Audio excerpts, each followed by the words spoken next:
What are you, afraid? Got it! Are they close? It's done! We got it! To go! Is everyone all good? Yes! I'm okay! I'm fine! Hey, we should move!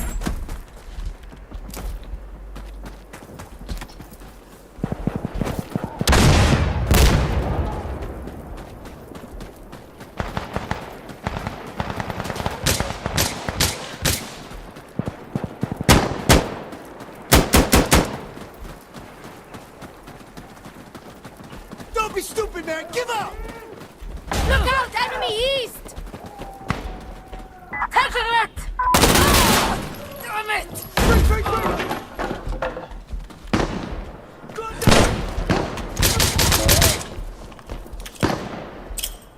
Throwing flash grenades! Just a second! Go! Alright, we're good! Wow, we need to get over there! Shit! No! You're in trouble now, asshole!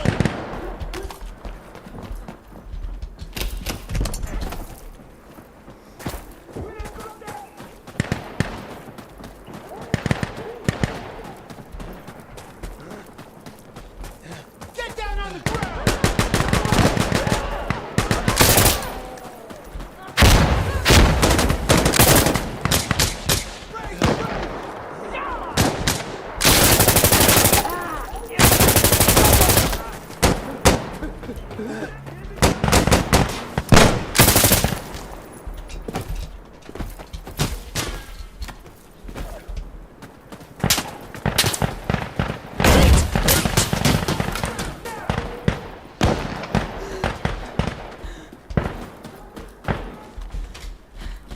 Okay! Ah, shit! Fuck! Breaking! Loading!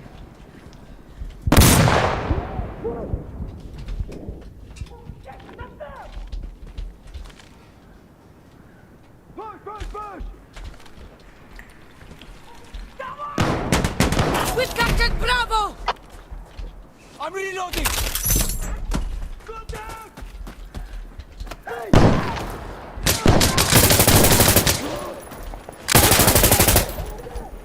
Glue!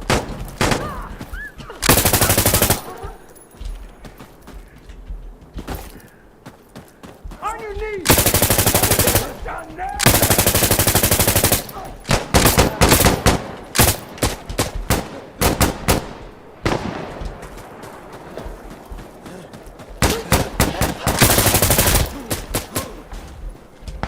Over there!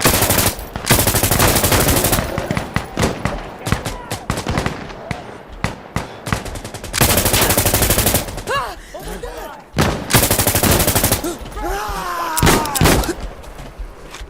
Breaking! Ah, shit! Ah, hold on!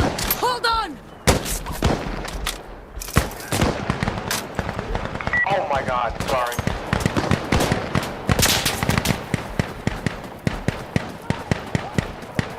Hey, get inside. Oh shit. Push into the building here, bro.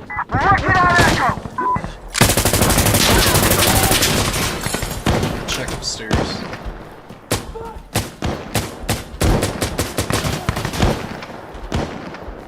I'm on my last mag!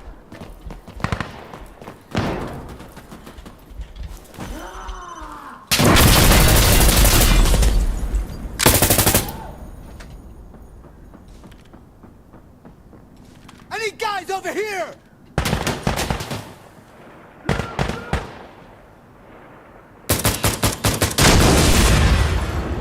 Okay, we just took Echo!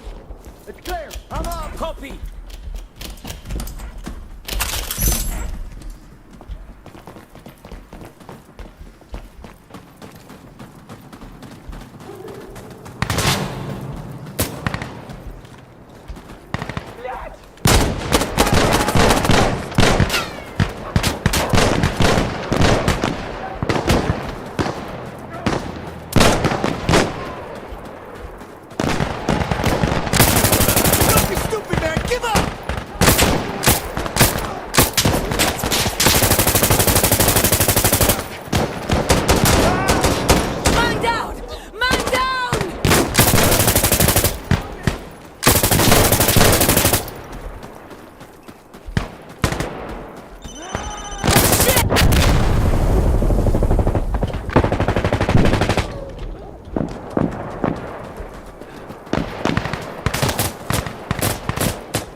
got her! Alright!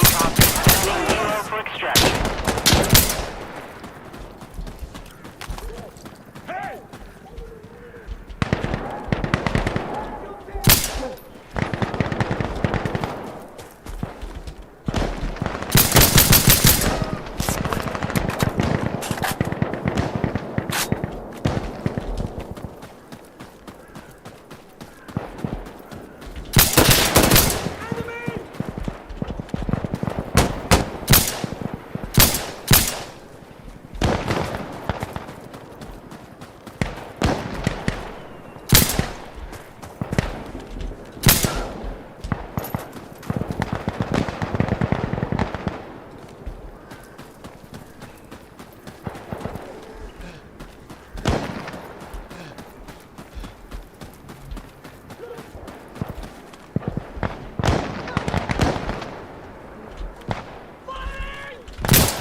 Over there! Loot! Loot!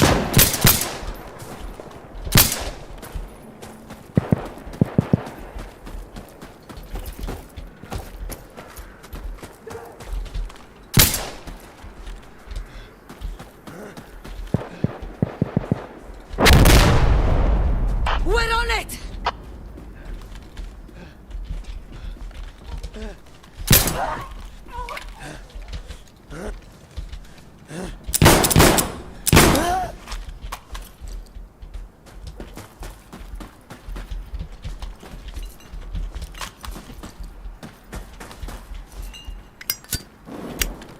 Hey! Molotov, careful! Hey, station, we're here! We need to get over there! Iowa! Nice Relax, we work! got this! Look out, enemy east! This is station. Copy. He's on his way. Stand by. Hey, look out, enemy east! Got it! Well, Matt, yeah, Bombay, it's a DLC Okay, yeah, we're here. patch. Just doing a little different stuff for the stream. Tourney stream.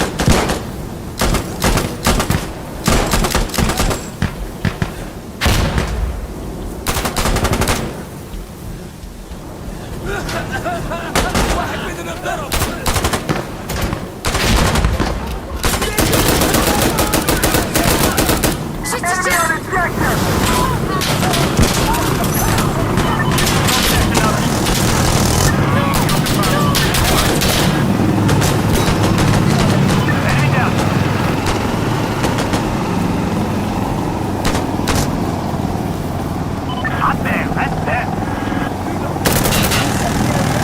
Shit, well.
Yeah, fear not. We'll get to all the good Warhammer content once the tournament starts. Until then, I'm just playing this, just to get in the groove. This game is very nice for this is nice for sharpening up the reflexes. This game is sweaty as hell.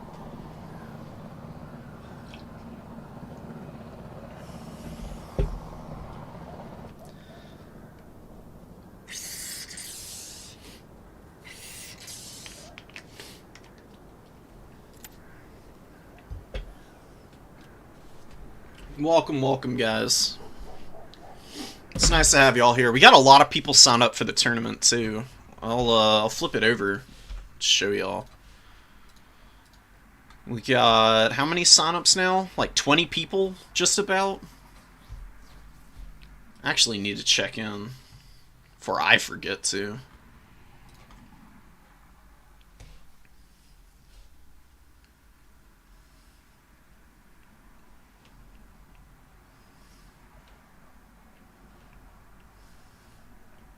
Yeah, exactly 20 people, so it's going to be a big one, which is really hype. I'm very excited. It's been a minute since anybody's hosted a tournament as well.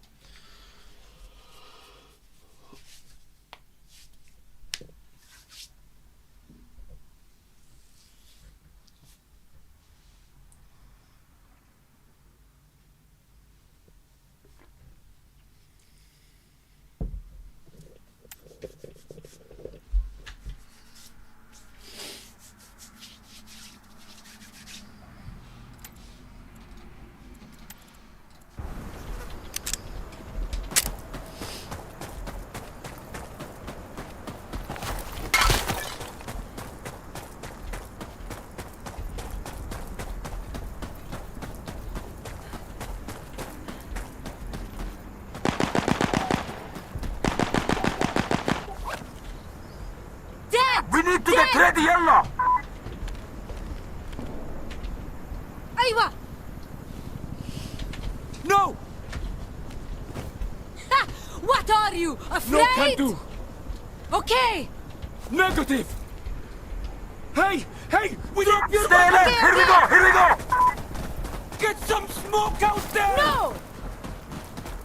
We should use smoke! No way! What?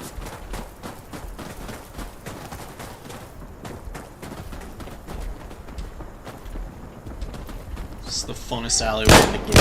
It's where everybody runs up and immediately stops there and doesn't do anything.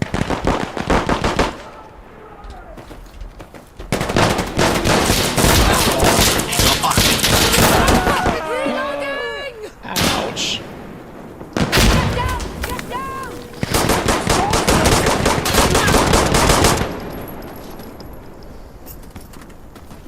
The dreaded corner camping AI of Doom.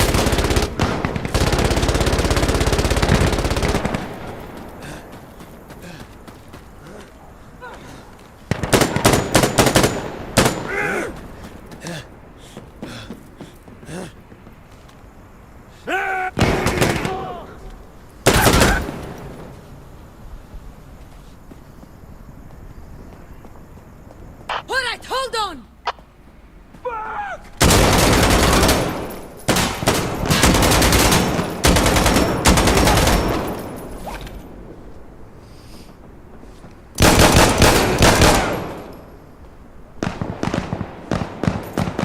Cover me!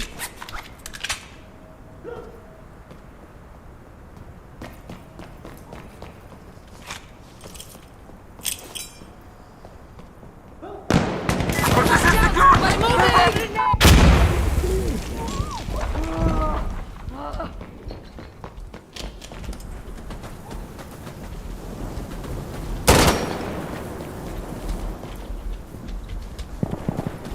Watch me! I'm reloading!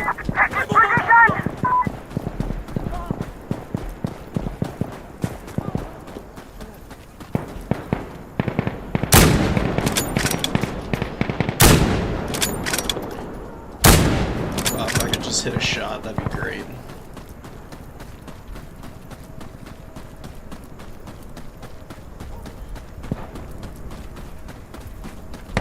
Reloading over here!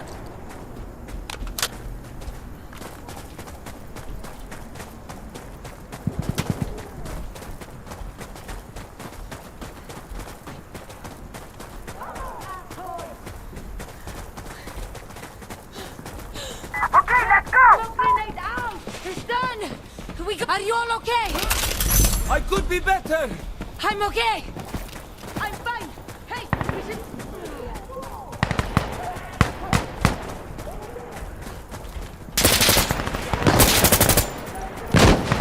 I want you!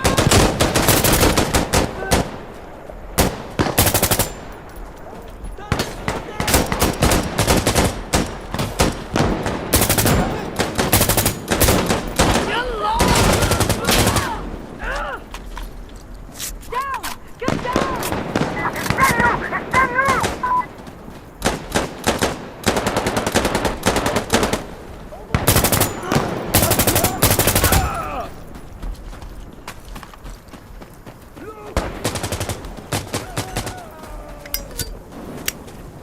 Molotov! Molotov! Okay, throwing a Molotov! Okay, we're clear! Stop shooting me, idiot! Oh, fuck, stop! No, I can't!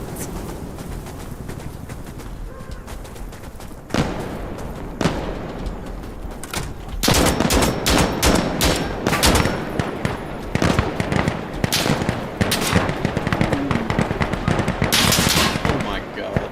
Jesus Christ. Please.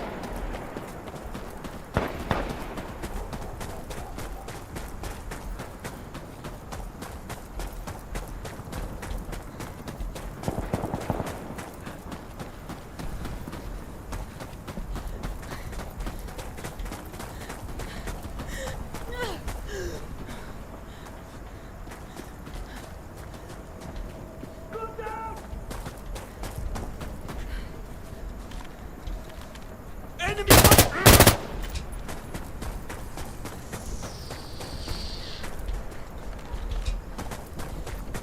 I'm on Foxtrot! Over here. Upstairs. Easy cleared. Loading!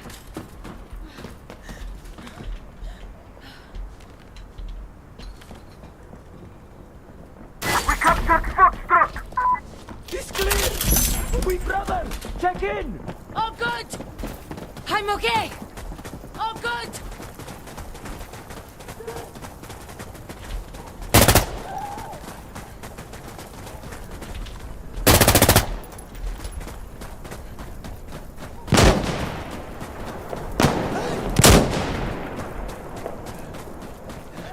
We have contact. Oh, okay! I need to reload! Get down!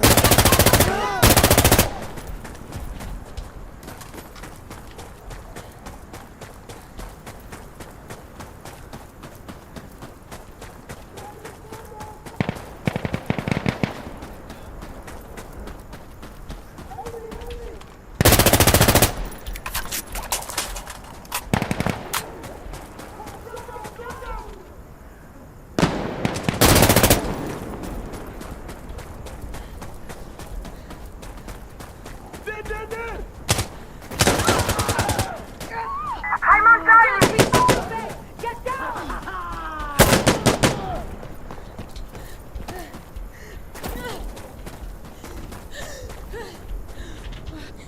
What are you, afraid?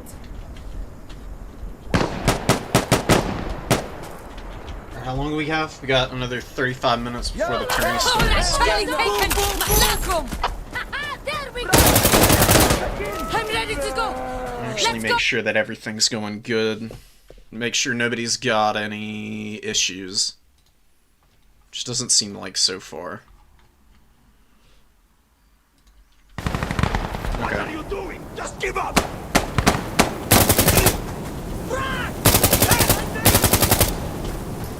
Oh, okay! I need to reload!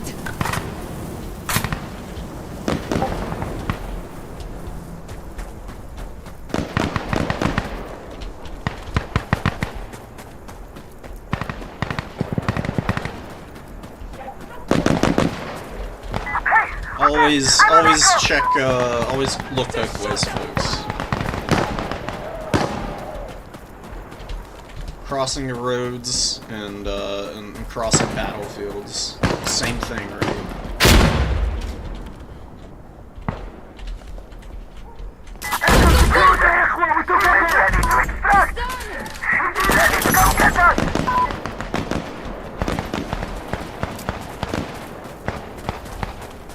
Team, this is Station. Got it? Heroes en route to your position.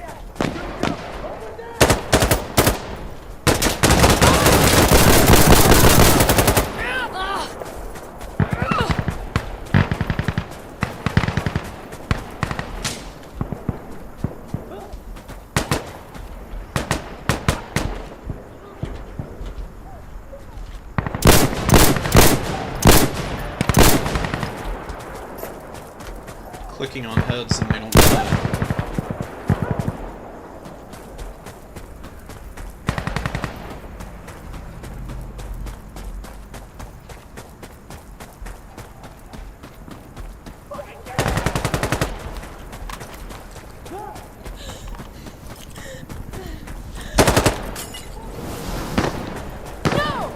That sucks. Look! Just cover me! Hold on! I'm gonna get all the way around because this enemy drops a Molotov in our path.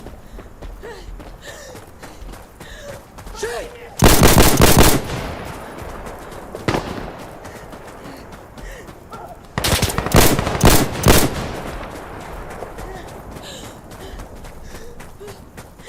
Over here!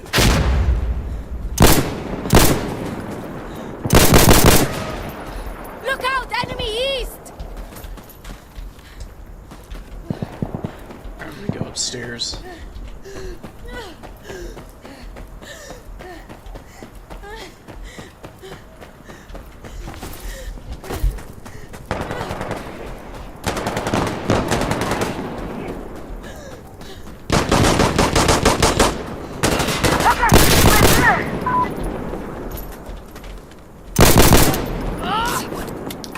Some coming up behind Cooler.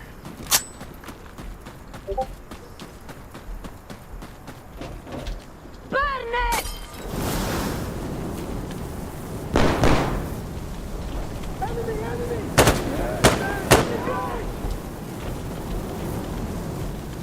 Station! Team is now at extraction point! Send the helicopter!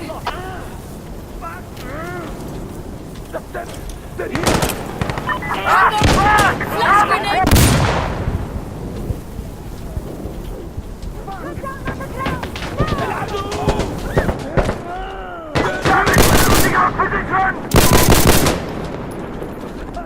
Okay, I'm here. Just give me a sec.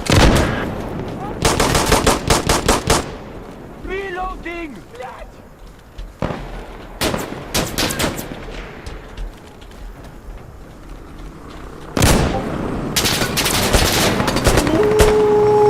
Back at the extraction point. That's one.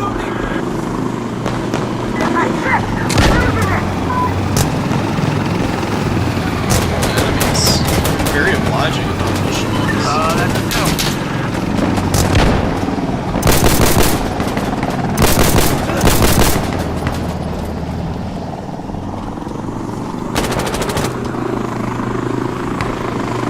Alright, we got three. Cover me! Got four. Oh We got a six. God, no! 9 kills. Of course. Okay, got him. This is probably one of the hardest objectives in the game to cap. It's so tough. Enemies just come at you from every freaking angle.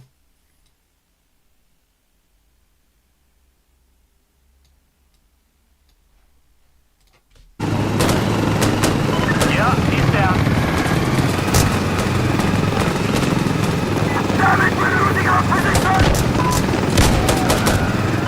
Okay, we got him. We're actually gonna get it though. These guys can actually stay alive.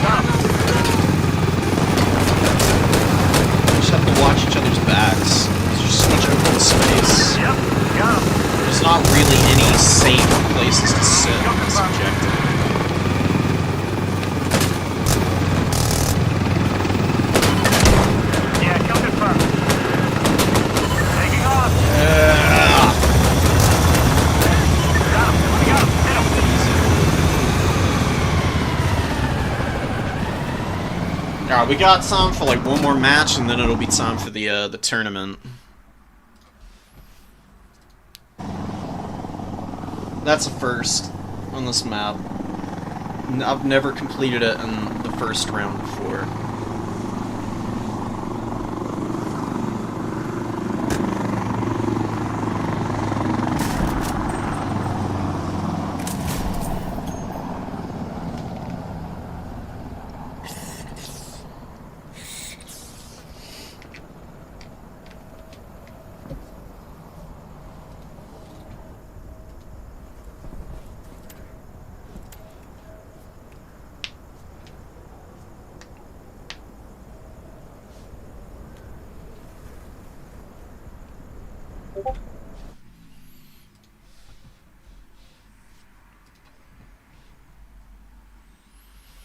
Yeah, let's go.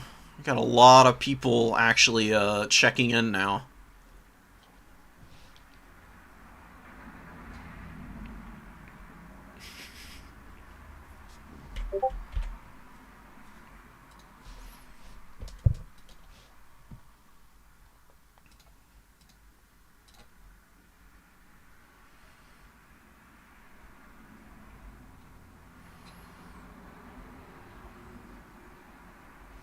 Now we got Berserk showing up. Hell yeah. It's been a minute since he's been around. It's really exciting. I don't actually anticipate I'm going to do too well this tournament. It's been a minute since I've played in one. But we're going to get some good high-level games under our belt here. And we'll figure it out after that, what we need to refine and work on.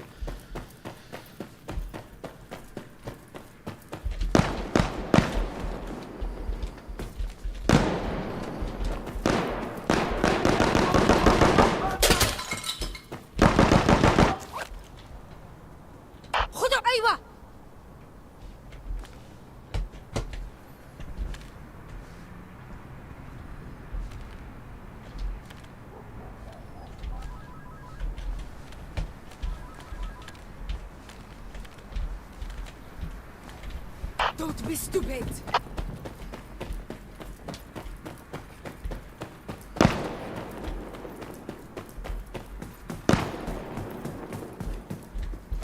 We are capturing Charlie!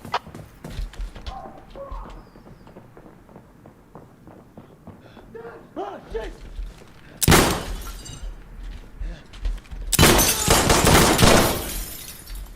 Enemy southeast!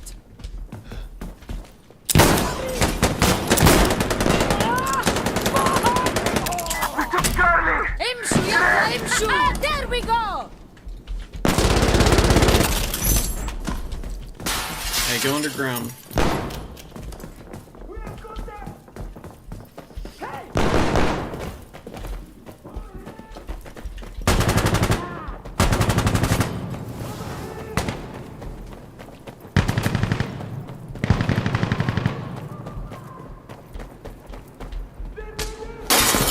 Okay, taking position! Drop your gun! Fuck you! Get down! Get down on the ground! Ah, don't make me laugh! Are we really going to do this? Hey, fuck off! It's ours! Before we move, are we all okay? No problems, Habibi! Everything is fine!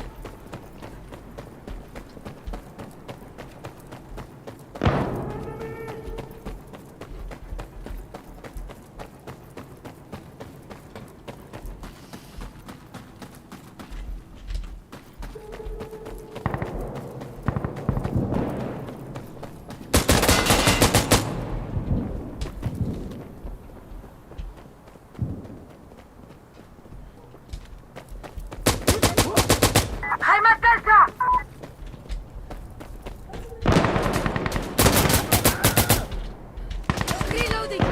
Reloading! Over there!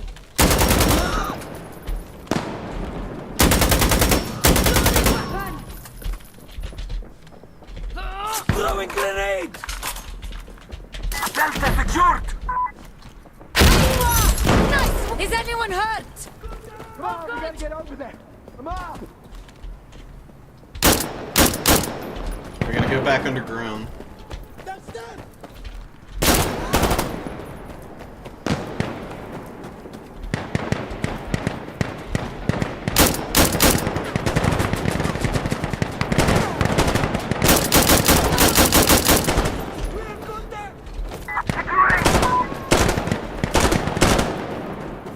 Alright, wait! He's talking.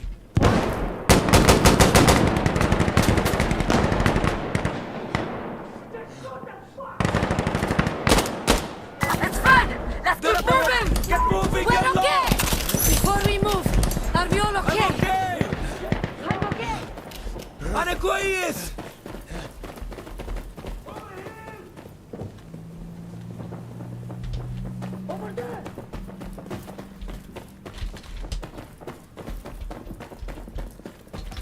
Alright, hold on!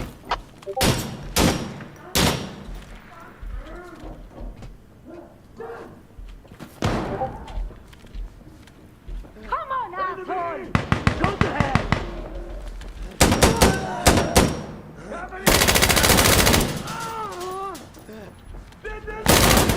Fuck! Someone's down. Let's go. Way to ours! clear a corridor. It's ours! Just Is just anyone run up hurt? right to it and then over get here, shot by I'm the okay. enemies I'm who are in ready it. to go! Let's go!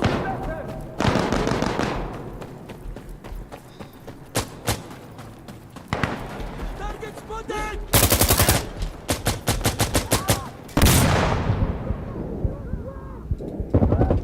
We're capturing Alpha! Get down! Get down on the ground!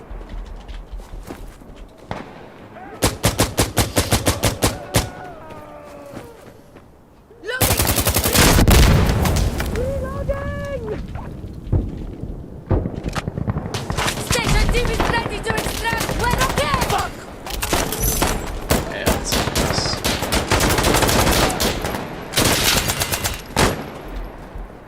Hey! Is everyone alright? There's some right inside here on the right.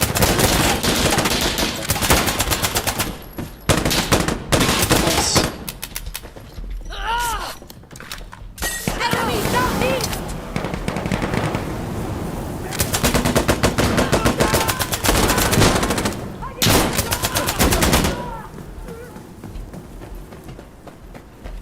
Your most average game of Ministry Madness, dude. Oh my god. What's going on here?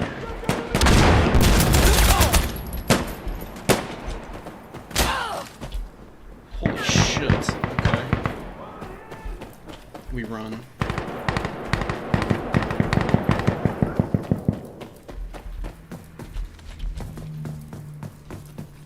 Alright, let's check it!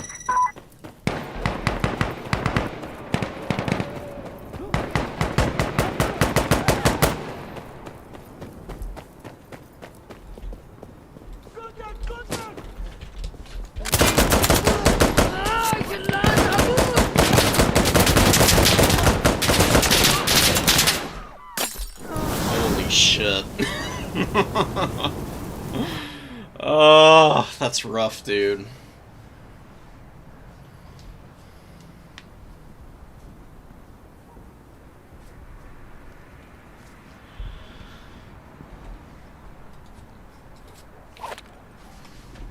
Oh, come on, asshole! Hey, watch out! They're southwest! Enemy killed!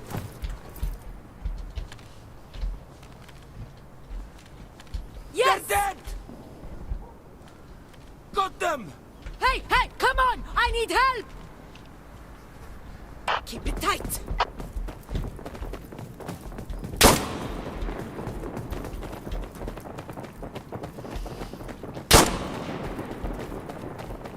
Red Delta.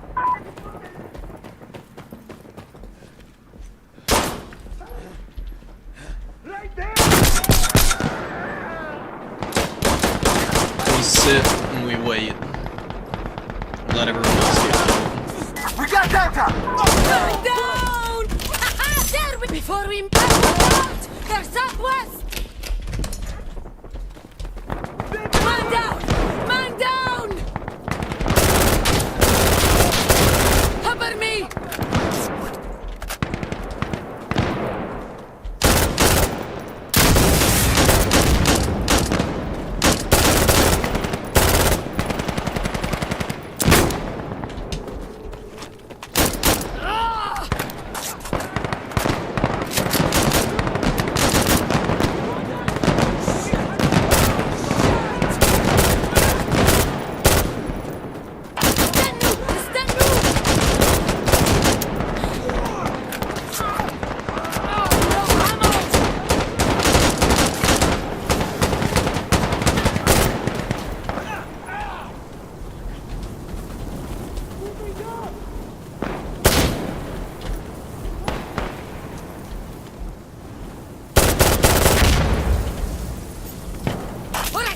move! Yalla, yalla!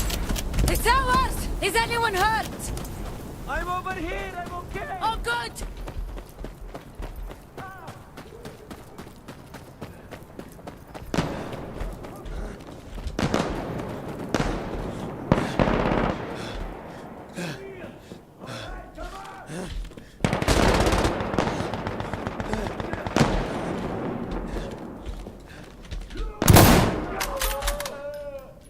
Enemy north!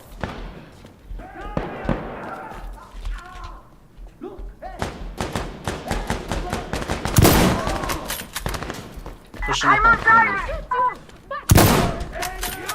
Now I know where you are. Fuck!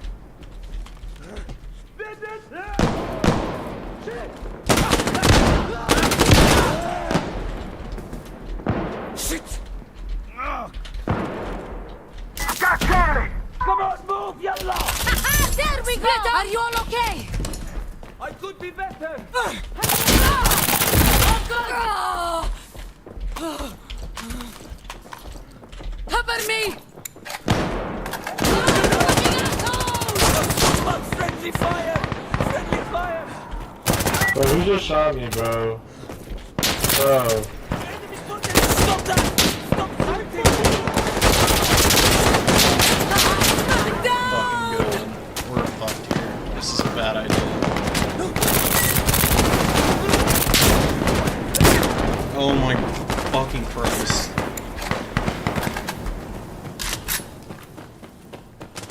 There!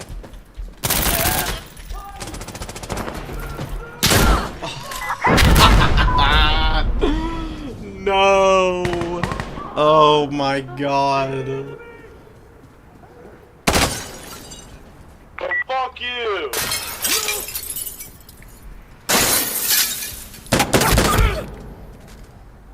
Alright, well, that was it for this, so let's get out of here.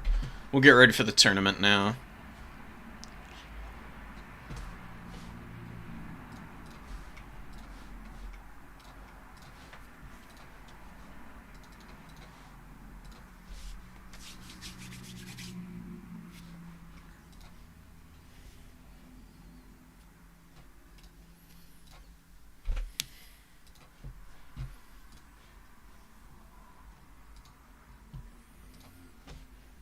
Alright, gamers and ghouls.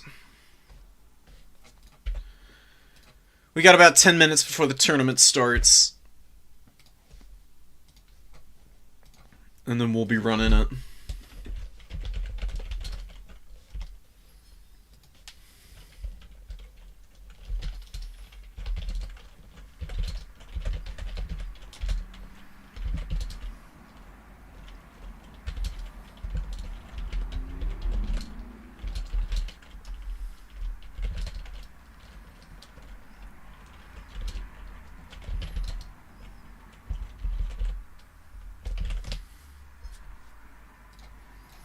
Cool. Okay. Well.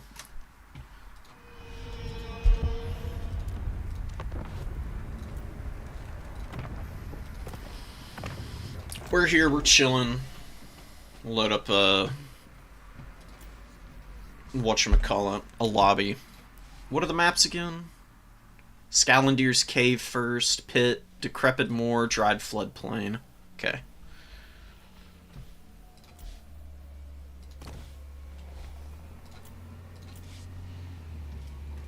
Alright, BRB.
Alright, we're back. We're here. We're ready. We're kind of waiting a little bit. I'm gonna make sure that everybody is set up and settled before we actually begin here.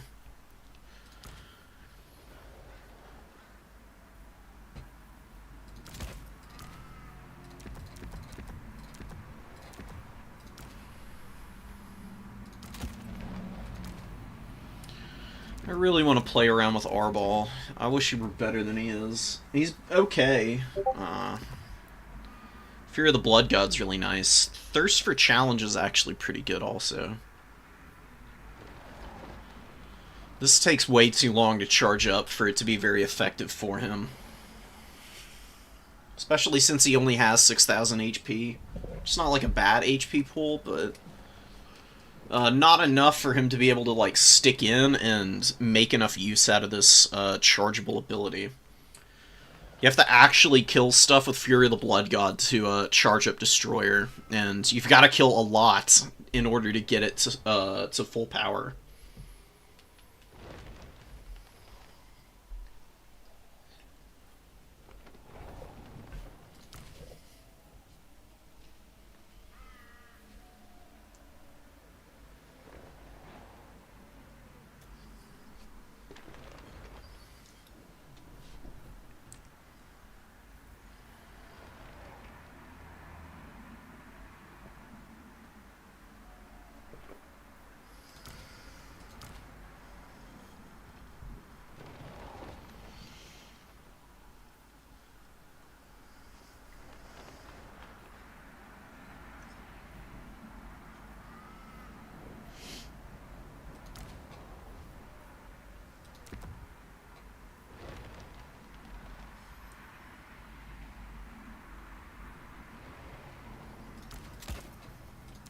You know what, honestly, if you're gonna bring Arbol, Arbol's really not that different from Scarbrand, if you really think about it.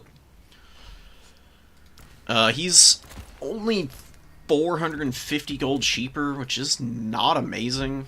I mean, Arbol's benefit is that he's small and has more spell resist even than Scarbrand does. But Scarbrand is a better duelist.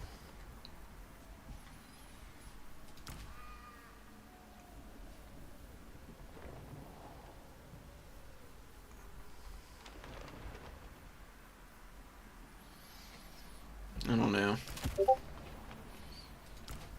I wish Big Boy were a stronger lord. He's a little bit sketchy. It's kind of hard to use. Exalted Bloodthirsters are usually better. These guys hit hard as hell. Especially with Deathbringer, man. Deathbringer just does so much freaking damage.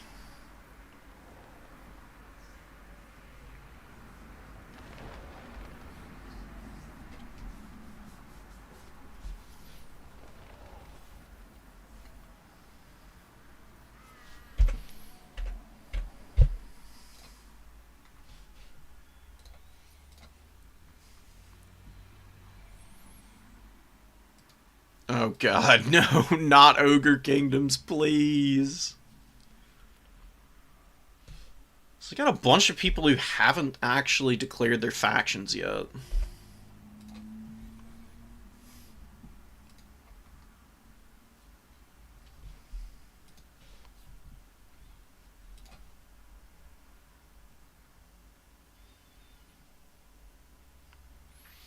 So Boss Toss and Oishi haven't declared yet. I haven't seen Taggy declare.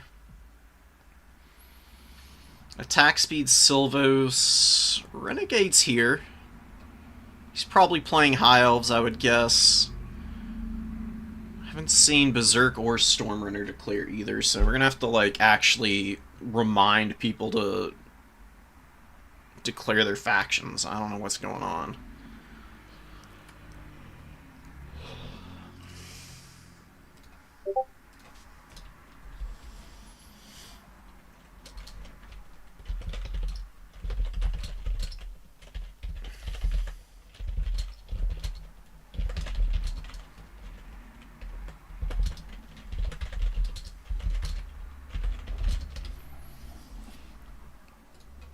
Sure, people don't read the tournament descriptions. It takes like 3 minutes to read them, and then you end up where you've got people who just see words and they just interpret them as whatever the hell they feel like, and are annoyed with you when you remind them that they're supposed to be playing SFT for the bracket side of things.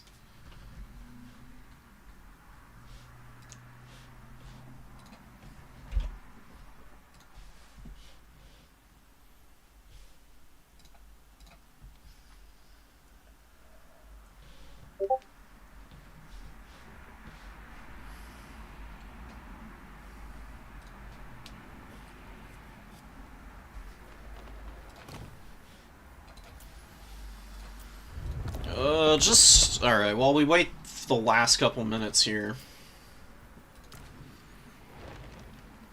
let's go screw around with, some of the units.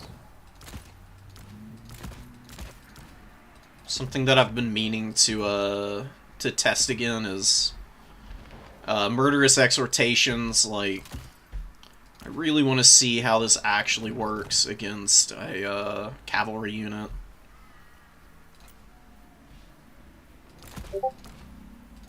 Now, I don't want to pick a lord that can actually do damage at range.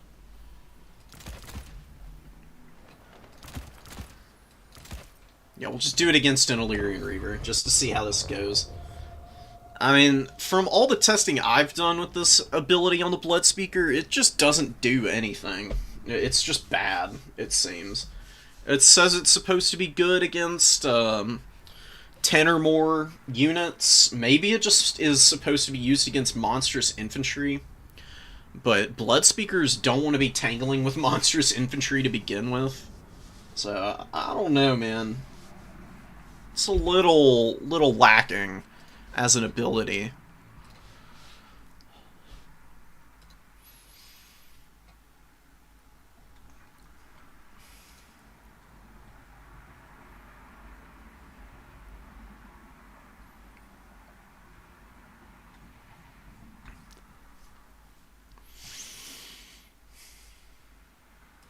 Alright, more people are actually declaring their factions, which is great.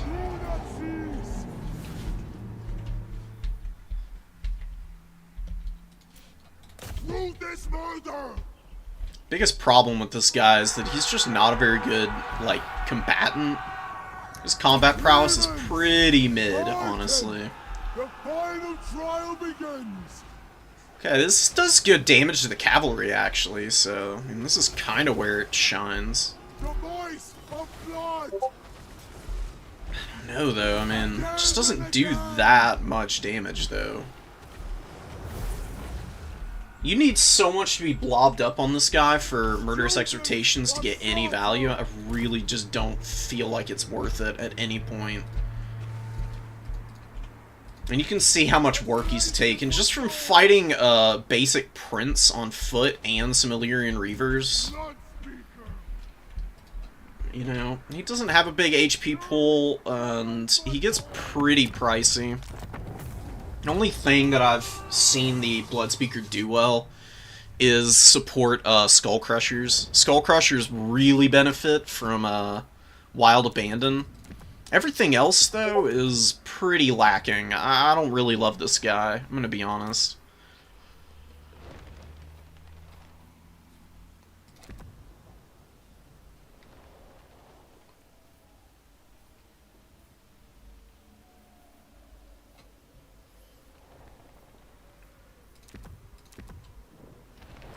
He's 1450. It's like the only benefit to him. He's really cheap. Really, really cheap.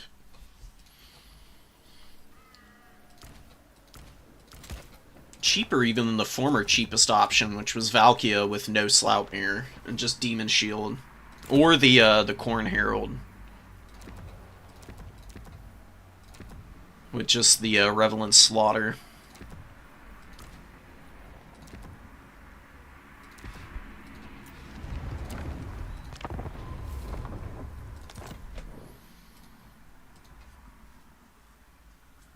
Alright, Vampire Coast, we got some Dowie, we got Chaos Dowie. Finally got people showing up to declare their faction for real this time.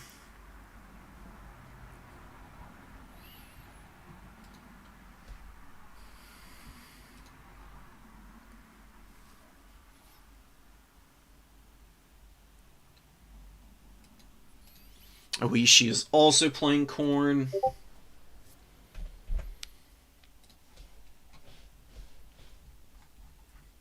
See if anybody else is joining in here at the last second.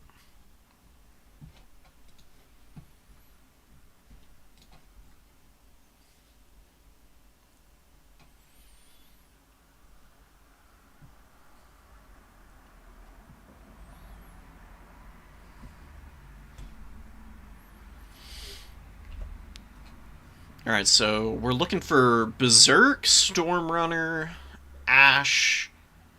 Anybody else hasn't declared? Bull hasn't declared, but Bull's probably playing Warriors of Chaos. Yeah, Silvish is playing Tomb Kings. Boss is playing Lizardmen. It's going to be interesting.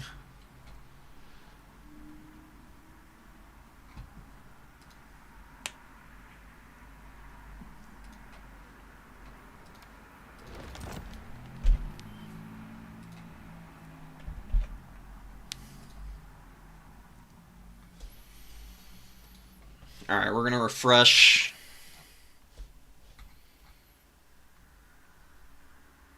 We're going to generate bracket now. Hell yeah, let's go.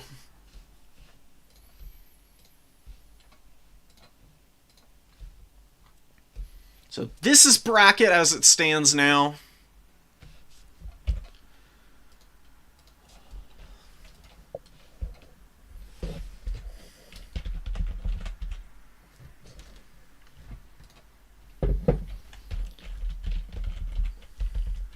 I'm going to remind people, the ones who haven't declared are going to just be playing whatever they play in the first game.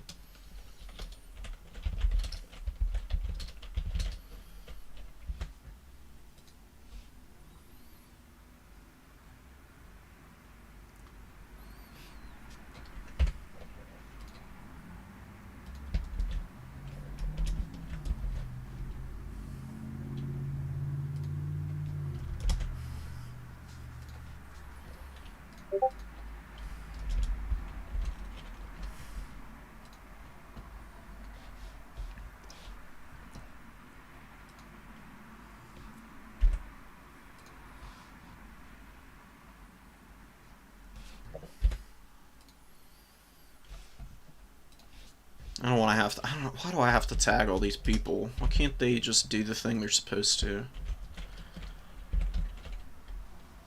Who else hasn't declared?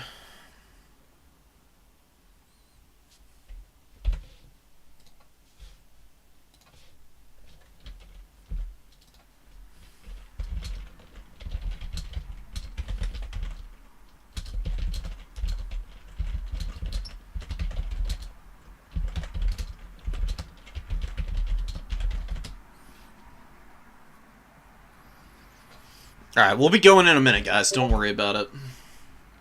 I just need 1 sec to try and lock these people down so they don't try and cheese people out.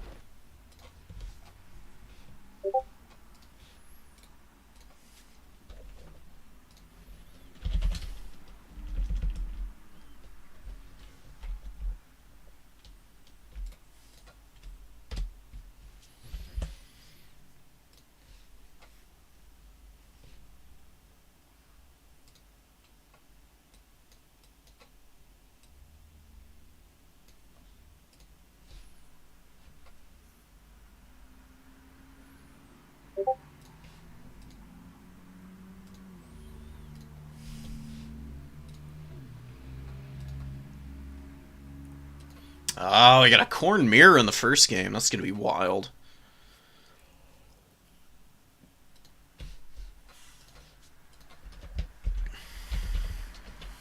And Stormrunner needs to declare as well.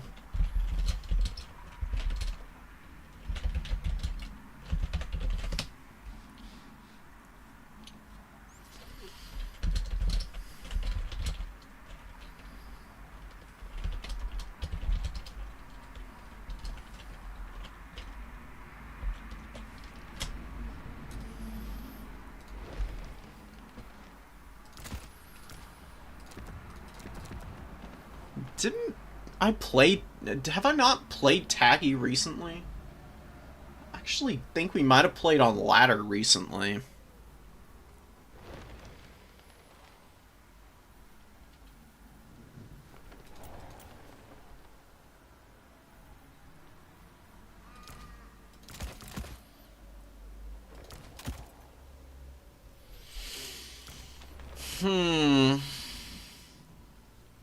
I don't know who we're, I don't know what we're bringing.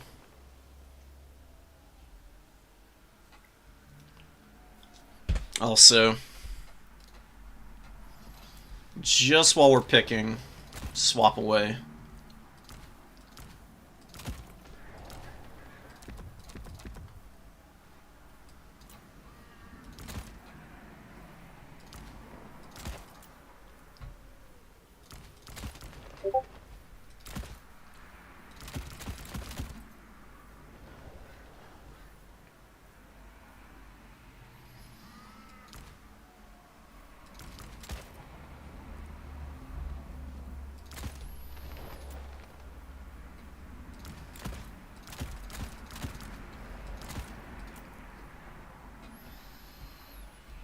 Let's do a couple of these.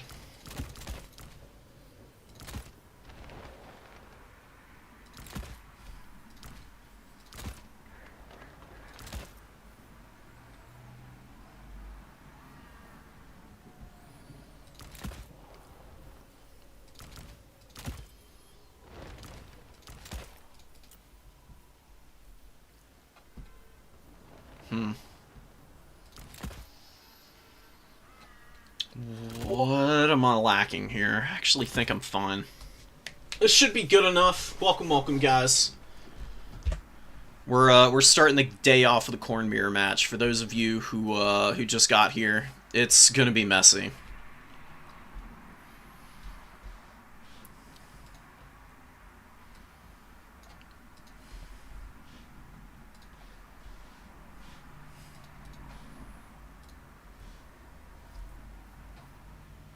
And we are on Scalendiers. Scalendiers is a big map, so we may have some, we'll definitely have room, actually, for some skirmish play.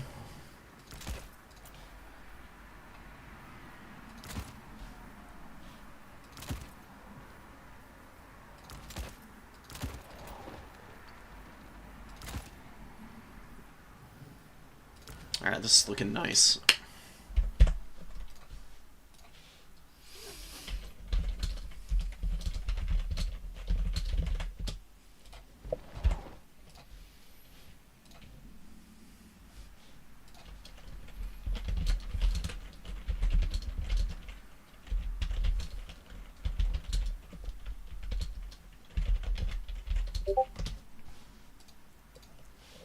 Cool.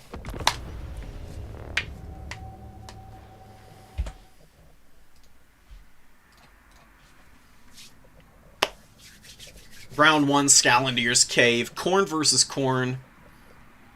It's me and Taggy going to war. We'll probably play the open side of the map. We could play through the woods, but I'm not very enticed to do that.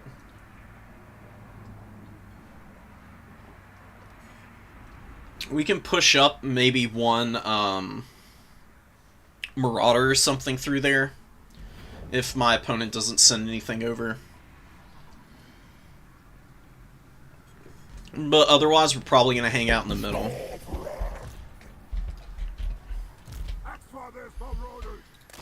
Keep one in the woods there.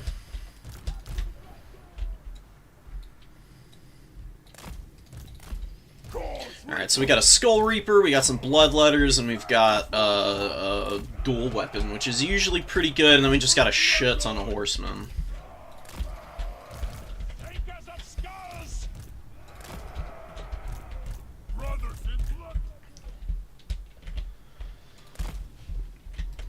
Alright, I think we push up to the hill here, and we chill out there and wait for a minute and see what's going on. We've got the Marauder hiding in the woods. It'll push out when it's time. And we'll see what Taggy's got. Taggy's probably got, I mean, has a much smaller army, so that's pretty narrow for Corn into Corn.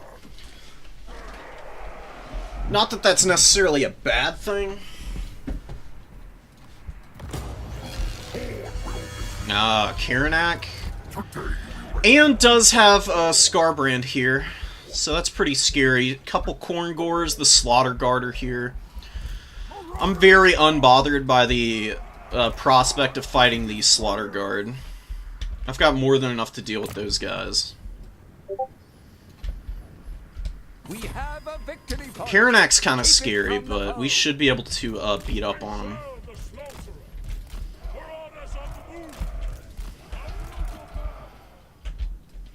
And we'll posture up for a fight. Okay, don't shoot at those guys, please. Let's shoot at the Corn Gores first. That's the most important thing to clear through.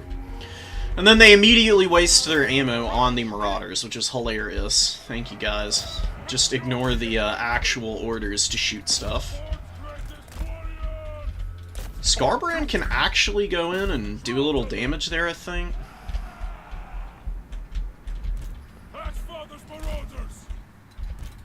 Let's get back.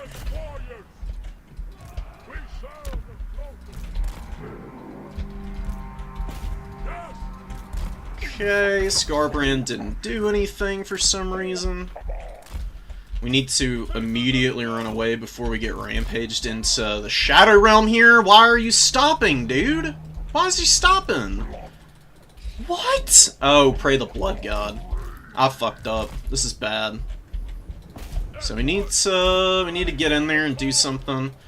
And then we need to run away as quickly as possible. He did a really good job of locking me in.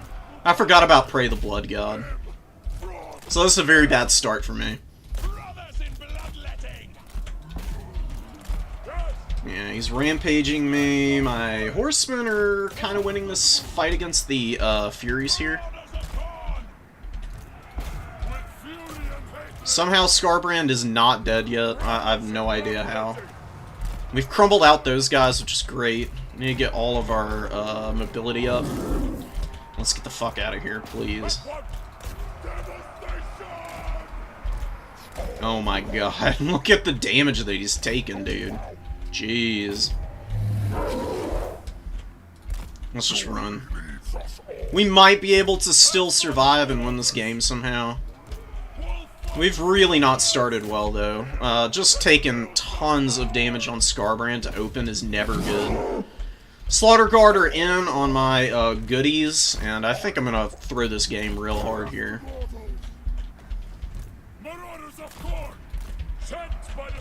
The Corn Gores are in my backline here, which is hilarious. Thank God for that. Okay, let's get back. We are holding objectives at least, which is nice. Let's get away from those Corn Gores. Let's move up to support here in the middle. We might be fine. I think I just need to rally a little bit and keep Scarbrand safe. Let's collapse in here. We actually terrified those guys, which is awesome. Let's get away.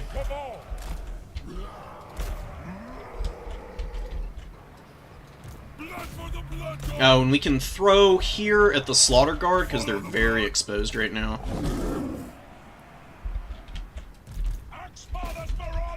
Kill these guys here. Oh man, okay. The Skull Reapers are actually doing a lot of damage here, which is awesome. I'm actually really enjoying the performance of those guys.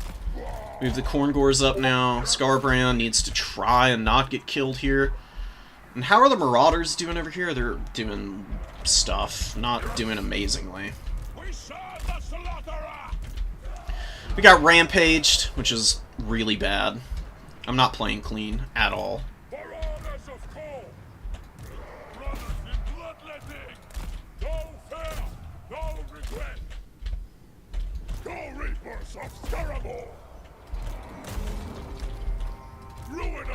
Skull Reapers maybe gonna be able to do something here. Push through maybe. Let's get our core out of here. Let's go over here, fight these guys. Flesh hounds coming in. Definitely don't want to play around with them too long. Playing with your food is not a good idea as Corn. Let's get away. Come on. We need to wear down the slaughter guard. I cannot just have these guys running around doing nonsense to me.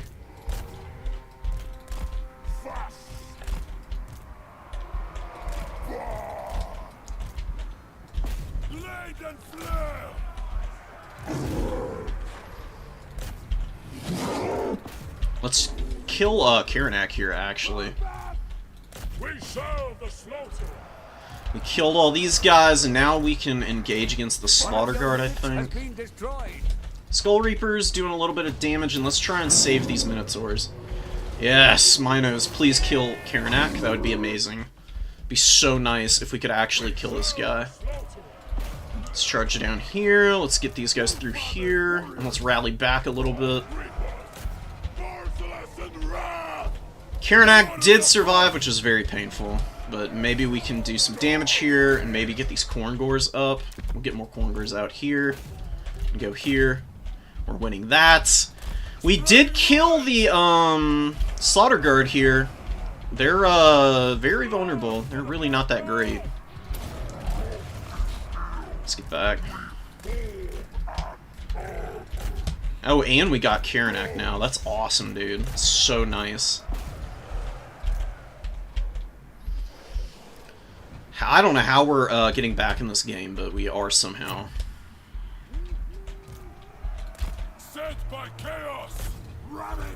Mostly we're winning because our units are rallying real nice, and he's got a lot of stuff that's very tied up in bad combats right now. Hounds of the Bloodhunt are doing amazing work for me currently. We're gonna send these Bloodletters over there. Wow, dude. Oh my goodness, let's go. Collapse! Collapse them all. I feel like we're getting a little lucky here.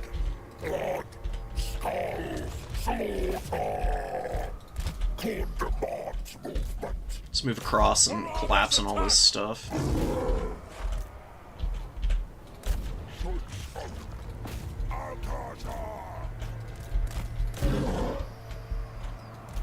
The Marauders are not going to rally, but the Skull Reapers can actually go in and probably fight his Skull Reapers okay for a minute.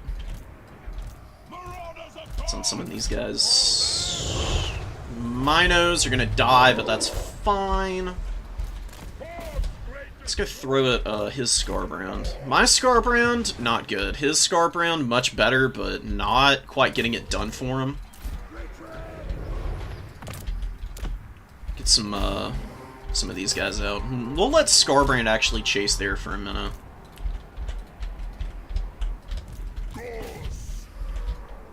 Rallying and fighting there is going to work out for me real nice. Let's get back here and try and stop these horsemen. They might be coming to try and kill my Scarbrand. We'll have to see. His is about to die. I think once Scarbrand goes down here, which I think is pretty unavoidable for him at this point, it's going to be game, because, yeah, that's going to hurt. Like, leadership is going to suffer really bad. Oh my god. I don't know how we won that one.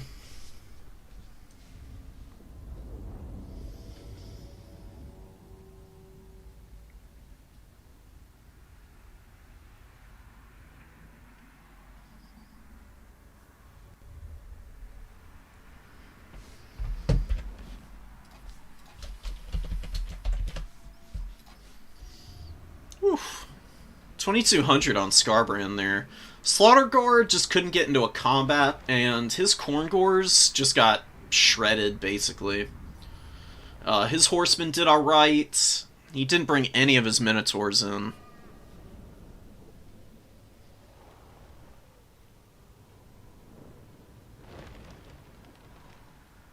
My Marauders traded okay, too.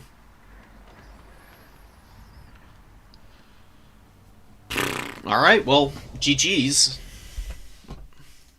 really close game one. Definitely one that I need to walk away from feeling lucky in, because I should be dead.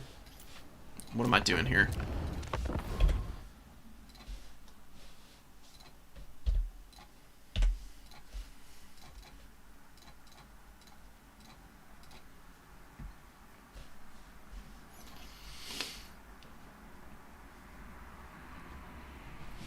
The Corn Mirror over and done with as one of the first games, not super shocking.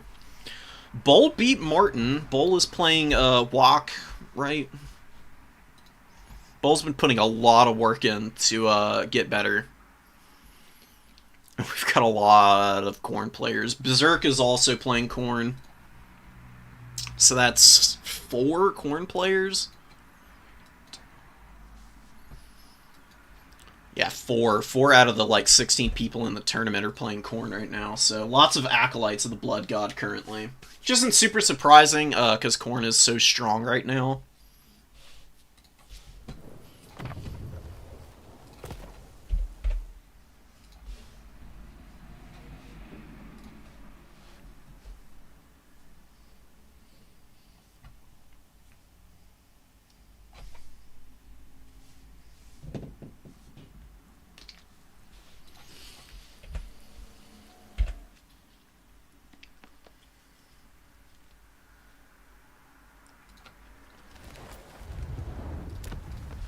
Let's go do some more testing. Just while we're here. Oh yeah. Land battle.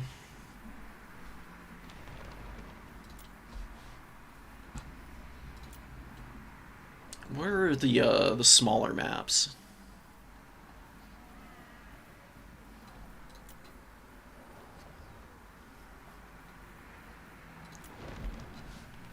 Sure, we'll do this. See, what I want to do is test out Scar. Just with all this stuff against some of the Dowie Lords and heroes. Just very curious to see how he performs.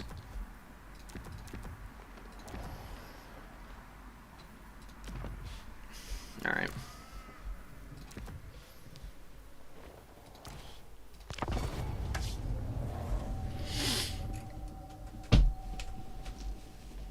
So I don't know if anybody, like, watched the, tier list video I did for all the Corn DLC stuff, but I put Scar Bloodwrath down as probably the worst character in Dom right now for Corn. Not that he's useless, just, he's a little lackluster, in my opinion. His abilities don't do a whole lot.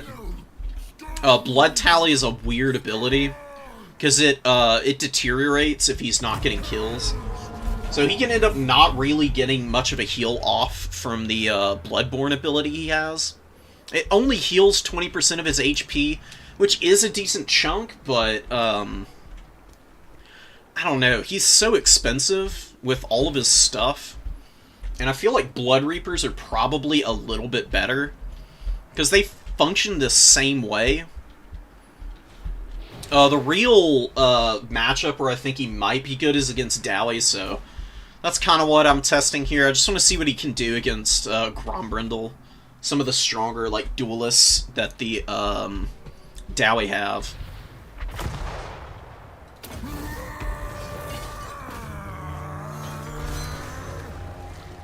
Damn, he hits hard, man. Holy crap. You can see he's got 875 weapon strength when he's got these buffs up, and he's hitting harder than Grombrindle is, and Grombrindle even has the Rune Axe active right now. You can see how much of a beatdown Scar's putting down on him. The next test is just to see how he does against, like, a proper goon squad that the Dowie like to bring. Oftentimes you'll see, like, a cheap lord with the, not the Thanes, what are they called? The Dragon Slayers. You'll see Dragon Slayers in a group together. I want to see what Scar can do in a, like, 2 or 3v1 even. But yeah, I mean, he's beating the hell out of Grombrindle by himself too, so far and away a superior duelist than even the White Dwarf himself. Guess I gotta actually finish this food here, though. Wow, okay.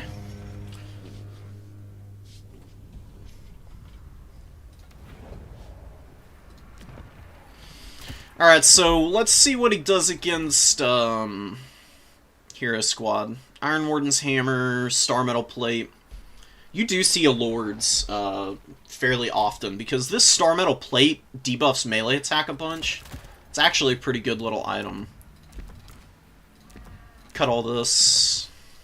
We'll just go and check it out.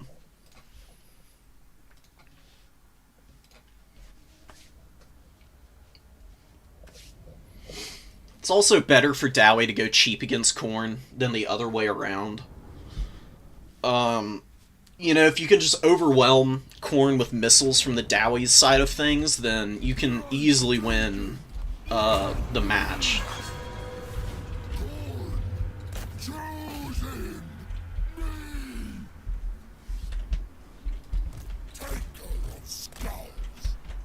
It's actually going together. You know what? We'll just send him in alone. The idea is just to get an idea of what Scar can do. Pretty bad against most factions, but this is a matchup where I think he has some teeth. Just the fact that he's got the armor sundering here, the Scaremore's Butchers, it's pretty nice. Can definitely help Marauders do well. God, look at him just beat the hell out of these Dragon Slayers, man. The fact that they don't have armor hurts them a lot. I mean, look how badly they're getting chunked by Scar here.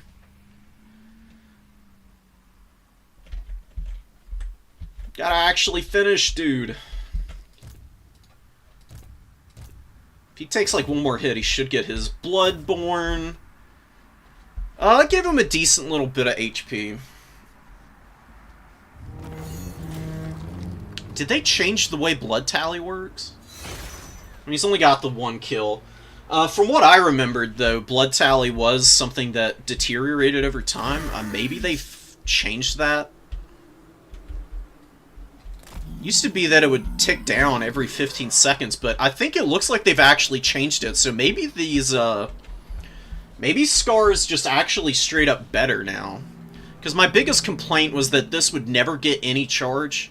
People would just disengage from combat, and it would take forever for him to get back into combat, and then by the time he did, he couldn't actually get any more charge on this. And then he never gets a good Bloodborne off, but if it's been adjusted, then he immediately jumps up a little bit.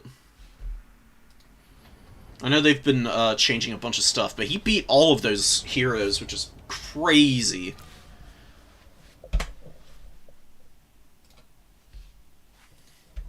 Okay.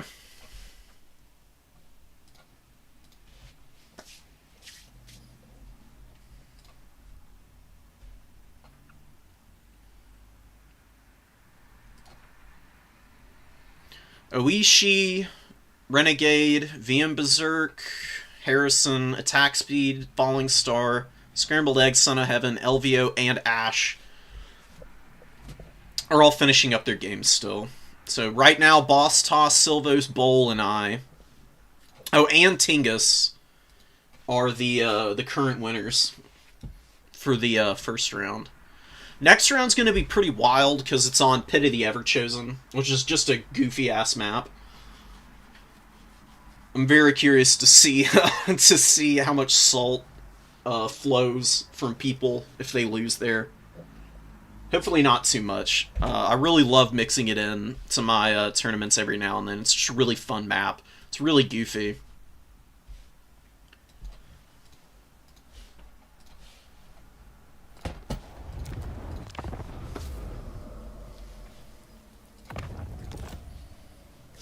Alright guys, I'll BRB. One sec.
Alright, what's up? I'm back.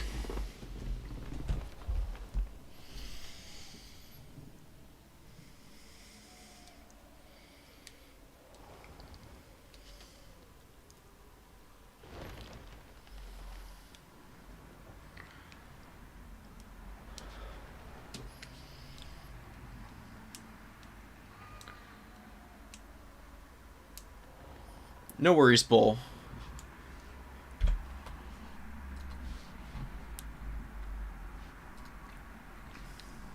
We got anybody still playing? Berserk and Harrison still. That's a pretty wild matchup, dude. Lizards versus Corn is a wild time every time.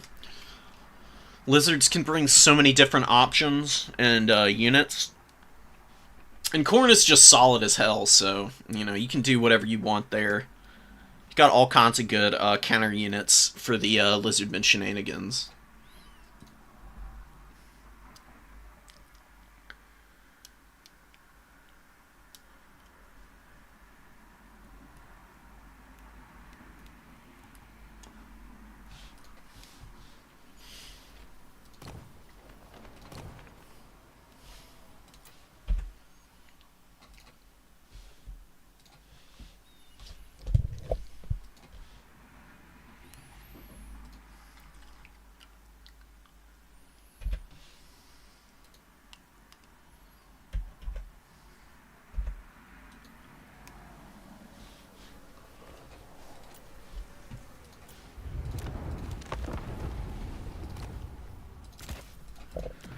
What other parameters do we want to mix around with?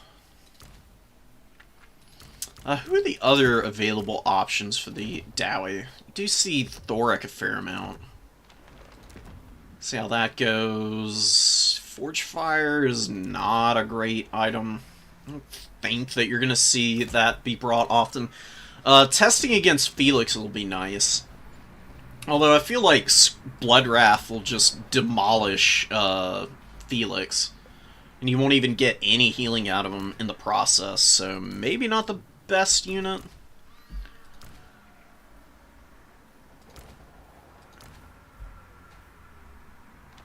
Let's try Garagrim out.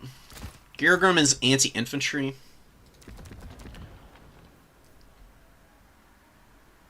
He's also got...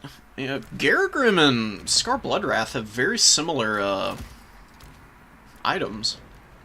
Bloodstorm Blades and Axis of Kudrin are the same item, basically. Although, Bloodstorm Blades last significantly longer. Which is kind of funny.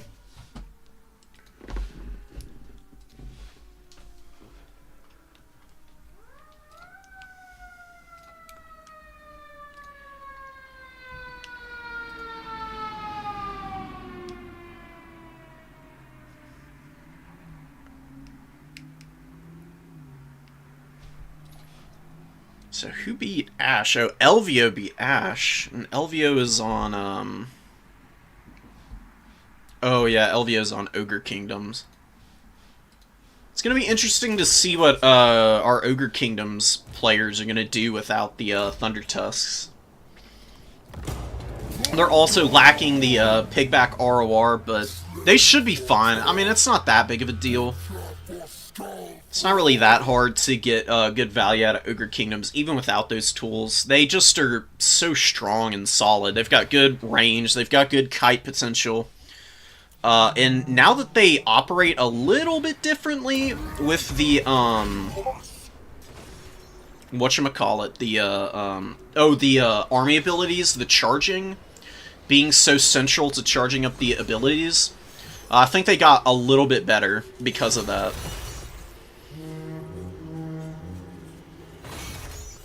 Yeah, Felix just gets destroyed, and then if nobody moves up to help him... Oh man, difficulty modifiers, dude, I swear to God. Hold on.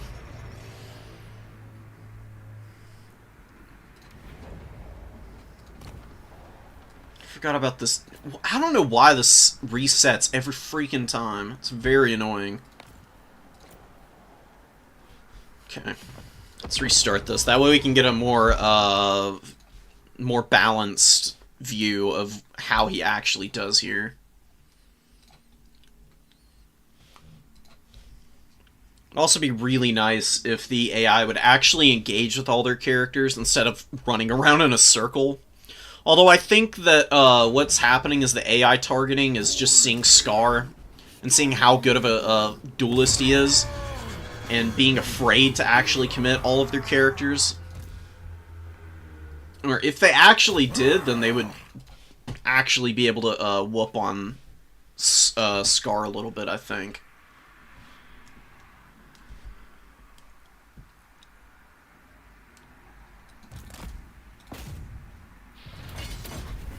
Oh my goodness. Alright, so they're doing a little bit better. Wow, Scar actually gets wrecked there.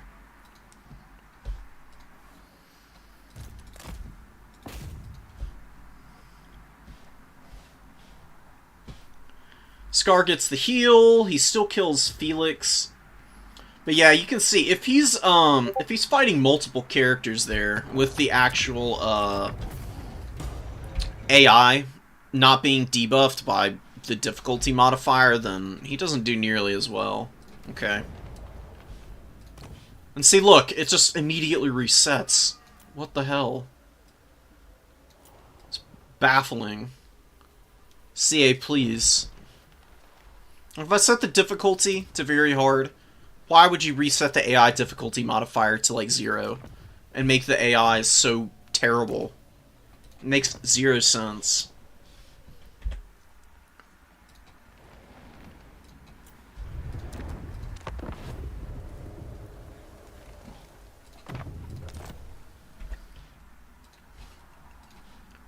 Alright, are we done with our last game here? My god.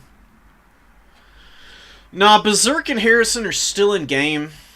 They're taking a while. It's gotta be the closest game of all time then. Would be my guess.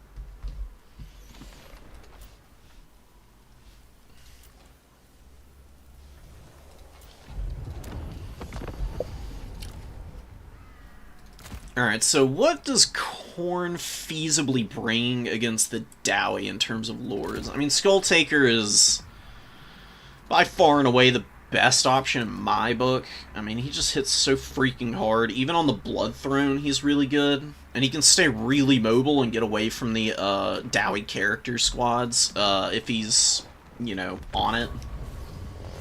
He runs over and just wrecks infantry as well. He is a little pricey, though. Bringing him with Scar Bloodwrath is probably a little much. You're usually better off not even dueling Dowie characters.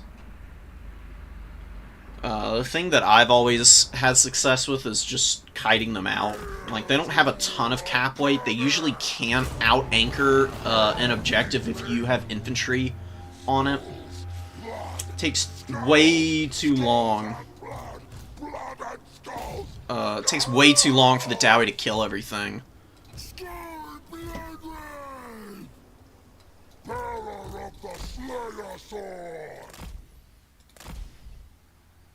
Nah, sorry, dude. We're going to the Pit of the Everchosen for round 2. You're gonna love the way you look, I guarantee it. Pop Bloodstorm Blades here. And we'll debuff Felix just cause. I mean, like, killing Felix is almost always the win condition if you're going up against Dowie and they have him. Need to be able to kill him because he just can actually heal for so much value. It's usually ends up being one of the pitfalls of people who take fights against Dowie hero squads, is that they end up focusing other characters more than they do Felix, and then Felix just gets into melee combat, and, you know, Blood Oath is a really strong passive, and then out-heals all the damage that you've just done. Alright, we're finally done with the round, so we'll advance the Swiss bracket here. We'll see who we get. We might get another mirror match. That would be pretty hilarious. And that is exactly what we get. Oh my god. Okay. So we're going up against Berserk. Berserk is probably gonna clean my clock, dude. We've played one other time. He was playing Greenskins. I was on Corn. That was a pretty close match. This was a while back, so we haven't played in a while. But he is definitely one of the Sith Lords of Total Warhammer. I don't know if we even mix it up. I mean, I just want to see how this build does in general. So we might just stick with this and then find out how it goes.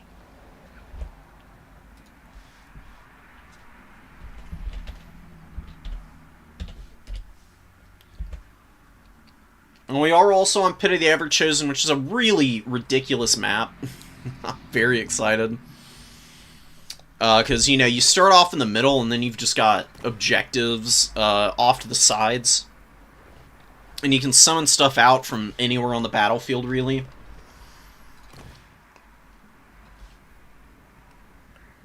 One of my personal favorites.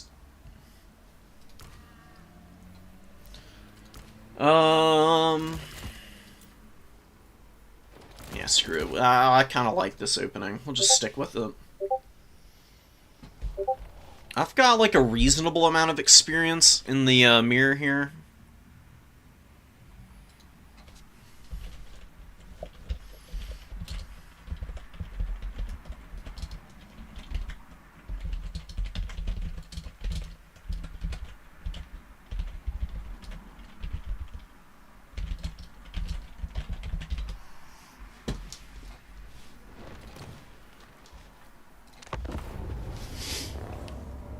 Alright, Berserk's ready to go, and sure, so am I.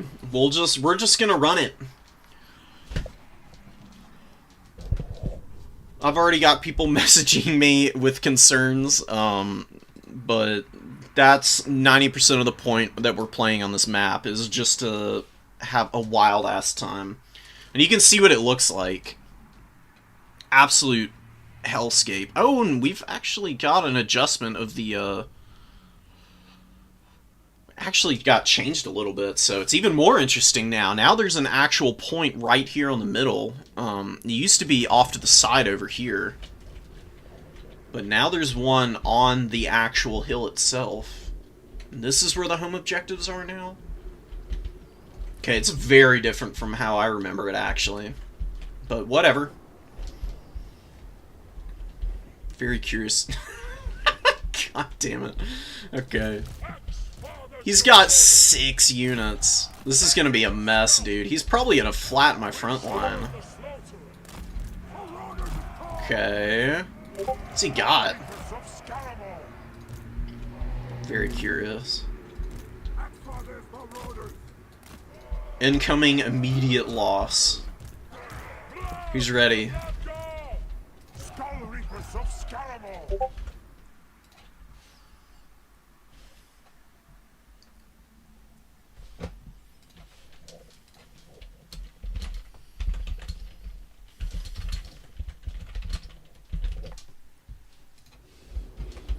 Alright, we already got one drop, so I need to back out for a minute. Give me a sec, guys. I'll get this sorted.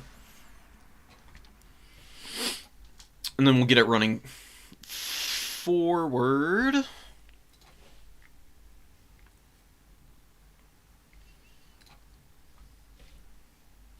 For all you unlucky souls who are about to get rinsed in the opening seconds of Pit of the Everchosen, right there with you.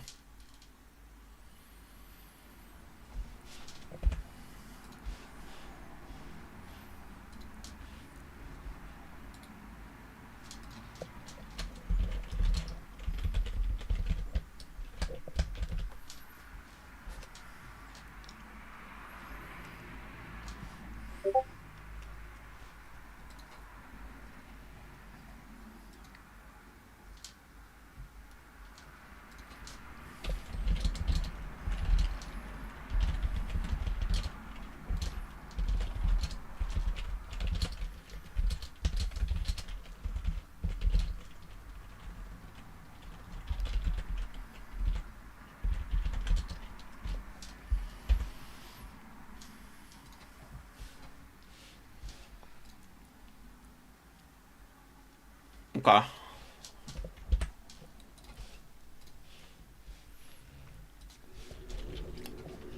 Cool. Alright, I guess we're ready now. Berserk has 14 units in his army, which is amazing.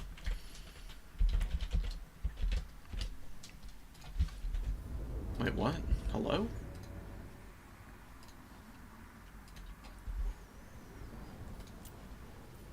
What's going on here?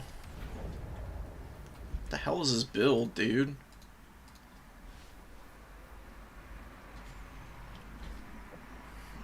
Alright.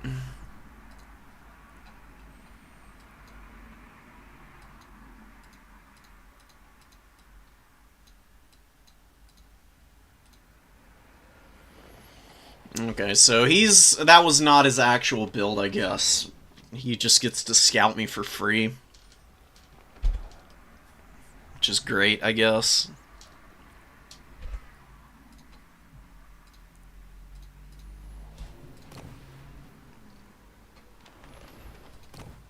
I don't think Berserk's ever actually played on this map, so we'll see.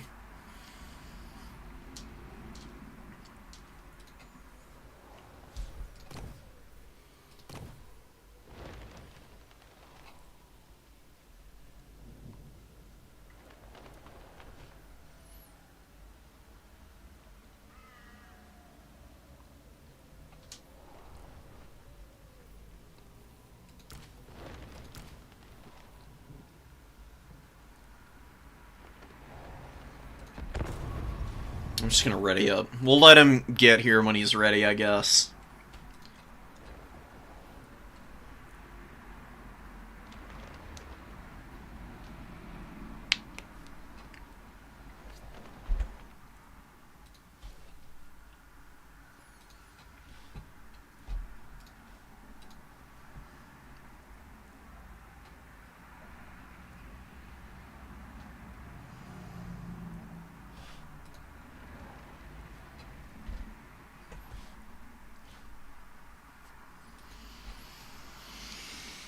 Alright, and we'll see if he's gonna counterpick me into oblivion now.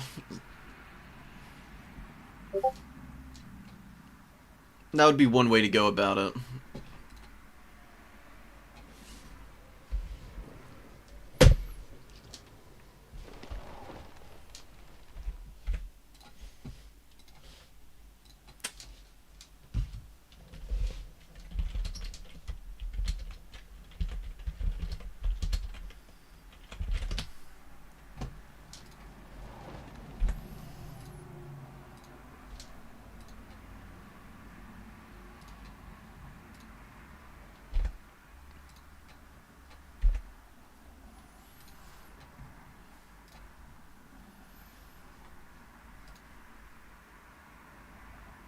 Okay, so Falling Stars got their point. It's gonna suck for Oishi, because Oishi won that first round, but Renegade dropped immediately, so they're gonna have a hard time staying on top if they don't win out, basically. Like, if they lose one game, they're probably not gonna make it into the top 4, which is always a feels bad moment. We're still not ready here? Damn, okay.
Alright, guys. I don't know.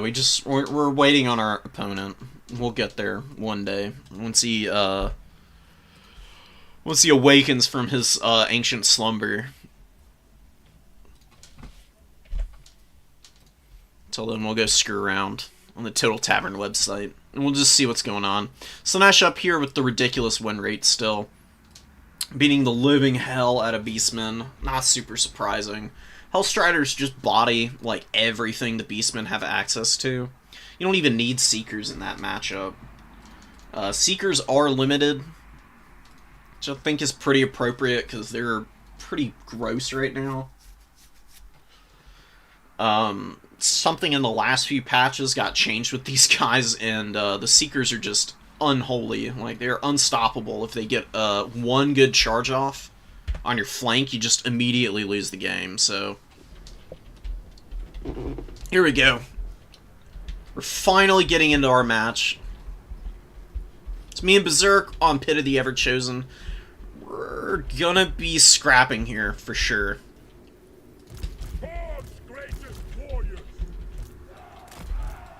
See what he brought. I mean, he might have just gone with like a bunch of Skull Crushers or something crazy, and then he just runs over my front line and pushes all of my horsemen back, isolates Scarbrand and kills him. That could be on the table for sure. I'd be very interested to see that happen.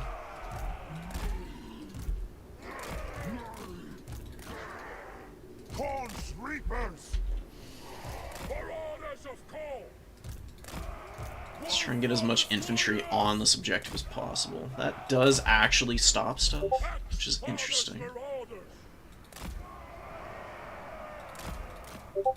Stagger a little bit.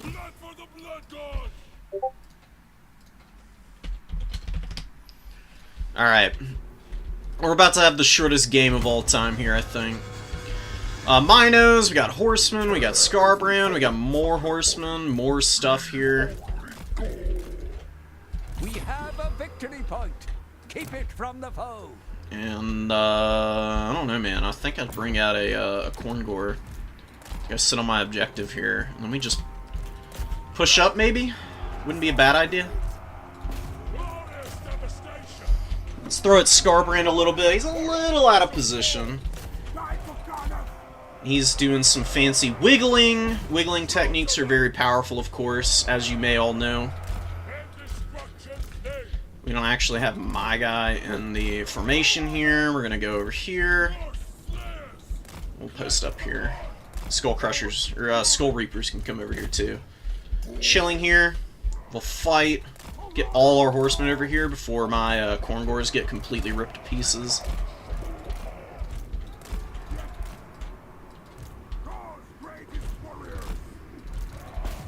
It's doing a really good job of rear charging my Corngores here, getting good damage on them. Let's get back before we get rampaged. He's actually got the breath attack, which is pretty cool. Did a little bit of damage here. Nothing crazy though.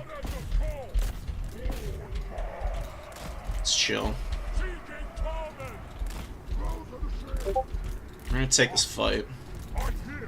It's not a bad fight, honestly. Bloodletters versus Corngores is pretty good for me. Alright, that's not great for us. We'll see what we can do about it.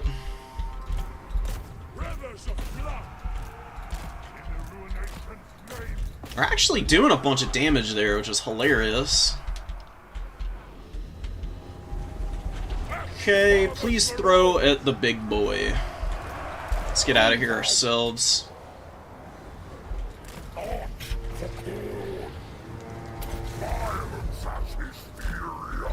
Squeak away, or are we just gonna be stuck here forever? Looks like we're just gonna be stuck here forever. Let's get more Corngores out. We've kind of collapsed this position a little bit. He's got a big surround on me here, though. This is not good. How did he push through so easily? Owie. So my horsemen are all gonna rout here, which sucks for me. Hounds of the Bloodhunt are losing their fight horrendously also. I think I might be cooked here, dude. Oh my god. Yeah, that's about what I was expecting. Not a very good situation for me at all. My guys are not going to be able to rally here because he's got flesh hounds all over me. And there goes Scarbrand. GG. Damn.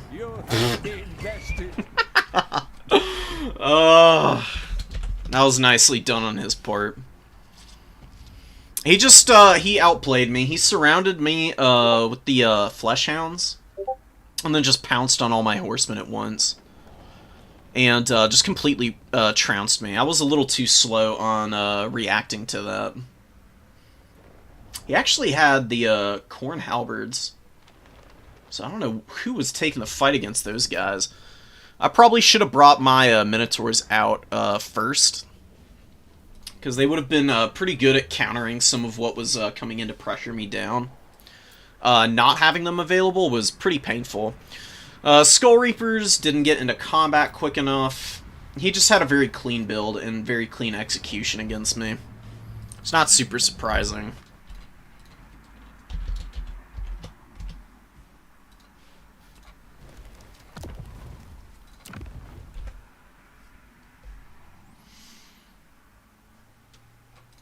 That's why we picked it. I put Pit of the Everchosen on here just for fun. You win some, you lose some. I don't mind losing a match to Berserk.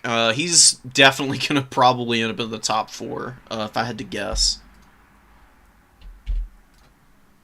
Being the player that he is, and as you can see, it's one of the reasons why he's tops in the world right now.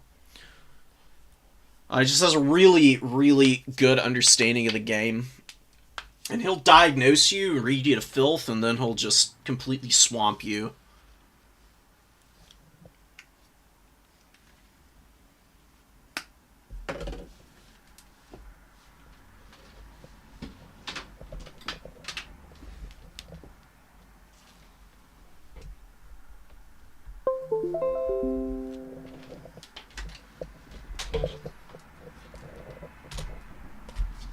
One sec, guys.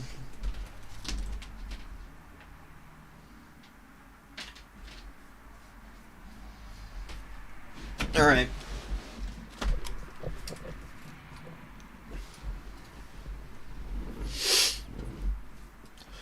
So, we'll see what we can do to get back into the top 4. That was a very poor showing on my part. I kind of played myself there.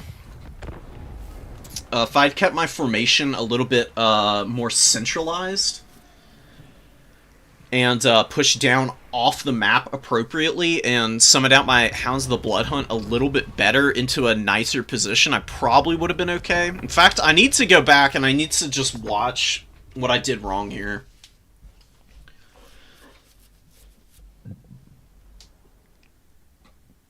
Because I actually think that I've got a decent build here against what he has.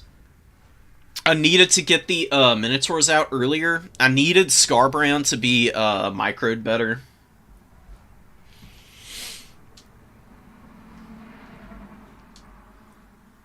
I could maybe also try and bring a different Lord next time.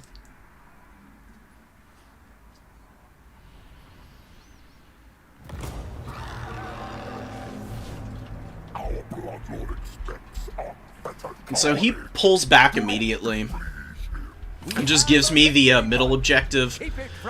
I should have sent my own horseman to the number 2 first, just to start locking that up. But I got a little infatuated with the idea of just chipping major HP off Scarbrand, which knowing Berserk, I shouldn't really be trying. Probably shooting at the Minotaurs would have also been a little bit of a better play. You can see I'm just getting a little bit of scattered damage here.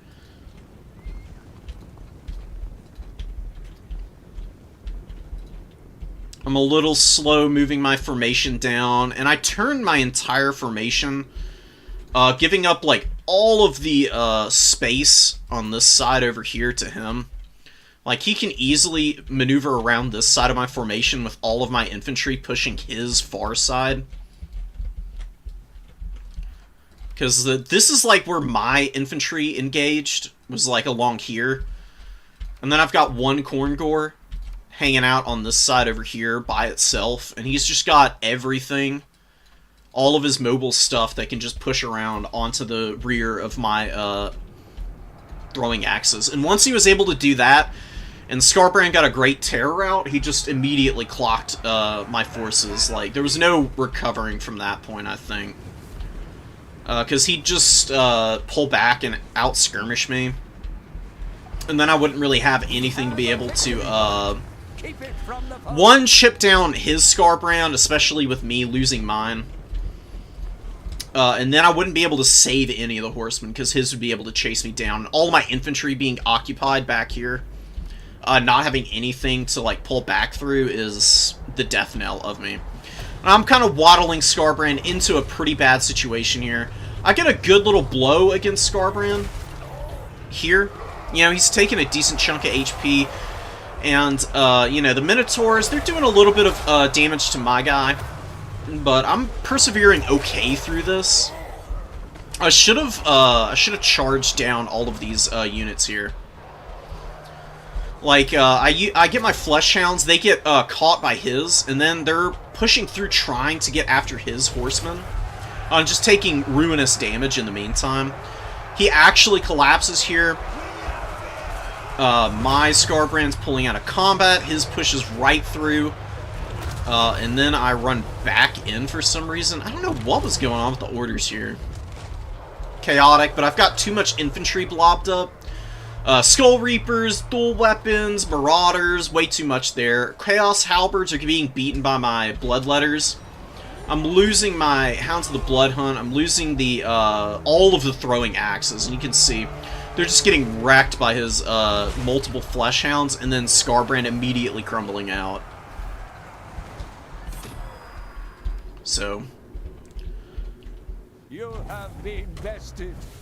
There is only probably should have just pulled my formation off the hill and lined up with a little bit of an anchor on this edge of the map. Like a Marauder here, the Corn Gore here, and then having the Horsemen lined up through here with Skull Reapers, dual weapons buffering back here. Bloodletters kind of moving up to threaten his home objective with one Marauder, and I think I probably would have been okay. If I had just not lost Scarbrand and the Horseman Corps, I would have been in an okay position that match. What else would I need to bring, though? Just so I don't get jumped on early. I like Hounds of the Blood Hunt. They have to be microed effectively, though, to pay for themselves. Because they're still squishy, they're still Flesh Hounds. They're better than regular Flesh Hounds, obviously, but if you're going to be using them, you have to actually get them into a winning position, or you're feeding a ton of value to your opponent. Which is what happened there against Berserk.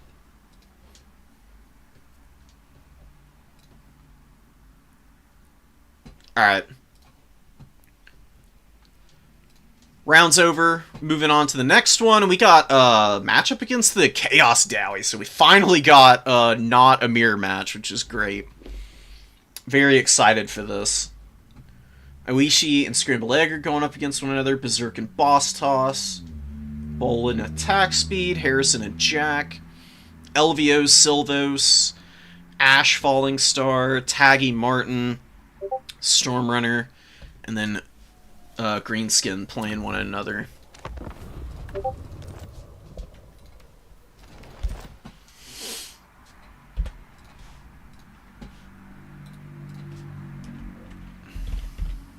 Alright.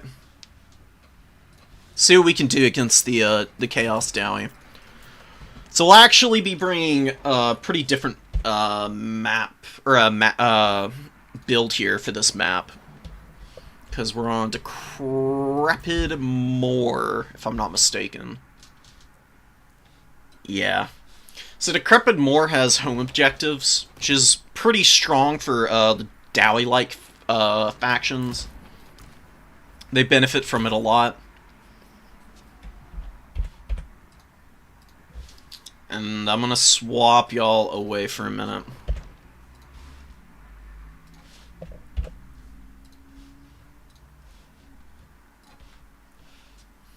Come chill and look at the current points here. What do I bring here?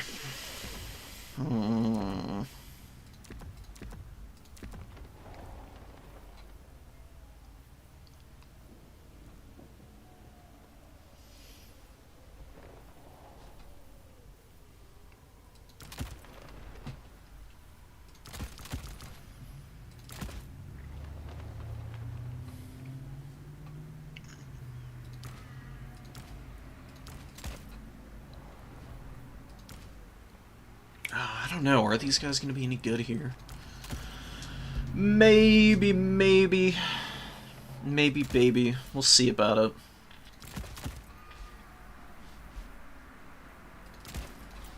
Leave these guys off the table for now. We'll get them in reserve and in the starting army.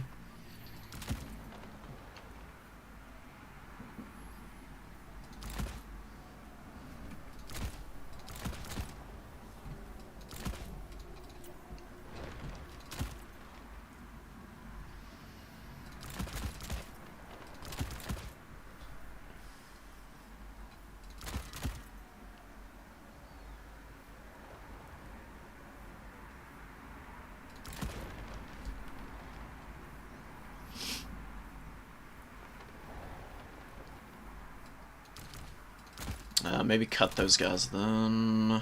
And what's our last call-in?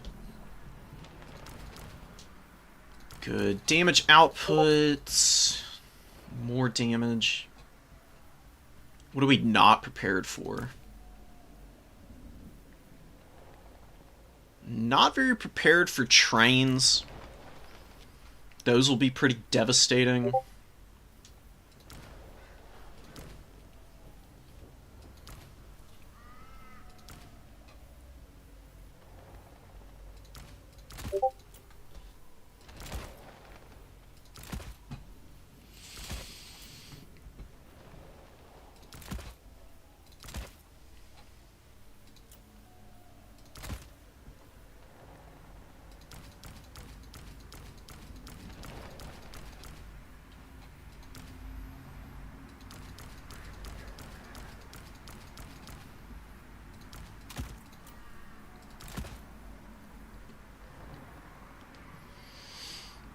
Alright, we're doing something a little bit different than what I normally bring versus Chaos Dwarves.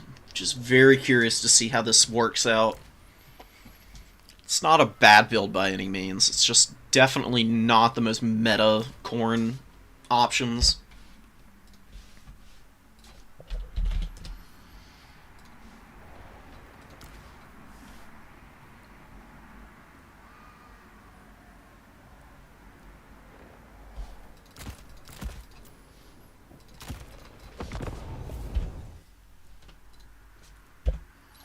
Alright. We brought a Blood Speaker and some Skull Crushers. I do really like Skull Crushers now. With the movement speed buff, they're much better than they were. They actually hit really freaking hard. Especially on the charge, and Blood Speaker's really good at supporting them with Wild Abandon and Pilgrimage of Skulls. And yeah, we've got some Marauders, we've got some Warriors, we've got some Hounds, we've got 2 Skull Cannons. One cannon is in reserve. Cannons are really good against Dowie trains. They actually do quite a bit of damage to them. So they're kind of there to maybe control that. And then we've got the Blood Beasts in reserve as well.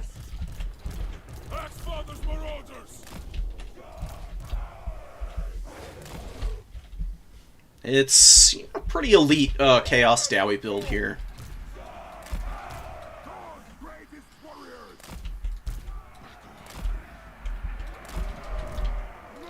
Blood Speaker's gonna hang out in here, and we'll get our, maybe I don't want the Chaos Warriors moving up there. We'll send a Marauder to low ground at first. The Skull Cannon can peel anything really brutal that they might run into. I don't know if we move up onto the number 1 or not, because I'm pretty sure he's going to start off with Hobgoblin Archer Corps. I'd be very surprised if he doesn't.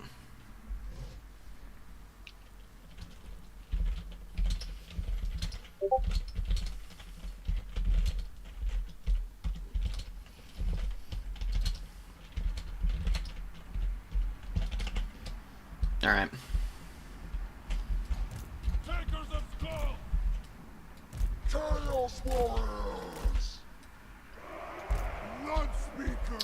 We'll see how fair and balanced Corn plays.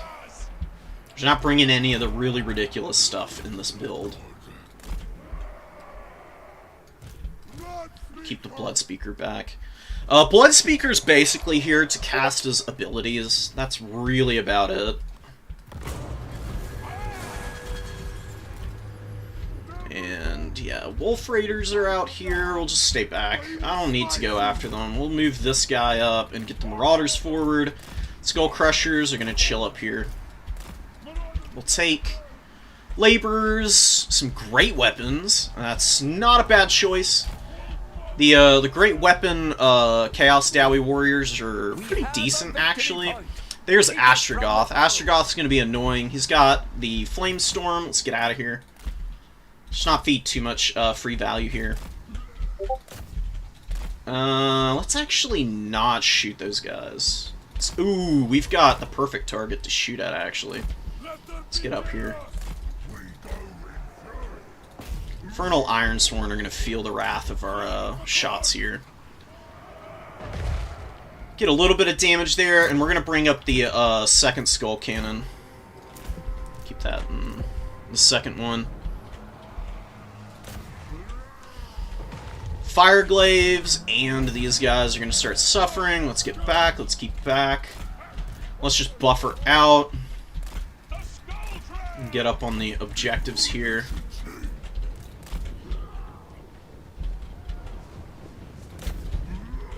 Let's mulch this stuff. You know, Astrogoth, you know, he's doing a little damage. He's got 2 Infernal Ironsworn on the field right now. We're doing good damage to these Infernal Ironsworn, as you can see. Like, the Fireglaves and the Ironsworn are both taking quite a bit of damage here. We're going to try and wear these guys down. We don't want them to blasting charge my stuff, because that's really going to suck, and I cannot really afford it. Let's get away from there. Let's try and shoot these guys. Let's collapse here. Let's collapse here. Let's get Exalted Bloodletters out. And we'll move up. We'll get ready. These guys are going to chill here. We're going to go in here. We need to move up to support the dudes who are going to be very necessary for doing a bunch of damage here. Need to get this guy out of there. Wild Abandon, we're popping so that we can just absolutely wreck these Infernal Ironsworn here. We got a little bit locked in combat in a very awkward way that I don't love. Good shot from the Skull Cannon. Skull Cannons just need to stay out of range of the Death Shrieker, and we need to get our Blood Speaker out of there too. Let's get away from this fight now. We've got the Infernal Ironsworn locked in combat. He's pushing this home objective, but we do have our good units out here that can do some pretty good work. Let's just get after those guys. We'll keep the Skull Crushers back a little bit. And let's start isolating these units over here. Good damage. Let's get the fudge out of here. We need to actually get in here. Pop this here before these guys break so that we can hold in there a little.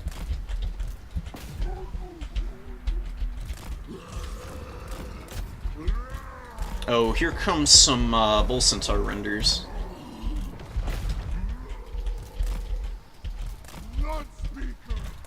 Alright, he's shooting there. We'll move up and we'll throw axes finally. We haven't really been very active with our throwing axes, but we haven't really needed to be yet.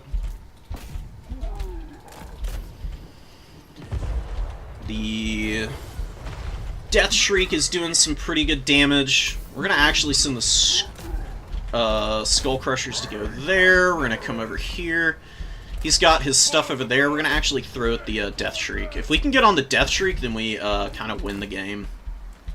The Blood Speaker doing his thing. We're going to pop Wild Abandon on our Chaos Warriors here.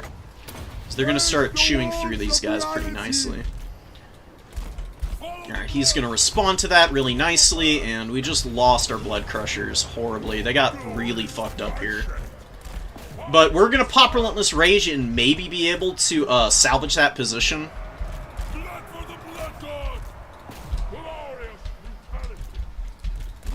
Very messy battle so far. He's actually kind of ahead if you really want to look at it appropriately. Very punishing fire coming in. We are kind of killing these Bull Centaur renders. We're going to try and finish them off with the cannons here.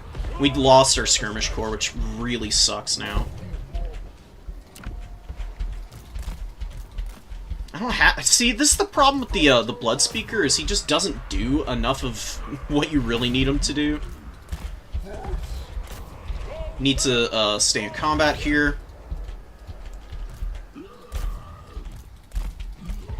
We do have the Exalted Bloodletters here who are going to do some nice damage. I need Hounds. Or, yeah, I need Flesh Hounds out.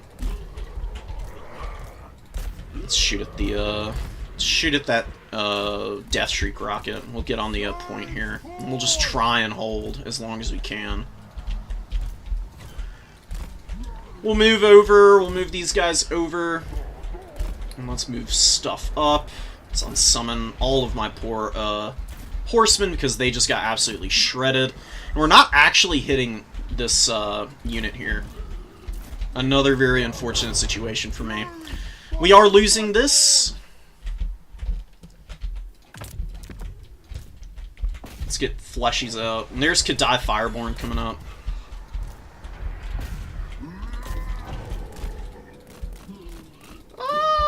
Let's do a little bit of fancy maneuvering and try and not lose this stuff here.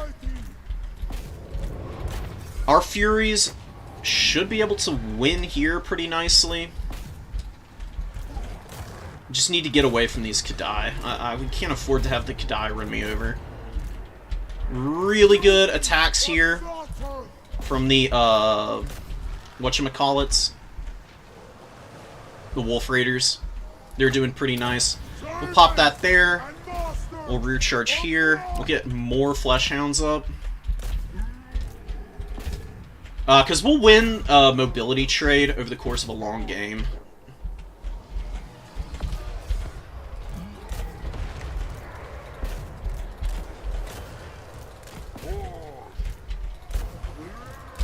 Just need to stay away there. We've got our skull cannons, getting some pretty good value. They can definitely stand to do a little bit more here. Need to keep them away from Astrogoth, and we can surround Astrogoth now and probably kill the Kadai here. How are these units doing? They're doing alright. Let's actually stay and fight these.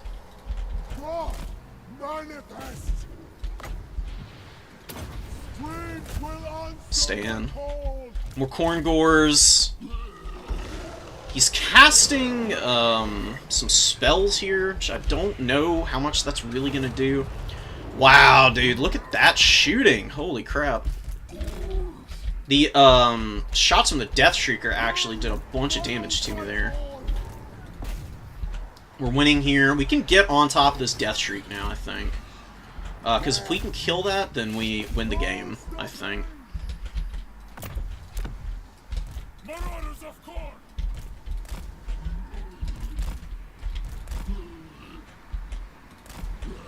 Let's just skirt away from here.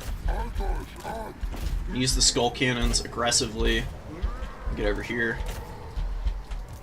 Let's land there. Let's get this guy just chilling. Doesn't have to do anything too fancy. We'll pop Relentless Rage here. And then we'll pop Wild Abandon on top of that as well. So that'll do some pretty good work for me.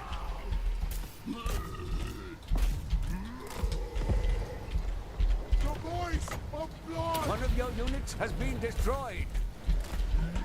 Okay, he actually killed this stuff. We need to get away here. I don't want to lose these units.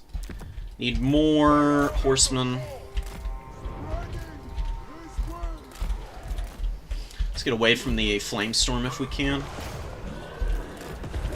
I didn't super escape it, but, you know, we've got the skull cannons to do a little bit of punishing of their own. And it is corn gores. Corn gores are at least going to hang in for a bit.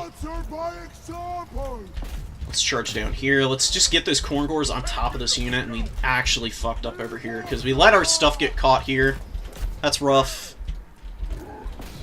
Hanging on by the barest margin here. What's he summoning out? Just more and more of the Wolf Raiders, if I'm not mistaken.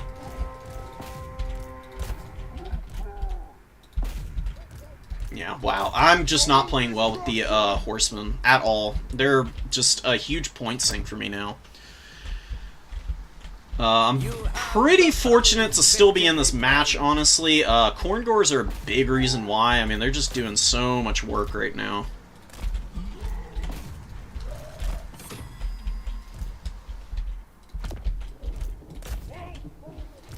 Let's get these guys away before the Kadai get here and just absolutely shred them.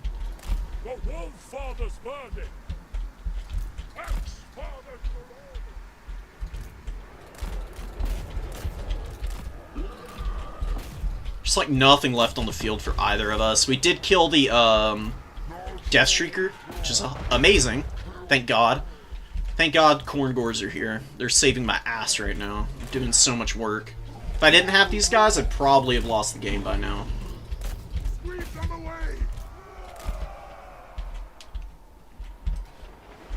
Thank you for the good lucks in the tourney, by the way. Let's pop Wild Abandon here, just so we don't lose any models either. Corn Gore's gonna finish off the Kadai, maybe. We've got the Skull Cannons, dude. Skull Cannons are gonna be big into the late game. We're gonna start bringing up elite infantry too, just to get back out on the field. Blood Speaker has done like nothing, which is fine. I don't really need him to.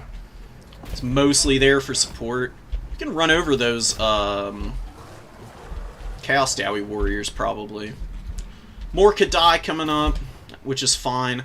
I think maybe I actually bring out a Skull Crusher. Skull Crusher wouldn't be bad here, because they'll be able to deal with the Kadai pretty nicely. We need to get away here. Just run. We're doing chip damage here. He's going to take this objective, but that's fine because we're going to recontest it. Unsummon this. He's going to take this point here as well, which is also fine. We've got time to play around here. We're going to focus on this objective, actually. And then we'll get the, move up here. We'll get the Blood Crushers out. Because I actually really do think the Blood Crushers are going to be huge here. Or the Skull Crushers.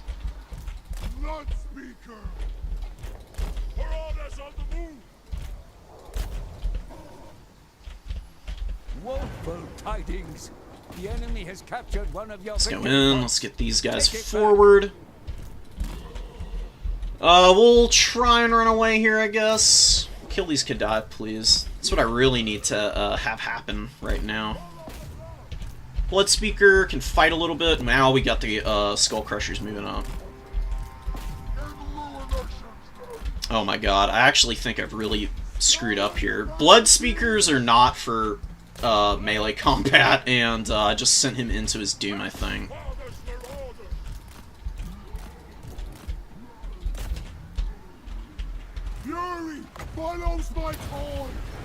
Whatever, we'll pop this here.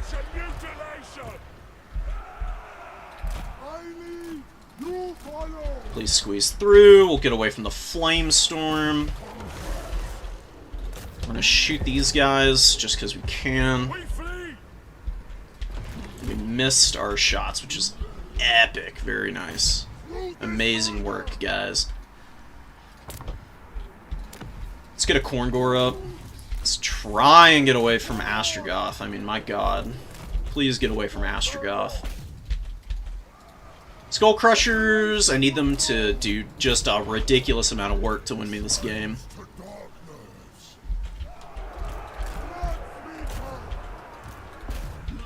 He's keeping a little too much back there, in my opinion. It's not a great situation for him.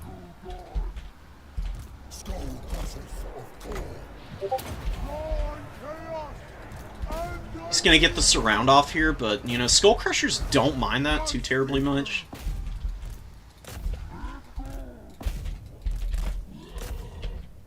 We've got one shot from the Skull Cannon, which might punish that blob pretty hard. Come on. Shoot, please. Why are you not shooting? Finally shoots. Just a little bit of damage. Let's get on top of that guy. Let's get in here. Skull Crushers don't want to fight Big Boy here. He's pushing up here. Just bring the Hounds of the Blood Hunt forward.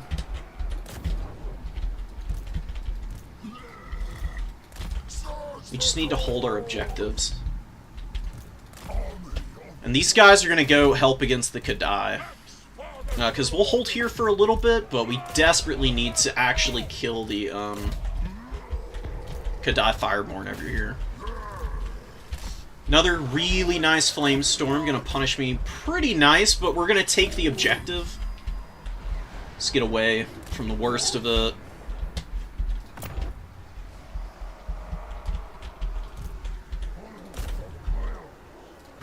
I'm going to pop this on Hounds of the Blood Hunt, just to keep them in the fight until our reinforcements arrive. Go here. Corngors are going to intercept there. We need to go over here, and we need some, what do we need? Should have brought Blood Beasts out, I think, is what I really needed on the field earlier. Just a little bit better mobility would have been huge for me.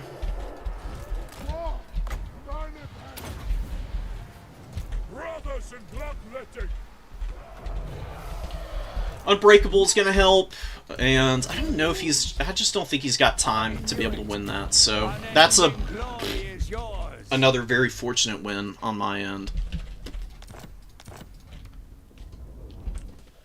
We're playing pretty messy.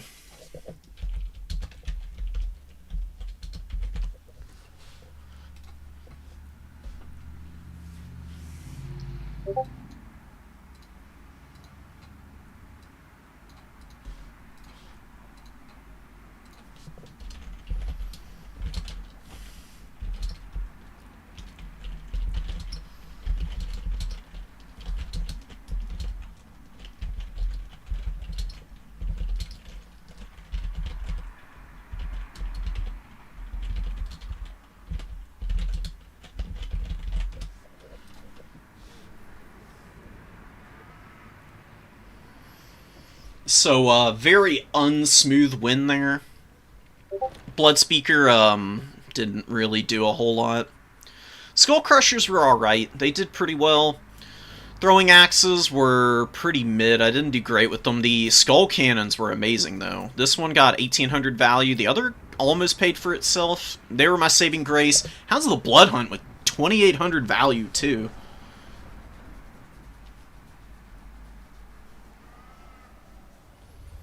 Damn, I'm sorry you got sick, Dark Age. I wish you could have joined up. We always have some pretty good scraps with you on Cathay. The hell were the Hounds of the Blood Hunt even fighting that game? I don't know how the hell they were doing anything.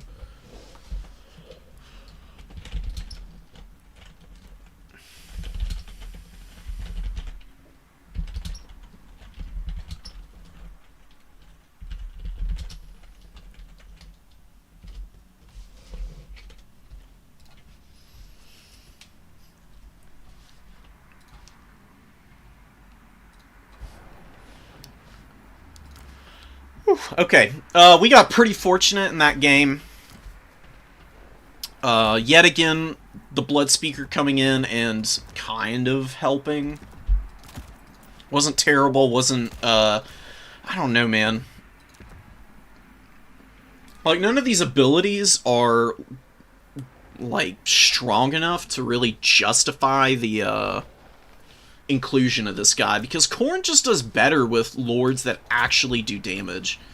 And Skulltaker is arguably better at buffing and debuffing anyways. Bloody Onslaught's really good. Revel in Slaughter and Cloak of Skulls are really good abilities. Well, one ability, one item.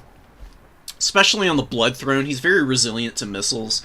He just runs over elite Chowie infantry. He can fight trains too, which is kind of funny.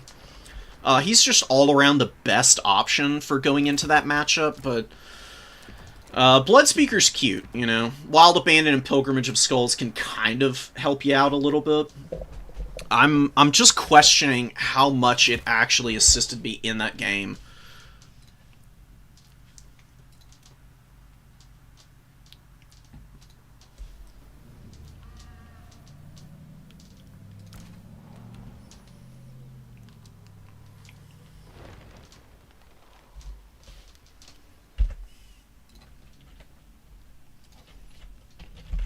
I'm talking with Tingus. Tingus is trying to figure out this matchup. I'm trying to help him out a little bit.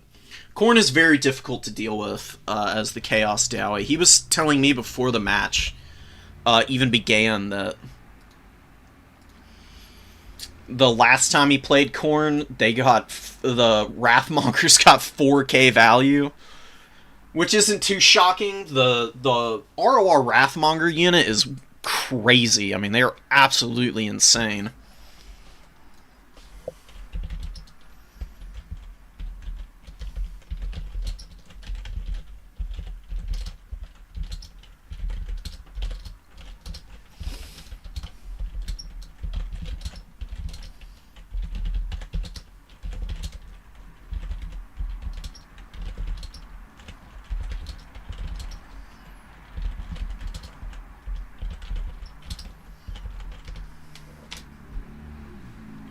We'll see if I can get him onto the Anticity playstyle. Anticity would unironically probably love the Chaos Dowie. Because they're just like Vampire Coast, but a little bit faster. You know? They've got blunderbusses too.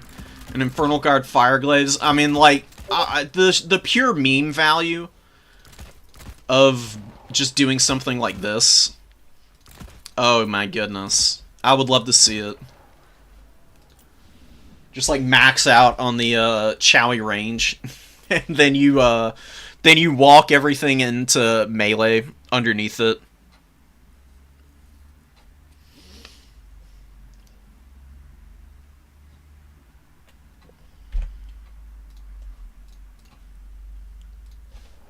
So here we go. My bad. I didn't actually end up showing it off. So you can bring like a cheap foot sorcerer or something. What would be best against Khorne? Probably metal, just with Searing Doom and Plague of Rust. You don't need any of this crap. You got a very cheap caster lord on foot, and then you just range for days. You just do this. I'd be very curious to see how Khorne would deal with a build like this. It would actually be a little intimidating. You can bring up a couple of elites, maybe.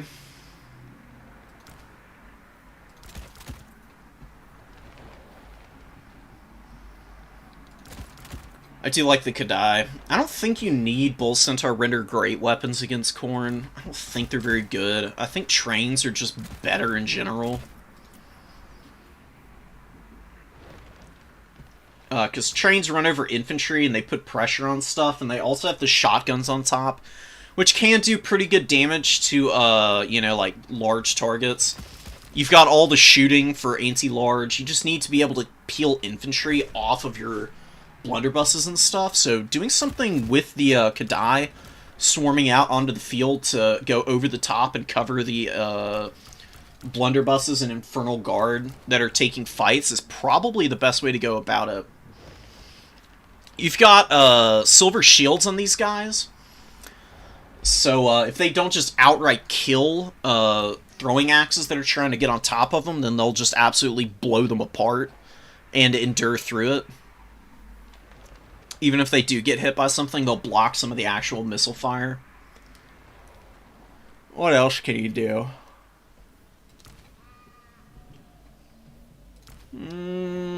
I mean, just Wolf Raiders. Wolf Raiders are really solid against Khorne. They do some pretty good work. I did like the Death Shriek. I do think Hellbound's worth it, because it gives the magical attacks and the perfect vigor. What do you do with your last 1,000 gold?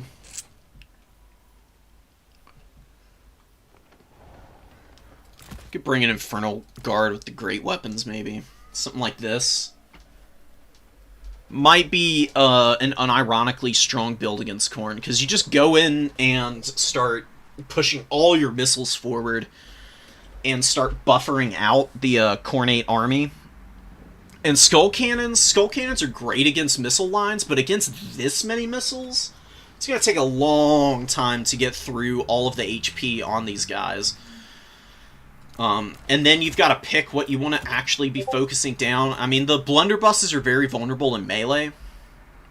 They fold up pretty quick because they've got low HP pools. But Infernal Guard Fireglaves are pretty decent at holding if they get charged down. So you can probably put these guys in the front line, actually, and then have the blunderbusses behind. Because the blunderbusses will shoot any of, like, Furies or, like, skirmish pressure that's trying to get around these guys off. Then the Fireglaves can focus anything that's trying to get past them, or just hold their ground. Then you've just got such an overwhelming core of missiles. If you can micro it around, maybe you can make it work. You need an open map, though. Decrepit Moor would be a good spot. Glade of the Everqueen would also be pretty good, because you've got a home objective to anchor on.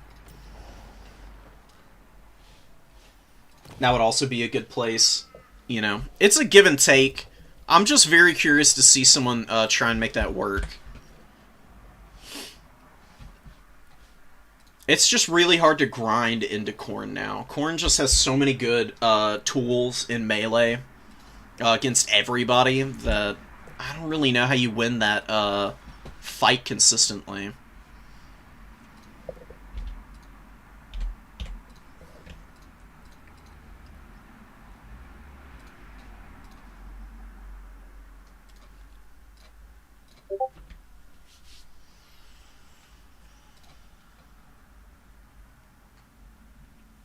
So Stormrunner and Greenskin are still playing, but we'll get to the next round shortly, and we'll see who we're going to be going up against.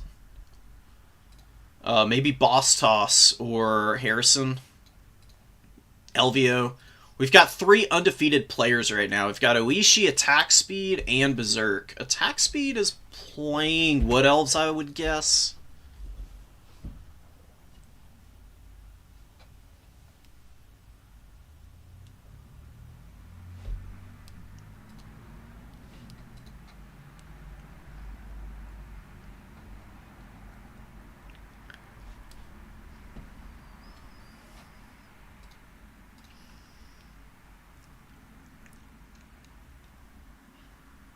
Oh, Attack Speed is on Slaanesh. Oh, man.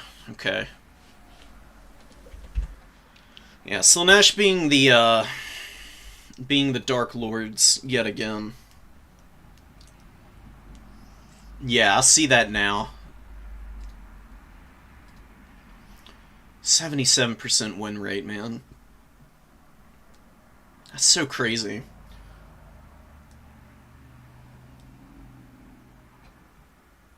47 and 14, no less. It's not like people aren't even playing that much of them. They're getting picked a lot and just absolutely crushing the competition. I mean,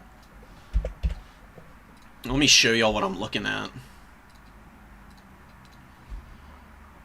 We got Slaanesh here, up at the top. I mean, undefeated against half the damn rosters in the game right now. Just about. How many is this? 1, 2, 3, 4, 5, 6, 7, 8, 9, 10. 10 of the 24 factions haven't even beaten Slaanesh up to this point. Like, there's some caveats with Chaos Demons and Grand Cathay, but just having played one game. But, you know, kind of rough, man. Khorne getting crushed, Tomb Kings, Ogre Kingdoms. The only faction with a winning rate against them right now is Wood Elves and, ironically enough, Bretonnia. And look at Bretonnia. They got 14 games played total in this whole season. Chaos Demons are down there in terms of the number of games played. Khorne win rate, you know, sticking around 50%. Khorne is just one of those factions that's probably always going to be around 50. No matter how strong they are, just because lots of new people are into them. All of the Warriors of Chaos losses are yours. Dude, I don't blame you. That's got to be really difficult for Warriors. Because, you know, Warriors of Chaos rely on lots of heavily armored infantry that just get hard countered by Demonettes and Seekers.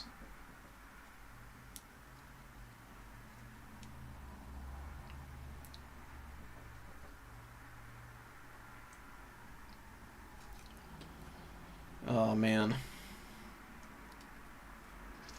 Yeah, you've got your own Hellstriders that can trade evenly into stuff. I don't know. Big sad, dude. Some of the factions in the game are, you know, this tends to happen.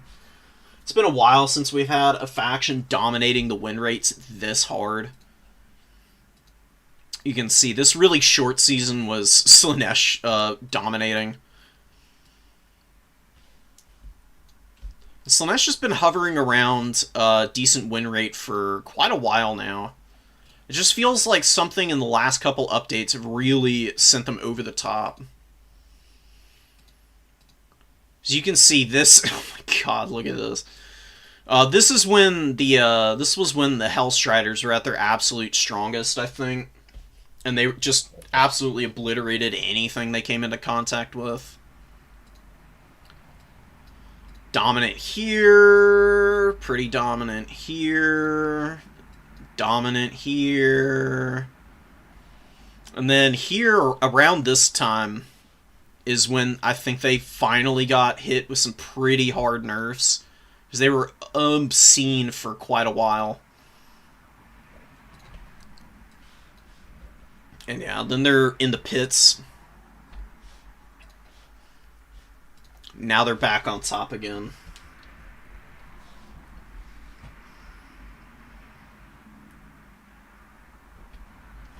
Can't see shit? What the hell?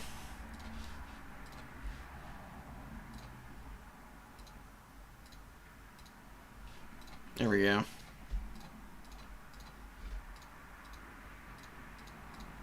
That's my bad, guys.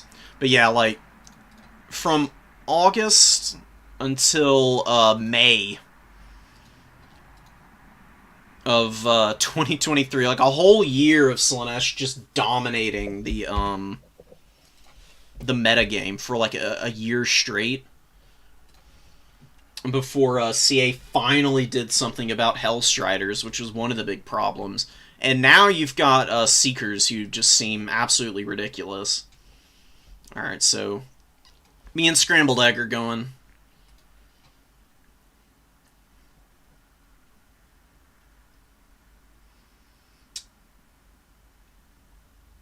Yeah, having loads of damage and rampage is good. That's true. The one of the big problems is that Slaanesh's army ability, the Fascination, which rampages and does damage, can two-shot cavalry units of any type. As well as like pulling them into combat, you're already ripping them to pieces. It's a little crazy. Because you have to have mobility in order to deal with Slaanesh in some way. So the fact that they can just destroy your cavalry for free sucks. And then they can just maximize the pain after that for free. And just absolutely roll over you. Alright, Scrambled Eggs here.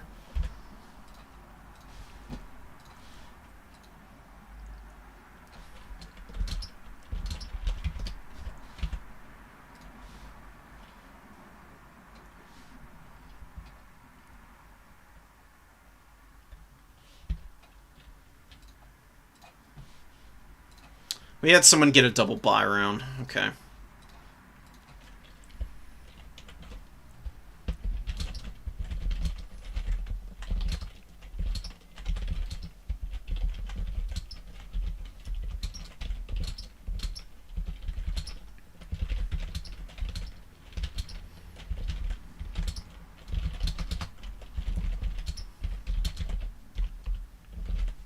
If nobody lets Stelios into their game, we'll probably give our spot up.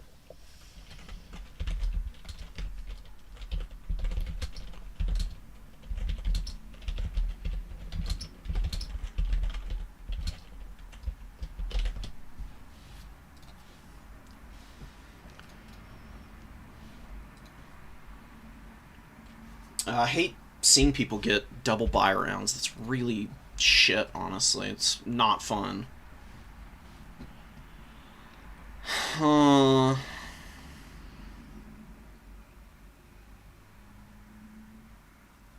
don't want to just arbitrarily take it from somebody, though. I don't know why the website does this. I mean, it sees people get a buy round and then it'll give them another one, which is just really shitty.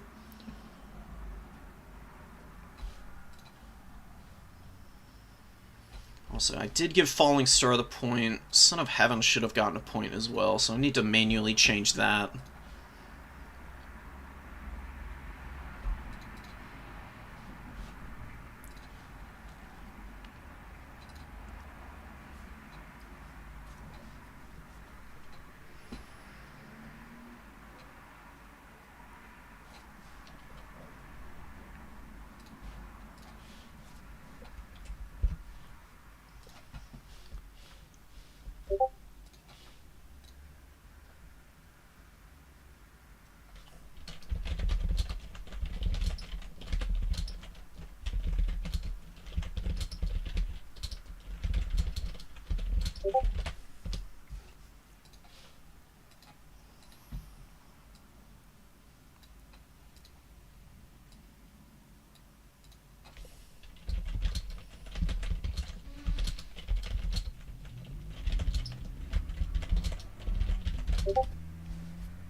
Alright, we got one more person getting our attention. So let's... Oh my god, okay, hold on.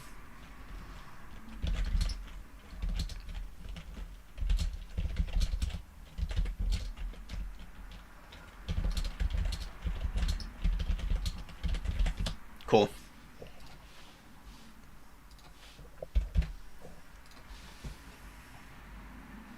This is so chaotic, man. Tourney adminning in a nutshell. Well, we're, don't worry, Tom. We've got, somebody is having internet problems, and they're gonna drop, so we're gonna actually swap Son of Heaven into their place.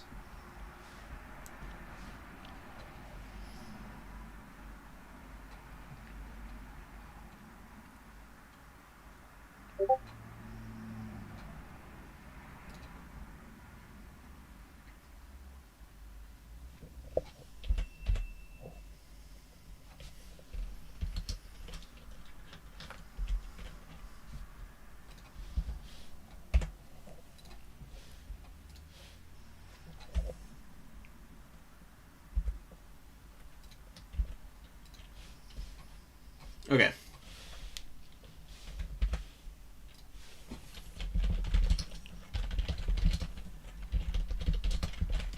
Cool. Wow, that worked out really perfectly for us.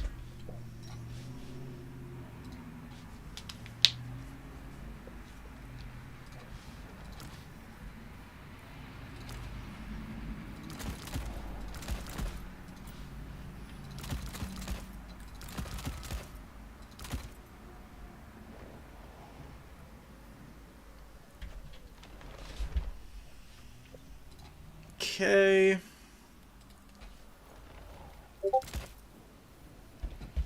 We're just screwing around with the build. I don't know what I'm actually bringing out.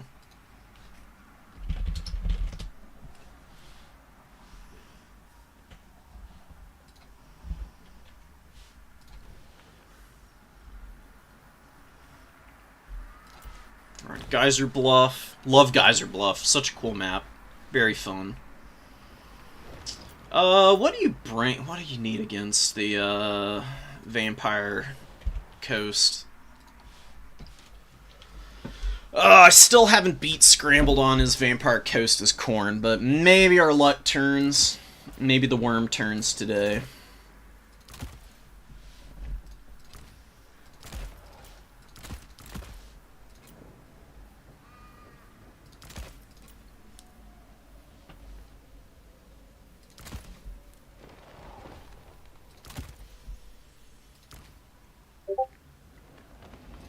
Bring some absolutely ridiculous infantry corps and then build up behind it. Might be the ticket. You can bring spawn. They aren't bad. I don't think you need that many though. Actually.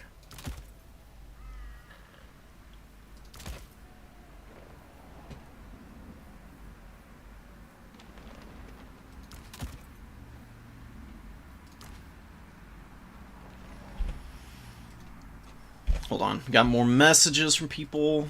Okay, Scrambled's ready, I'm not though. I still gotta figure out exactly what it is that we're bringing. Oh, Bloodletters wouldn't be bad, maybe Forsaken though.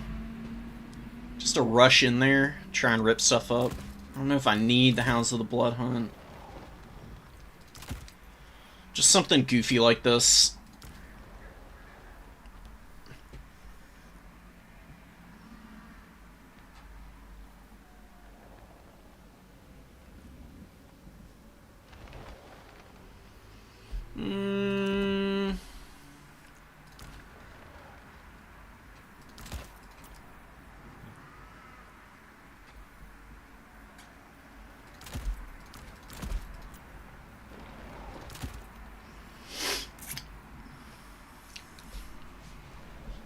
Is this build bad? Probably.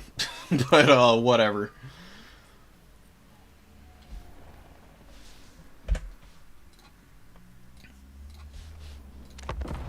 Alright, let's get rolled by Scrambled Egg. I'm ready to be emotionally devastated.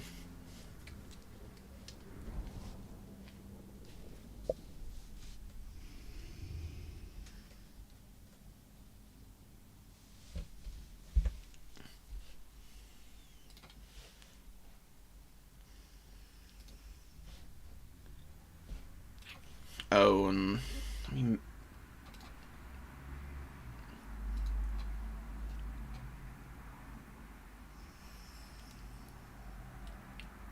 can I clear this?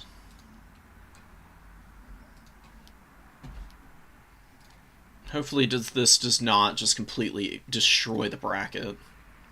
Okay, cool. Shoo. Oh my god, dude.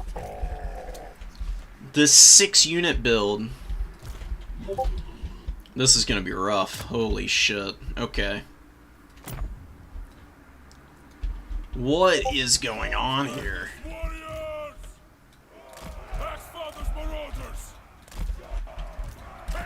He's brought, I'm guessing he brought double crab, which is gonna be impossible for me to deal with.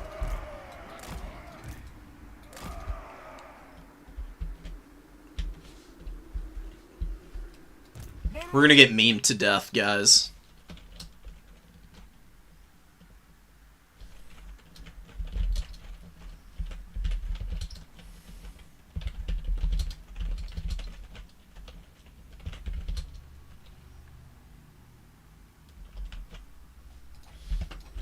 We're actually supposed to be on floodplain, but,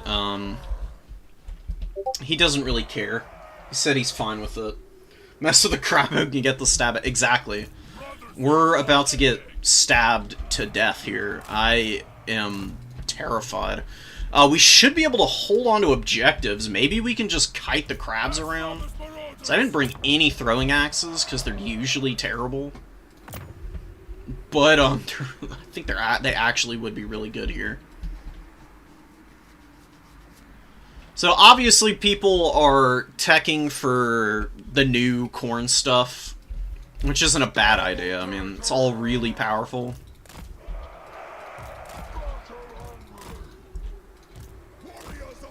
Let's see what we can do, man. This is gonna suck because I don't have Bloody Onslaught anymore. Would have been really nice for debuffing the crabs. And I don't have a lot of AP. I don't have any corn gores. I was building for a gun line, and that is not what we have on the table here, so we'll just have to see what we can do.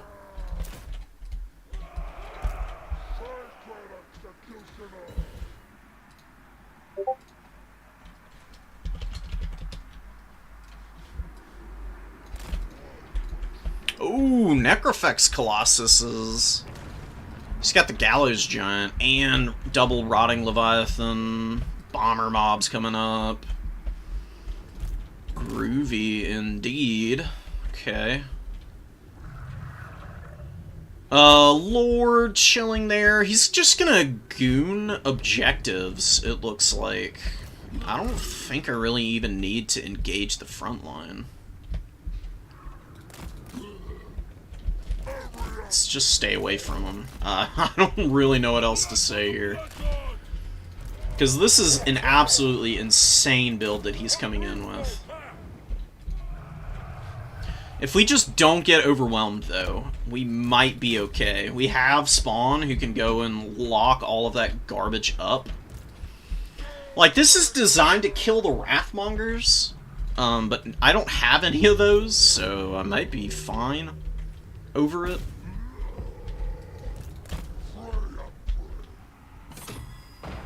Nice shot, bozo. You gotta love the skull cannons, man. Absolutely incredible performance of just missing every shot that they take still. I think we just rush him. I think we just need to stuff and do something ridiculous here.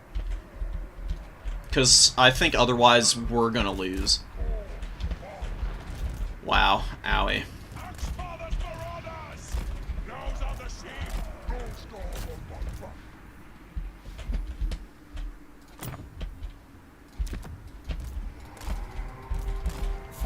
Let's get up, let's do things and stuff. We'll fire here and then run away.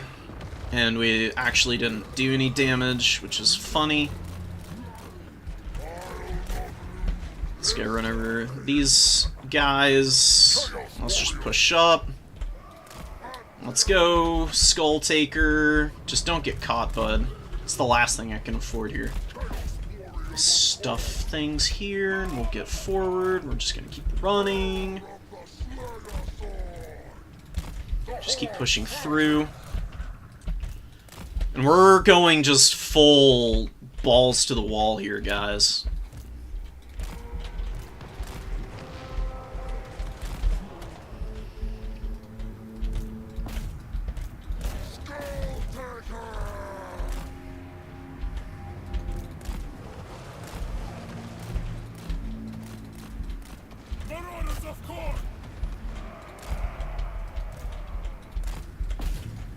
Let's actually see what we can do here to snipe his lord, potentially. That'd be very funny.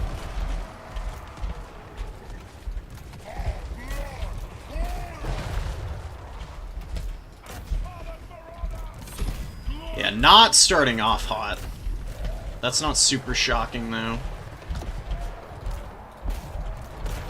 Ooh, Skull Taker's getting screwed up right now, man. Got a lot of stuff getting stuck on units here.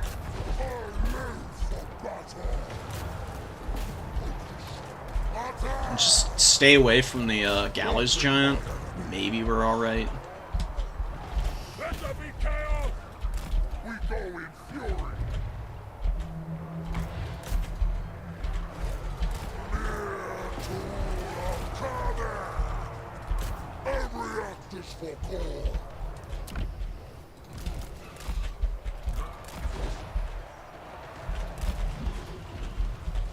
Okay, this match is just silly right now. I have no idea what's happening here.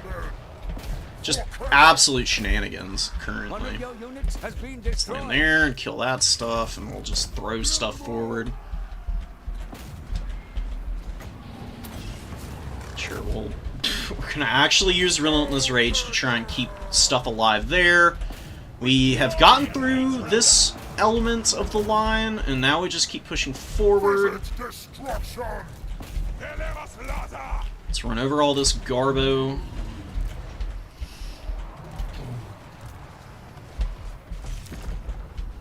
Oh, yeah, let's get away from here. Skull Taker, please don't die here. Alright, Skull Taker's gonna run to the edge of the map and never come back. What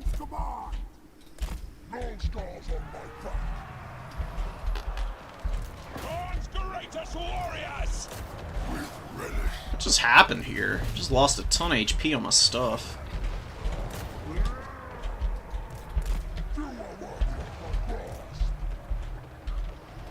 I mean, we're stuffing pretty well. Just don't think that we can, I don't know if we're going to be able to keep up this pace, though, is the problem. We've won pretty hard over here, though, so we do actually have some units that can do stuff later.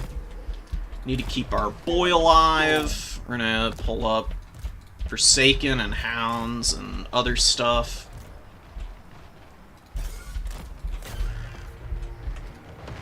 Chaos Warriors of Core!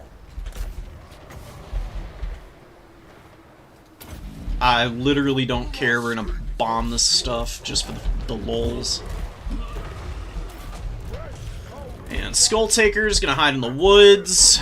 We killed that gun unit. We're killing most of his front line. I'm gonna pull all of this stuff back now. One of your units has been destroyed.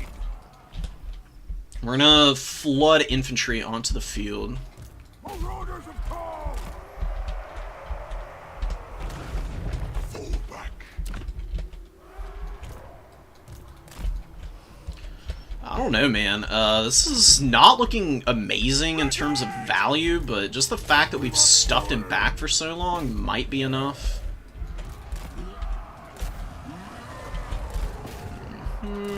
Wow. Whiffed. On summon. He's just creeping up more infantry now.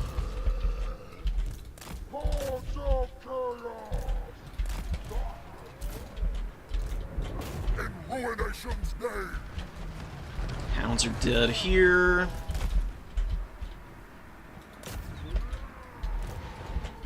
How the hell did these guys get stopped from being unsummoned here? It's very bizarre. Okay.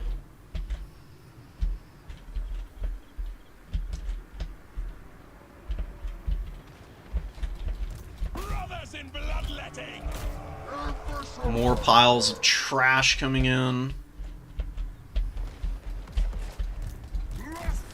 Eek, run away! We don't want it. We're innocent boys. We did not do this. Whatever you're accusing us of, we're innocent of.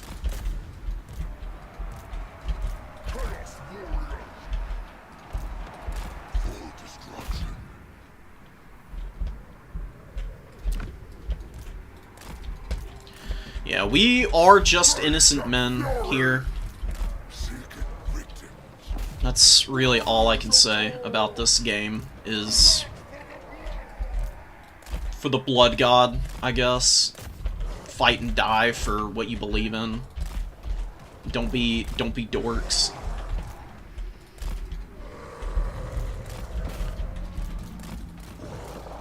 Ooh, okay, I didn't do too much damage. Just more stuff, more things, and more stuff to come out and stuff the Vampire Coast back. You actually do some damage here. I'm begging you.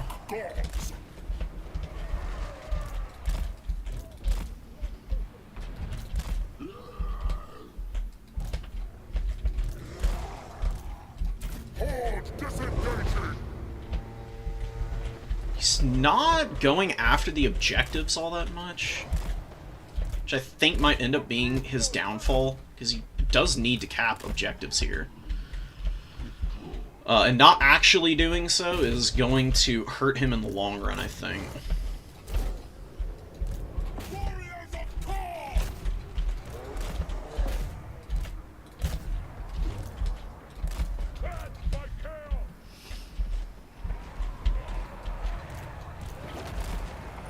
Yeah, we're stalling him back here as well, which is pretty funny. I mean, LOL. Warriors are getting shot to pieces. We're just pushing more and more stuff up. We're just pushing more and more of this stuff up. Let's get on the Gallows Giant, see if we can do anything. Bring out the Minotaurs and try and threaten a little bit. Should just stick and fight. These guys are going to try and escape and not crumble out.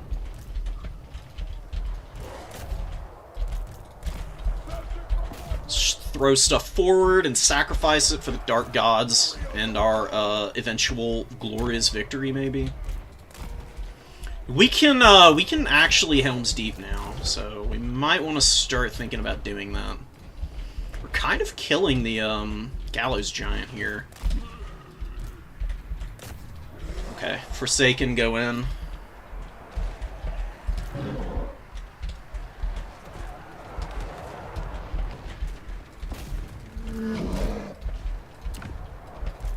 Just more stuff, dude. Just absolute hordes of it.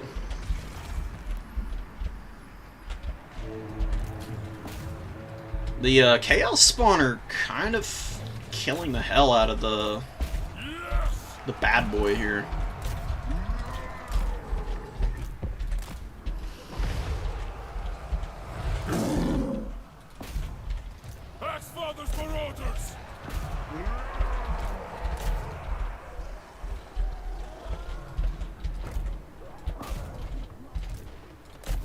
Gallows Giant kind of dying. He's taken this objective finally. We're stuffing some things back here. And gotta be able to heal a bunch here. We're gonna just... whatever, we're gonna YOLO in here. I don't care anymore. This match has lost any kind of respectability at this point.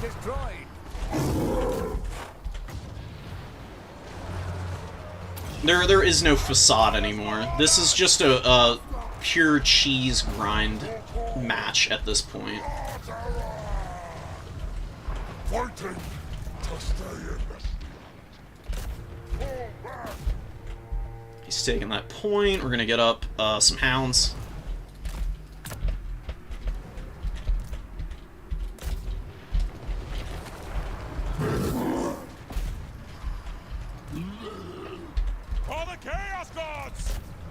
The very last. Skulls! Skulls! Let's make sure we've got cap weight here. Skull Taker is just gonna have to somehow survive, I guess. I mean, I don't know how the hell he's gonna do that, but he's gonna. Wish I had Relentless Rage for him now, honestly. Because this is not good. Him dying here might be my doom. Oh, but he actually rallies! Pog. Big win? Somehow a big win? We're popping this here. We're just throwing shit at the wall.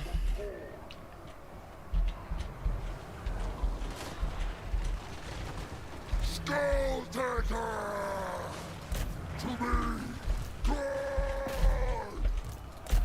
Oh my god, that was a stupid match.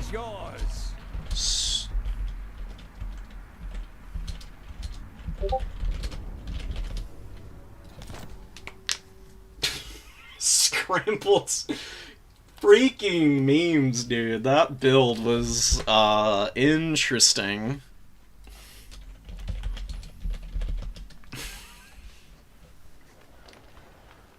What the fuck was that? Black Spot got 1800 value. What the fuck, dude?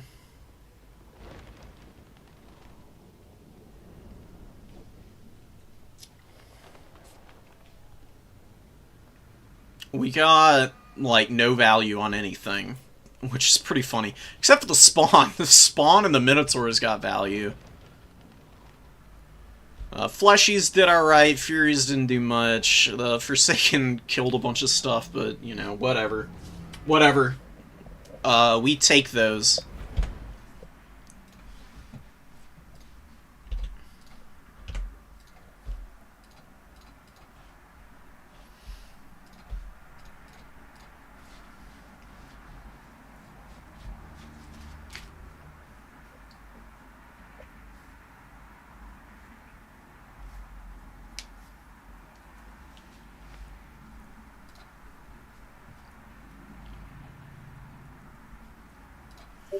How are we doing on, we're maybe gonna get into top 4. How are the other matches going?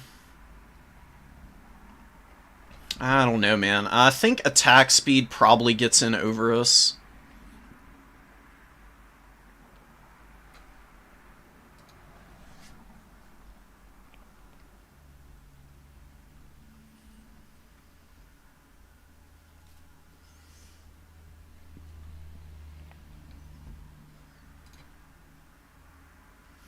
So if Oishi wins, then Oishi gets in, for sure, for being undefeated. Attack speed gets a point, and then I'm basically flipping for a top 4 spot, is what it looks like it's going to end up being.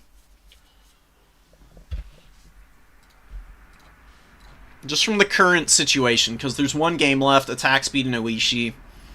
Berserk, undefeated. Me, you know, 3 wins, 1 loss. Harrison, probably gonna get in. Oh wait, no, I get in regardless, because my op points are higher than Harrison. Right? Yeah. No, okay, I'm safe.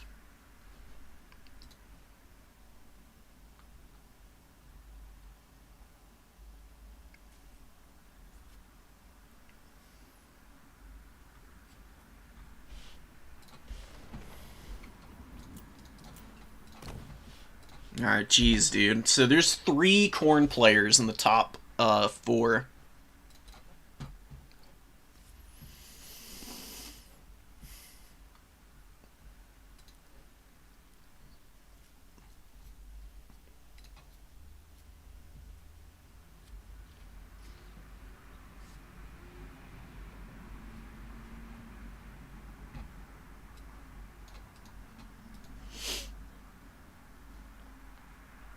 Who else did Scrambled end up playing? Son of Heaven, Tingus, and then lost to Corn, and then loses to Corn again. Okay.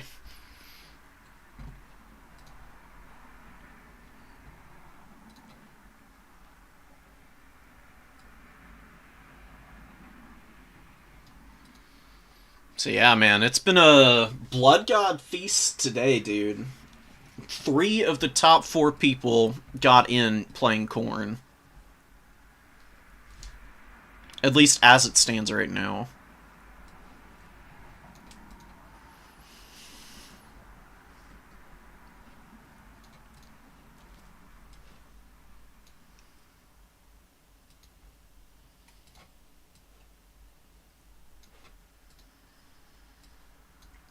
Ash has been playing a lot more Dom.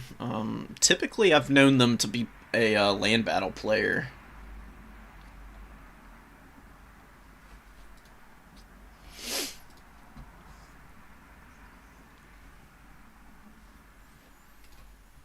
Or Conquest, rather, I guess. What do we play in the top 4, though? Because I don't actually know what we're going to be going with.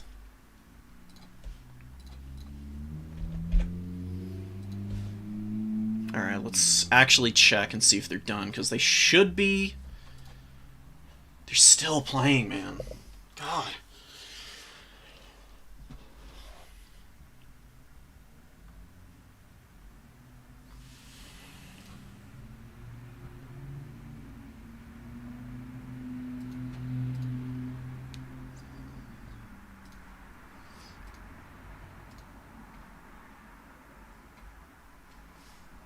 Look at the Ogre Kingdoms versus Beastmen right now. Just to flip back for a sec. 8-0 versus one of the stronger factions in the game, dude. I mean, Beastmen are in the number 2 behind Slanesh and Winrate right now. Ogre Kingdoms are just obliterating them. 8-0. Like, I mean... like 3-0 or 4-0 would be whatever. 8-0 is kind of silly, I think. You think we'll get Dom in the next game? I actually do think we will. I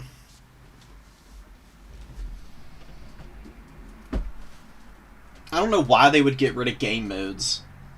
Like, I know some people are advocating that they should get rid of something in order to consolidate the player bases, but I think that's wildly misguided, just because it doesn't matter if the community is playing separate things. Like, it's still the Warhammer Total War community as a whole. You know, some people prefer one over the other, that's fine. There's plenty of people to go around. I don't know why people need to be so tribal about it. Like, I don't like Conquest. I won't play Conquest. You know, it's really not my cup of tea. Dom is the only thing that I enjoy multiplayer-wise. It's just more traditional RTS. I feel like it's a little bit deeper in terms of the actual mechanics. And, I don't know, I think they might refine Dom, and it might be a little bit different in whatever game we get next, but I don't think the game mode's going anywhere. CA is not a company that really gets rid of mechanics so much as they might change them up. This has been a huge moneymaker for them, and they do genuinely listen to the multiplayer community. So unless there's just a wild vast majority of players that don't want Dom in the next game, it's going to stick around, I think.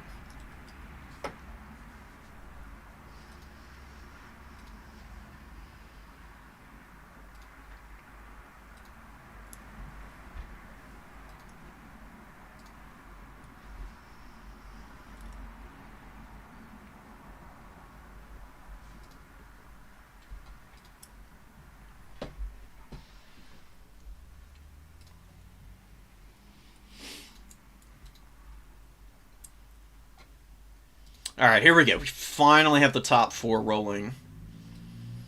So yeah, Berserk, Oishi, Attack Speed, and myself are going to be the top 4. Let's talk to everybody in the tournament chat.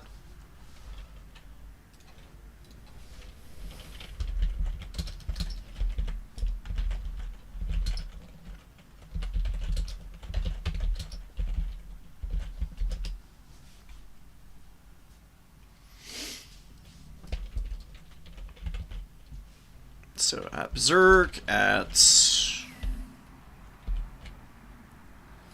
Oishi, at Attack Speed.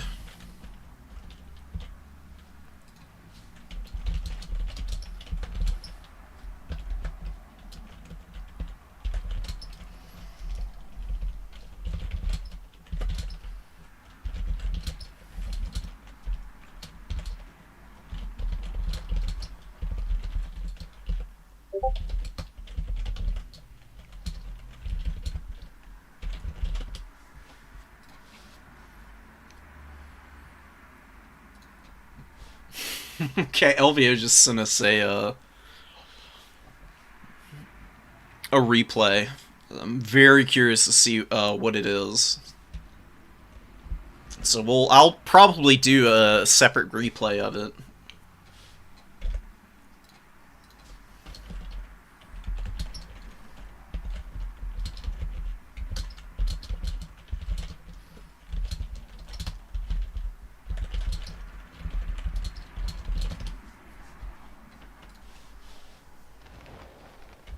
Okay. So...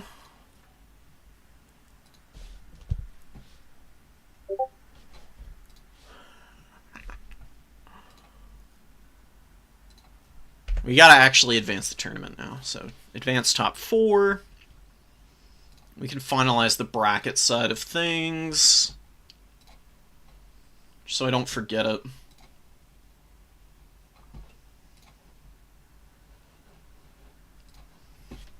Alright, we gotta do the Matrix for the top 4.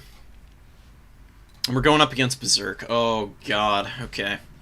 He trounced us one time already, so we'll see what we can do for the second go around.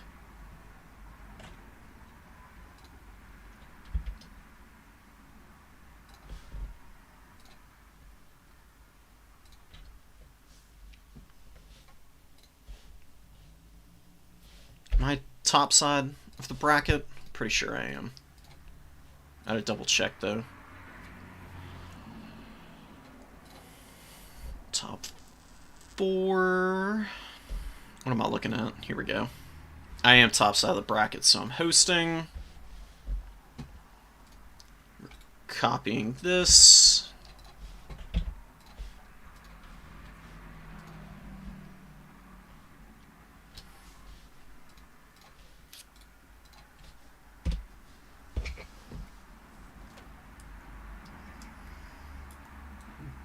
Love you, LVO.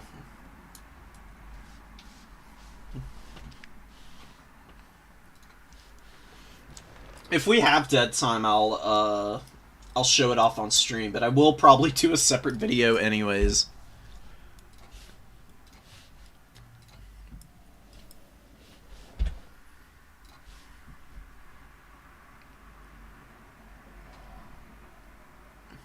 Oh, we got multiple bands. Okay, I didn't even know what pick and ban tool we were doing for Matrix, but we got 2 bands that we get to play around with. I mean, Berserk's pretty good at everything.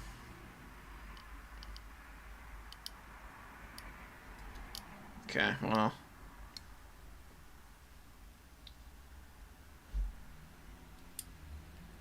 Exclusive, hidden, and parallel. And then it's only... Okay, so it reveals the bands there at the end. So you don't get to see what the person's banning between picks. Which is fine.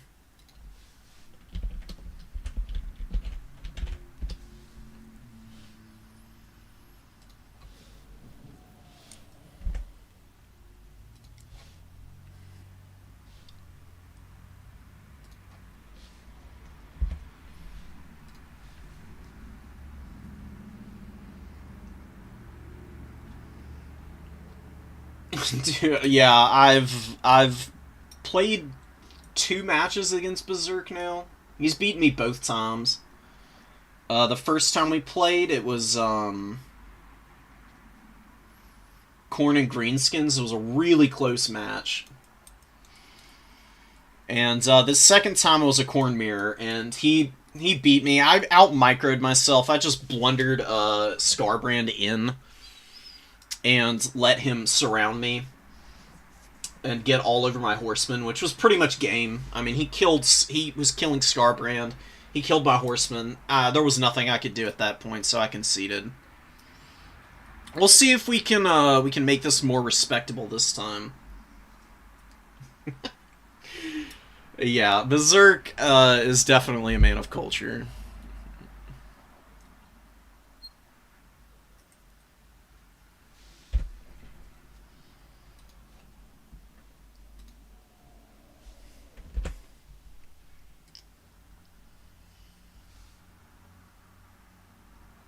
If we go up against Oishi, Oishi plays a lot of the meta factions.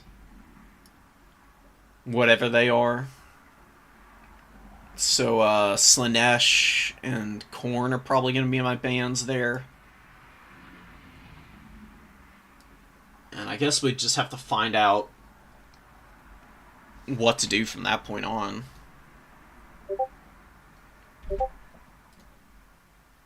Okay, Berserker's ready.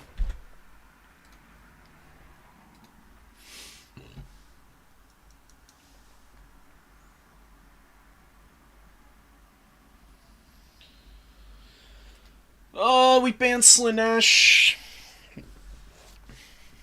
I don't want to go up against Slanesh. I don't want to have my heart and soul ripped out of my body.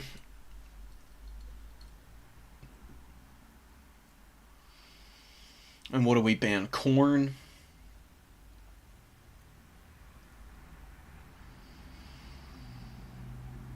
Sure, we'll ban Corn and Slanesh, just cause.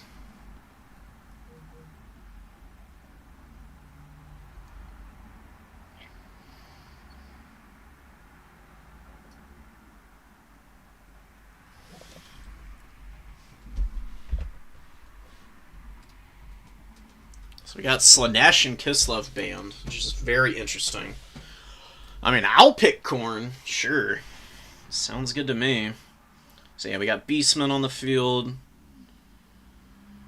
What else do we want? Lizardmen wouldn't be bad. We'll take Tomb Kings. He took Kislev.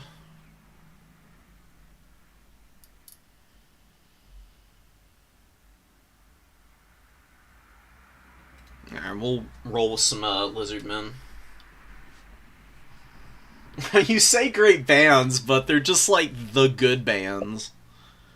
Like just the ones that you probably want to go for. I'm curious how he plays Kislev. Yeah, Nurgle, not super surprising. I know he's always been a Nurgle main.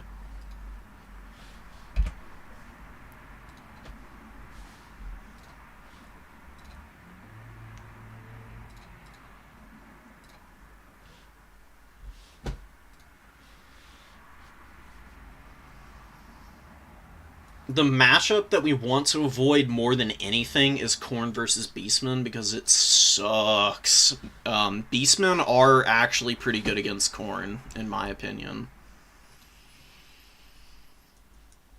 Just because they can bring their own Khorne Gores out. Gore Herd are really powerful. They're very good at grinding down your infantry.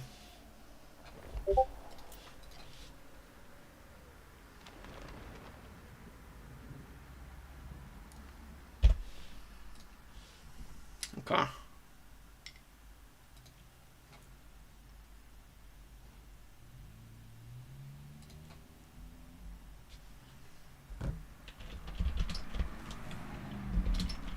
So we'll ban Khorne Beastmen just to start off. We got the top of the bracket, so that's the way we're going to start it off here.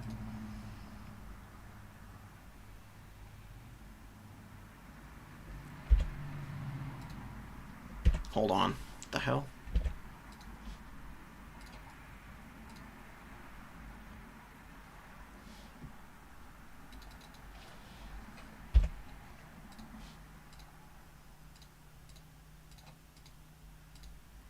Here we go.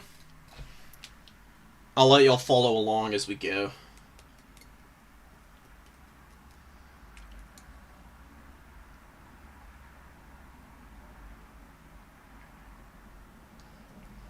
What do you think they need to do to balance out Slanesh LVO? Because it's pretty disgusting right now.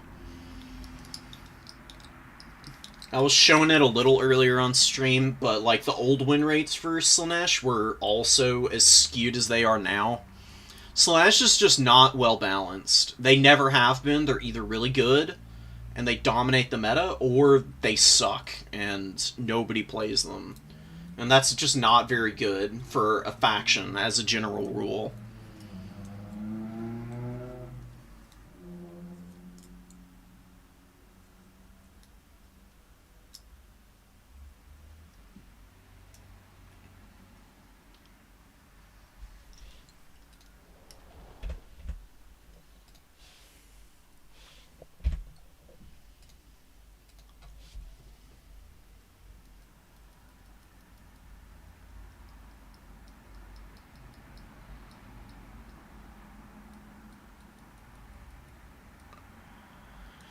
Alright, Beastman Tomb Kings gets banned, and Kislev Lizards gets banned.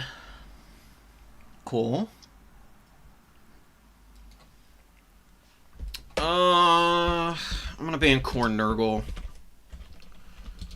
I hate fighting Nurgle. And Lizard's Nurgle, I'm also banning.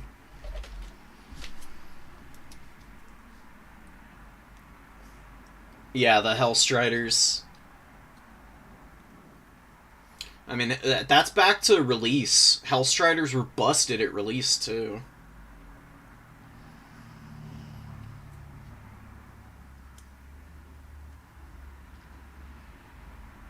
I don't know. I think that's pretty solid in terms of trying to balance them. It's just the fact that Seekers delete everything, and you can't get away from Seekers. There is not a single unit in the game that can unengage from Seekers if they get caught.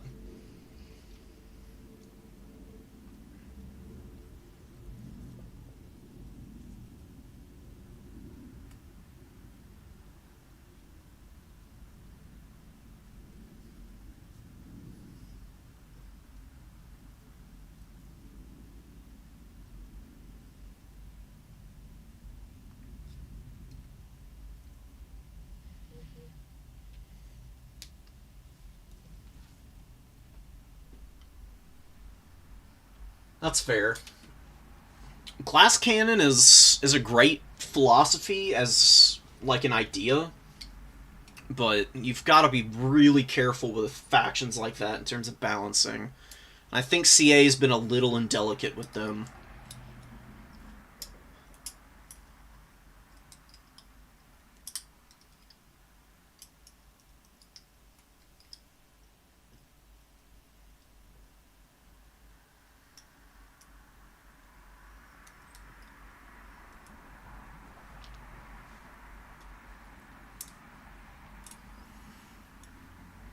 So, Korn Kislev I'm pretty confident in.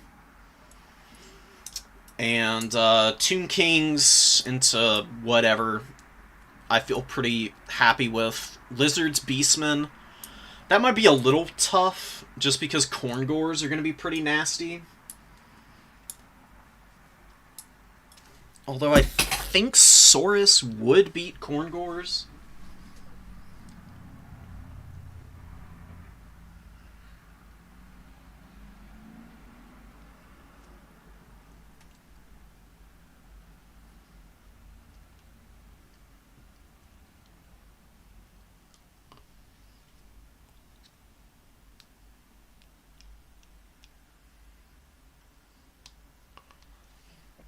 Alright, so, got all these, we got Korn Kislev banned out, and we got Tomb King's Kislev banned out. Let's just play Lizardmen versus Beastmen. It's been a long time since I've, oh.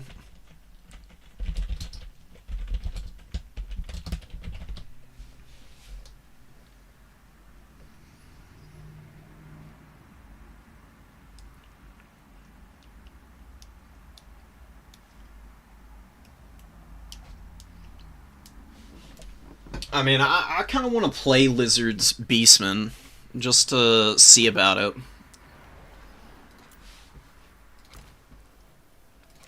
I think this will be a fun, little match here. I'm gonna boot y'all out for a minute. Or I'll keep y'all here.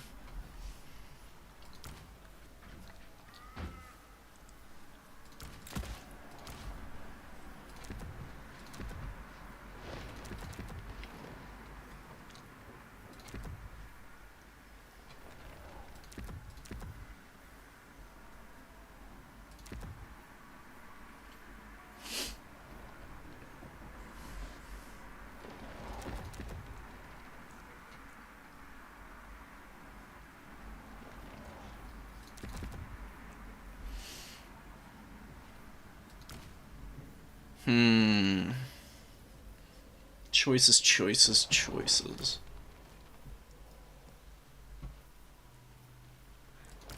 Not a bad option here.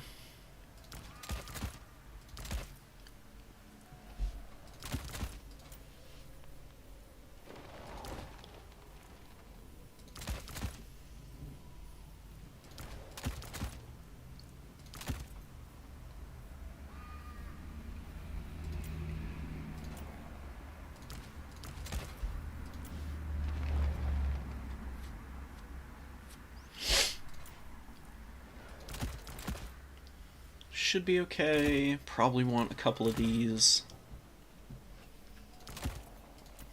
Well, maybe not.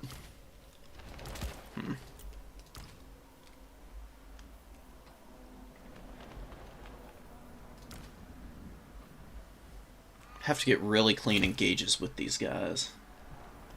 So we'll see about that.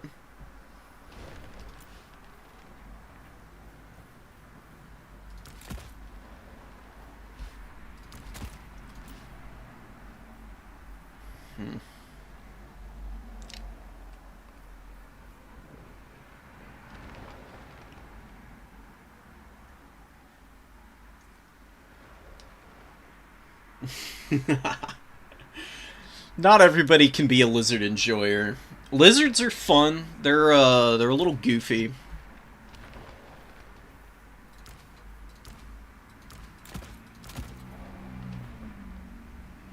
Nah, these are gonna be way too vulnerable in the air. We might bring a...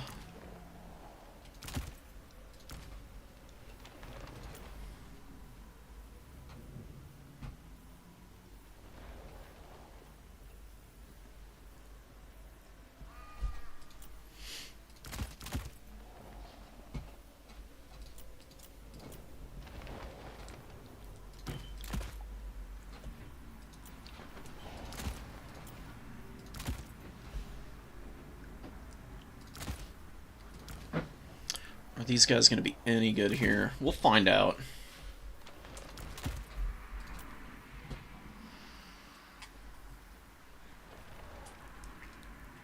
Okay, that's looking nice. What else do we need here, though?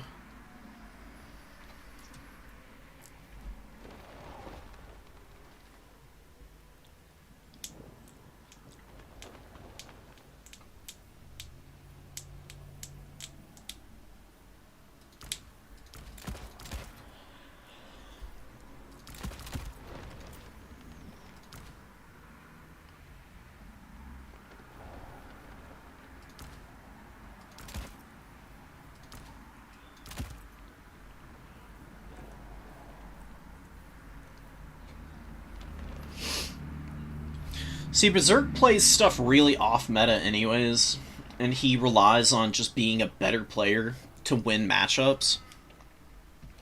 That's probably one of the things that I'm most afraid of here. You know, because I could very well bring what I think would be a really good army against Beastmen, and then he's swapping it up to such a degree that I don't have any of the answers that I need out on the field.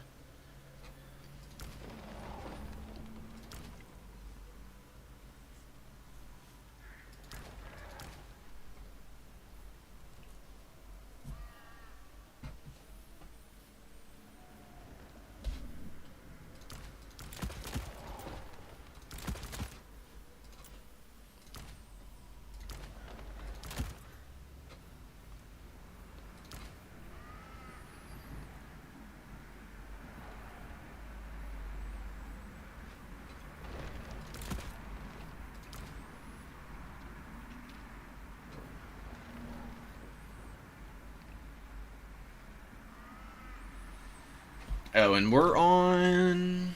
Oh, I think we are on Geyser Bluff again. Because, Scrambled Egg and I played the wrong map, so, yeah, we're having another showdown on Geyser here. We were supposed to play on Tried Floodplain in round 4. And, yeah, well, we both forgot, and neither of us cared enough to run it back, so...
Alright, here we go.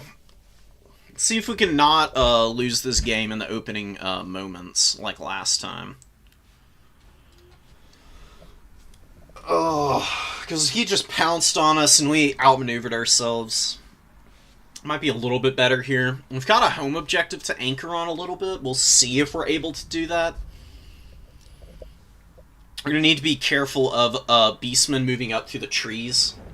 Because, I mean, really and truly, being able to sneak up through this forest onto your opponent's home objective is actually pretty strong. Because you can really overwhelm a flank and just completely crush your opponent if they're not careful.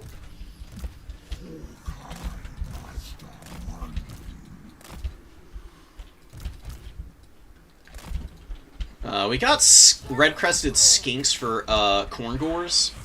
We'll see if he's actually got any. He might not have any corn gores.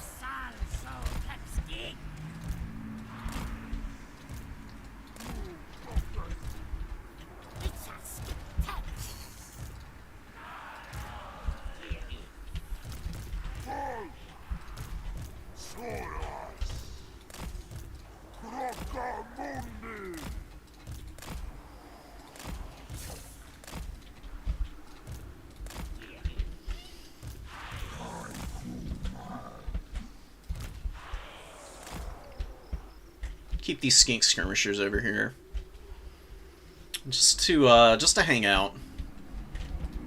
Maybe they'll be able to push the objective over here. Maybe not.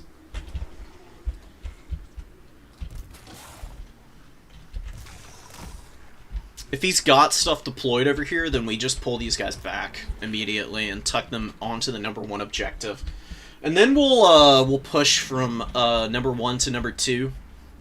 And try and just hold off any pressure he's sending over there. We've got the exact same number of units in our army. Okay.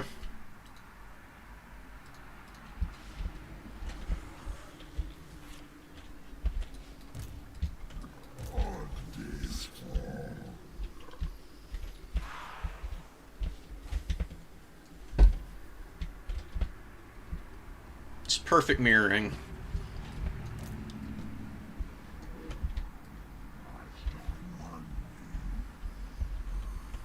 Nice rock.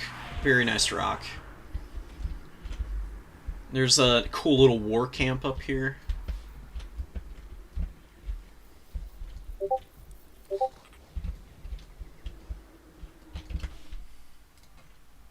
Okay, cool. Berserk's ready. I'm ready.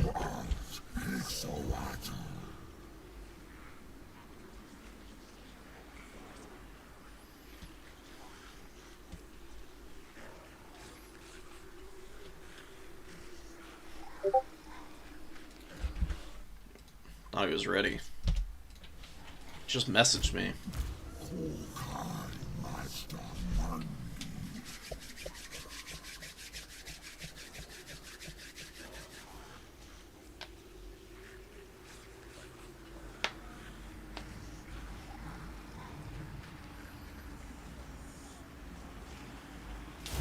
Okay, there we go.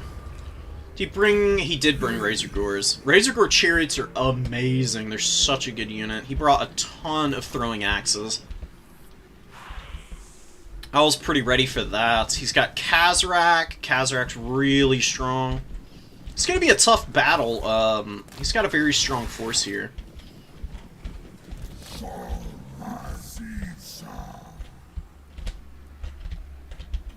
So we're going to need some mass to stop the chariots. He's got Wargore, he's got Bray Shaman of Shadows. He's got a pretty similar force to what I like to bring.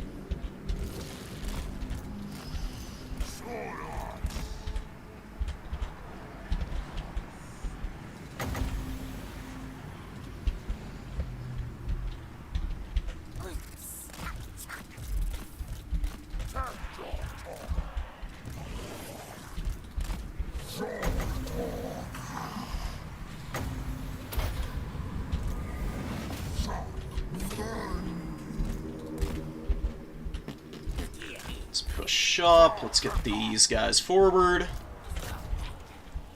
Got a good charge there. He's going to be going for a very aggressive attack and build here.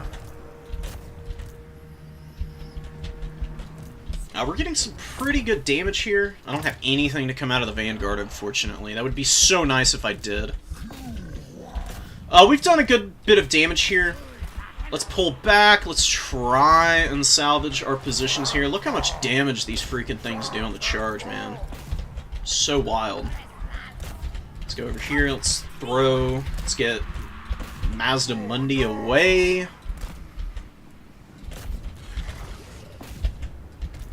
Yeah, he's doing a very good job of kiting now.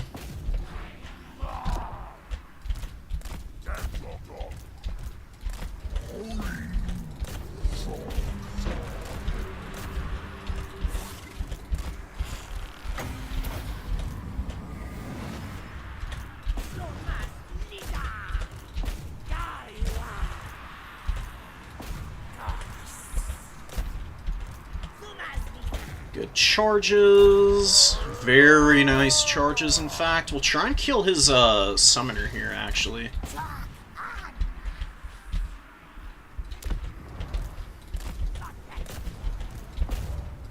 Alright, we killed some Sentis, which is awesome.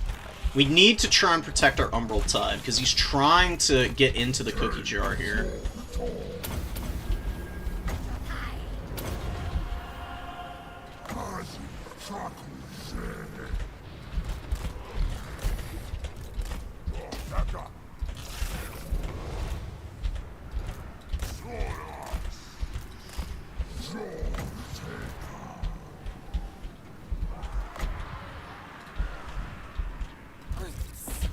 Kind of holding off some of his pressure, but he's also overwhelming us a little bit in other areas.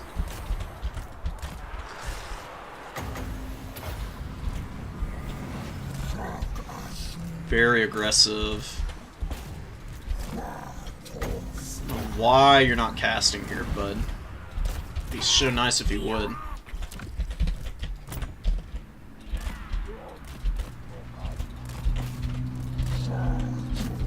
Wow, he has alpha striked the absolute hell out of some of my units, man.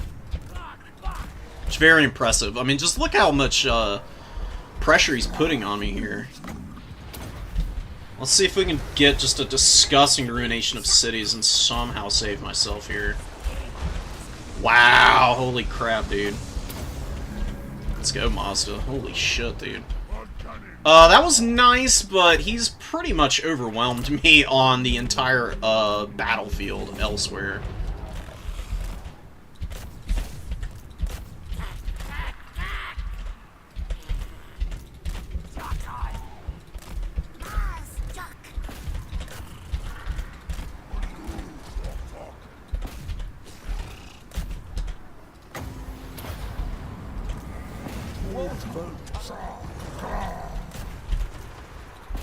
Yeah, I just can't get on his missiles because he's just completely flattening everything I've got. Come on, let's get it. Start running over some of this stuff. We'll just keep healing Mazda up and maybe he saves himself here.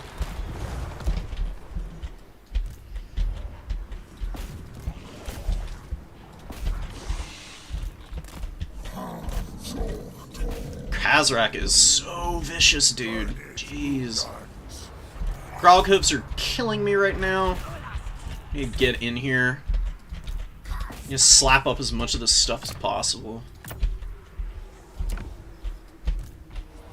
Yeah, this is a pretty patented Berserk special, where he's just really letting me have it right now.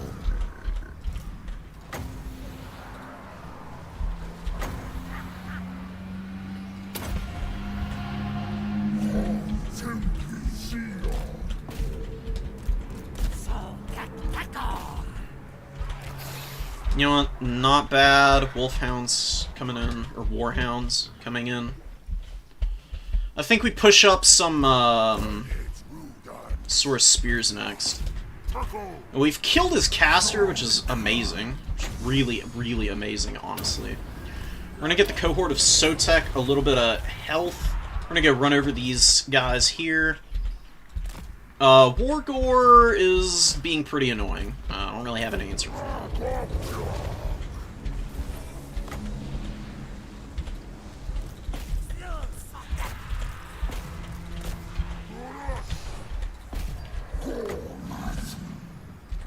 Do we net this? I don't think it's worth it, honestly. Let's bring up a Temple Guard, actually. I don't know what a Temple Guard's really going to be able to do, but we're going to find out.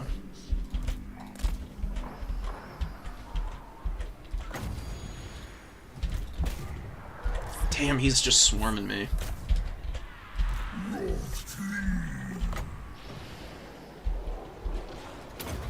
More shenanigans, and Kazrak, we're doing damage to him. Wow, dude.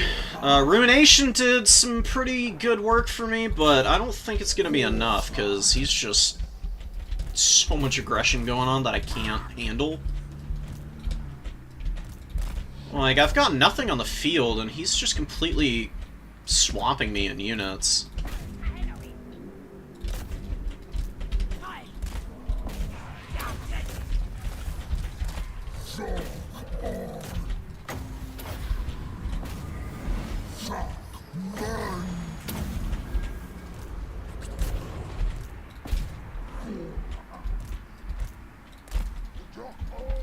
Yeah, Senti swarms for the Beastmen are pretty strong. Pretty devastating. Can't even get on an objective right now.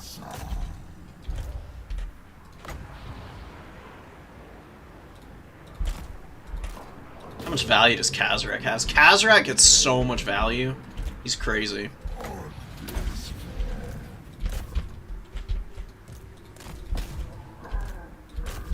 Alright, we finally got some units up to get on point. He's running out of steam a little bit, but I don't think that my units are going to be able to hang in against him.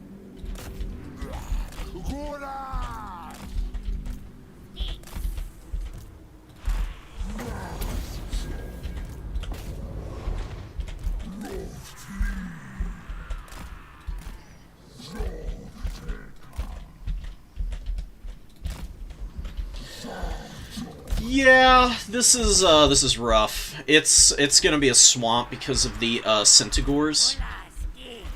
Just being able to bring so many of them out, just like hordes upon hordes of Centigores, is gonna be pretty punishing. And I don't have the goods, man. I just don't have it.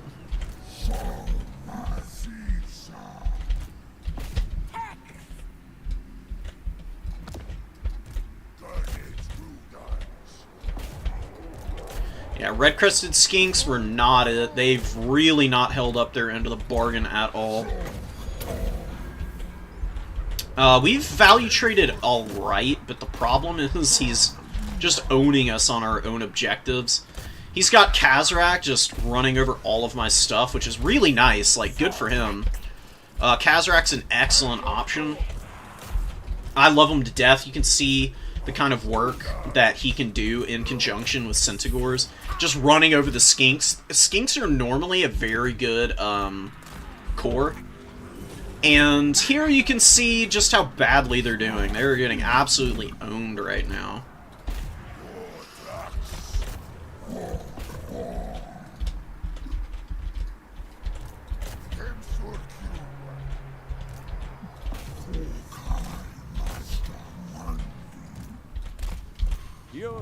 Now, that's GG. That's just really well done.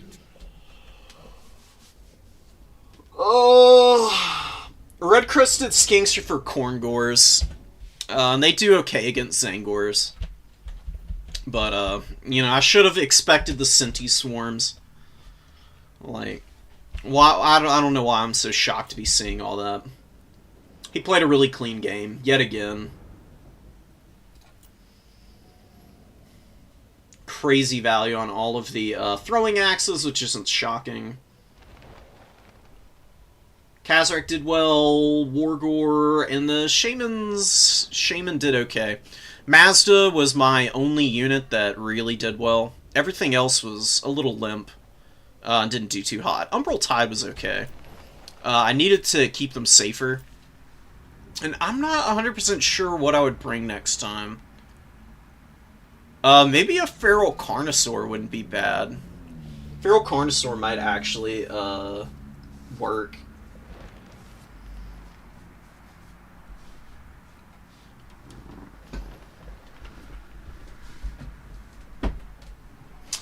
See, the issue is that Beastmen are such a quick faction that if they break your initial formation open and can get onto the juicy stuff, they just swamp you, and then you lose. The Spear Riders were really bad against the Senties. They got kited out. They couldn't catch anything. I think I would have been better bringing more skirmishers, maybe.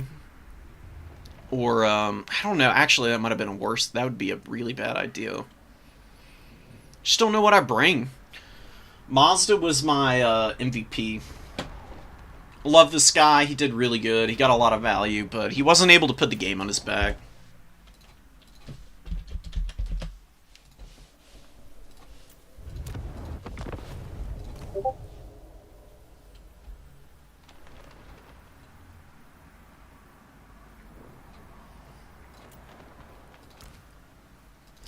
To Henowin, maybe?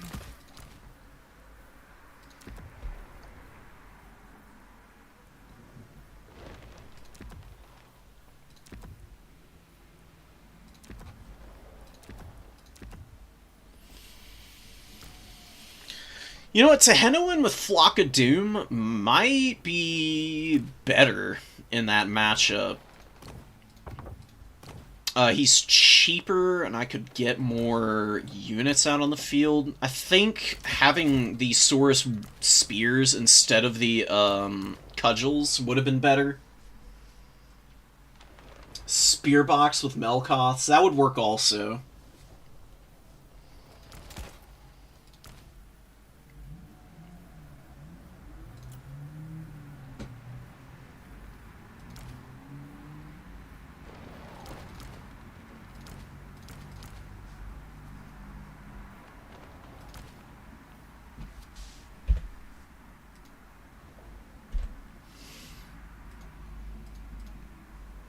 Alright, well, we'll get to watch Berserk in action in the top matches here.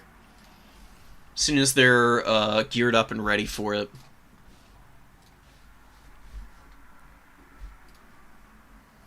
Okay, so Iishi and Berserk are playing.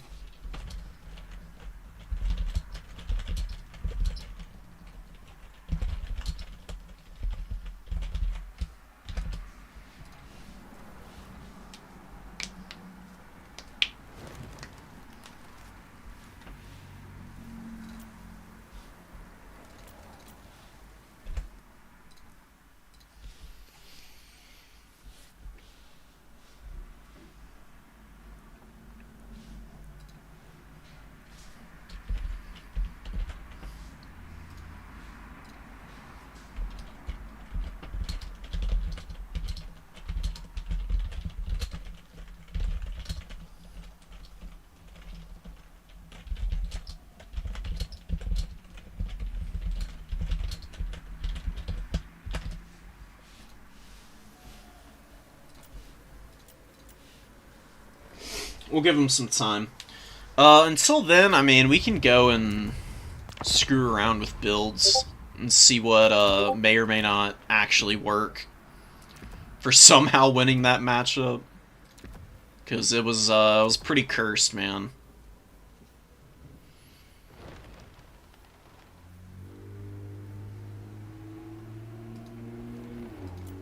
It's just really hard when you can't contest the Centaurs in a truly meaningful way.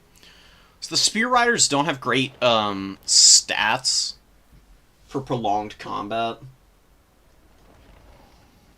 Thank you, Harrison. Yeah, I mean, I've just been busy with holidays and stuff. But I'm very happy to be back. I'll be streaming and trying to put out a video every day this year. That's my goal.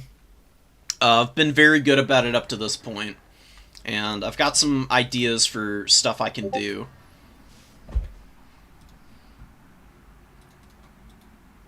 Okay, sweet.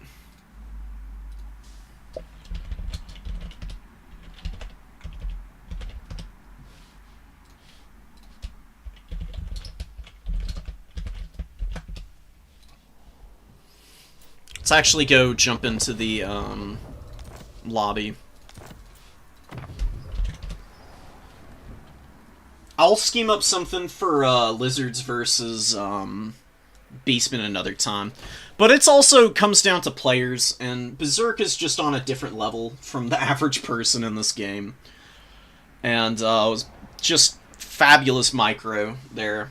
And I didn't do a very good job of having my units countercharge. And I didn't have any spears, so there wasn't anything to brace, really.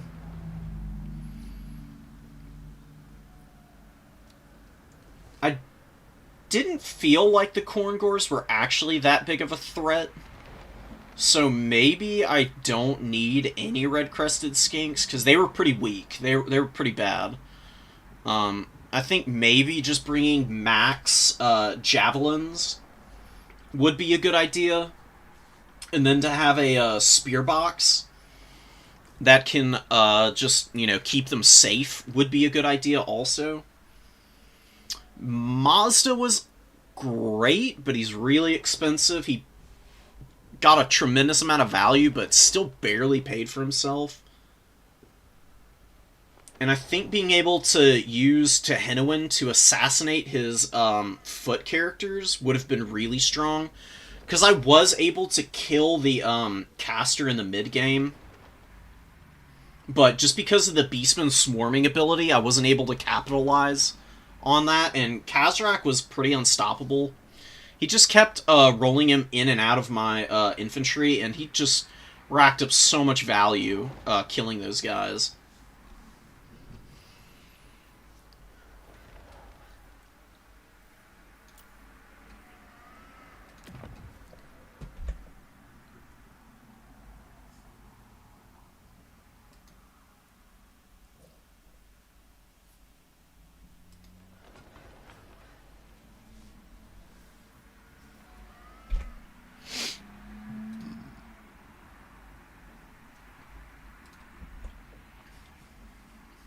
Alright. I'm gonna back out of here for a minute and go here. And we'll look at the current situation. Slaanesh increasing the win rate, attack speed was really on point. Yeah, Krokgar I actually was thinking about at one point. He is an amazing duelisting combatant, and then I could bring a skink beast caster. That is another option. I psyched myself out a little bit on bringing Krokgar. But Hands of the Gods is really good against chariots, so I think I might try and do that next time. Just to hedge my bets against the, Chadrak pick. Because Kazrak's unironically good now, guys. Like, really strong. Pan's Pelt for cavalry fights, that's a good idea, too.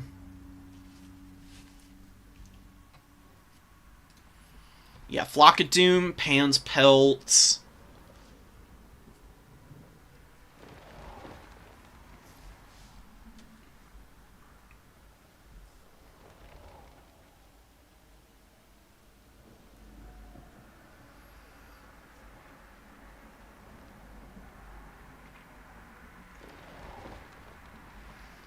See, but the problem with me is I'm brain rotted from playing Khorne, so I'm not used to having casters that can actually do stuff.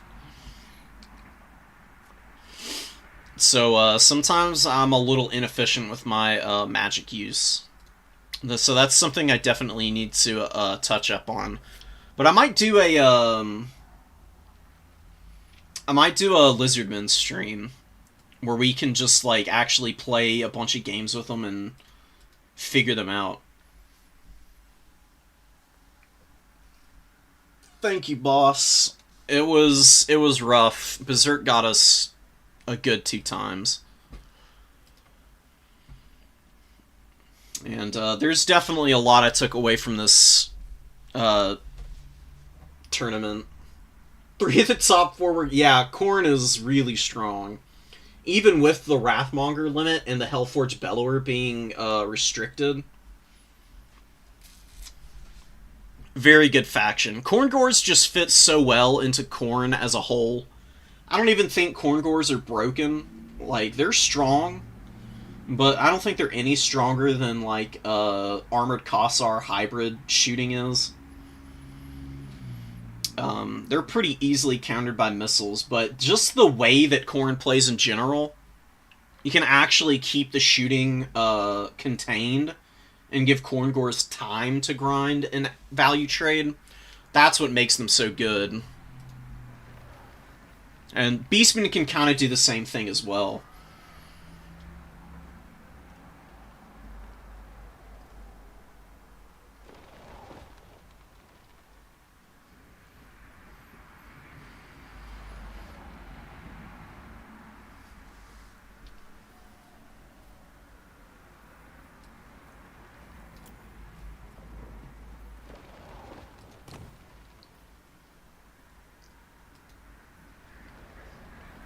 This looks like one of my Beastman builds. I don't bring tons of Ungor Raiders, though. I would only have 2 of them in the Vanguard. I'd cut the other 2. And, I don't know. You'd have 875. I'd just bring another throwing axe, honestly. Sentis with throwing axes are such a good unit.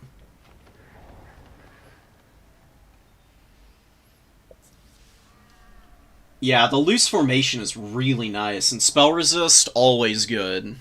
Always a top-tier thing to have. I remember when Khorne Mortals had 15% spell resist, and they just got dumpstered by spells anyways. Those were rough times. Very, very rough period.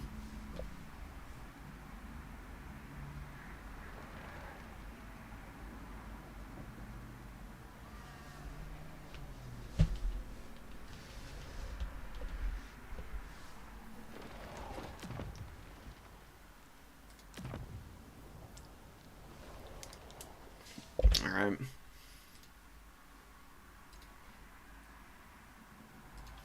Alright, they'll be done picking their factions. They're doing their matrix and everything right now. We'll just speculate wildly. I'd love to see some more Beastmen play. I love Beastmen. They're such a fun faction.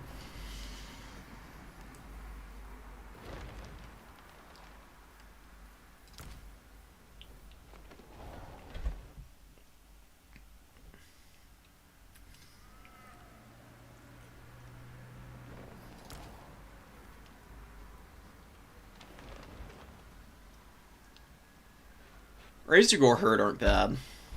Because they've got good charge bonus. They pile in, they've got good weapon strength. They can dumpster a lot of stuff on the charge. They're really good against heavy cavalry. Yeah, Beastmen are, you know, back to being up here on the stats right now. They were struggling for a little bit at some point, but I think people just weren't playing them that much. Yeah, they were, you know, doing a little worse than they normally are. But they consistently are hovering around the top 4 or 5.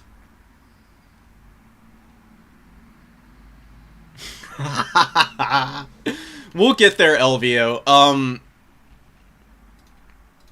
Oishi and Berserk are pretty deliberate with their builds.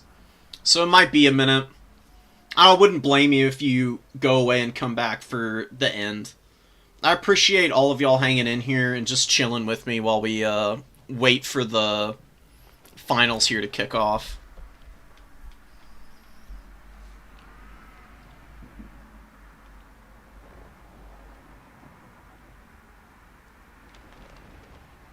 That's true. The Centigore nerf was very needed, but I don't think it really affected Beastmen all that much. It just means that people don't bring only Centigores now, and people are actually bringing some infantry with them. Berserk is playing. Berserk is dominating right now. Berserk went undefeated, and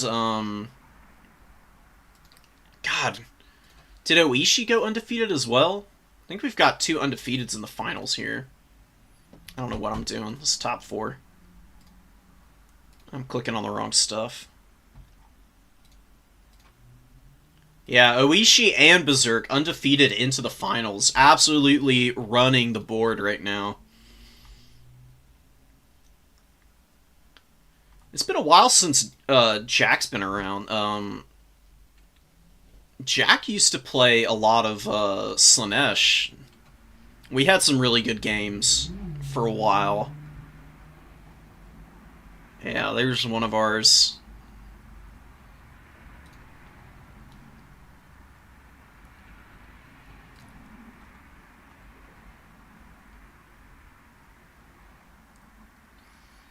I'm feasting with all the corn buffs vertical. It's so nice. It's been really fun. Berserk beat the hell out of me on corn, though. He just played me like a damn fiddle. I don't really have any other way of putting it.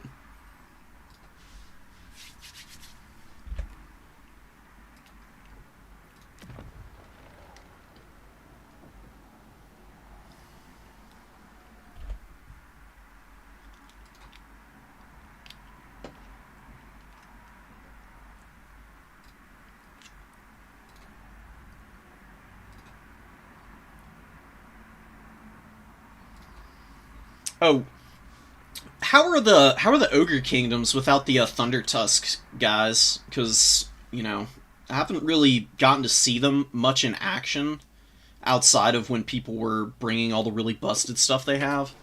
How are the restrictions affecting them? Because Elvio, you were playing them today, I know.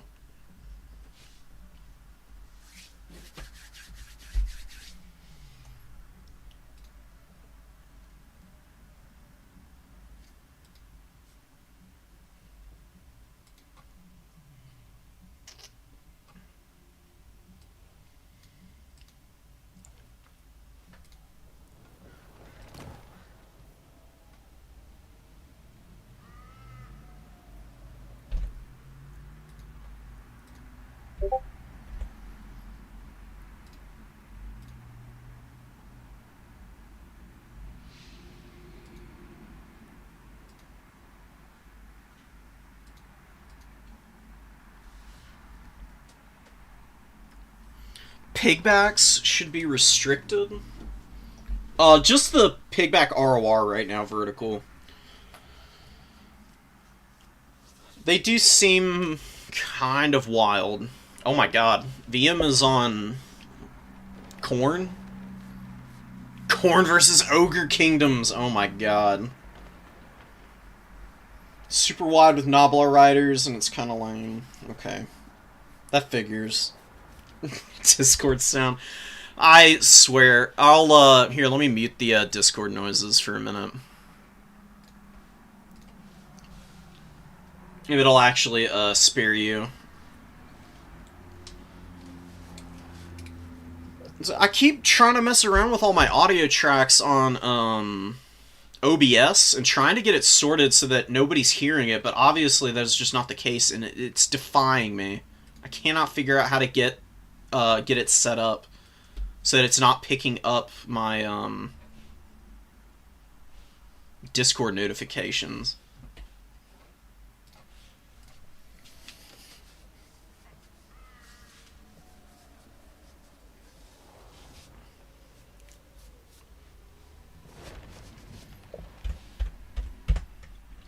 You know what?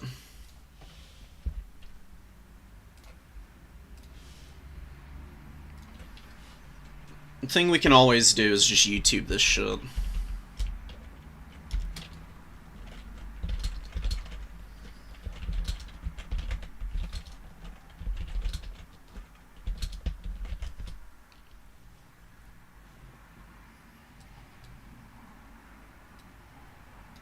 On God.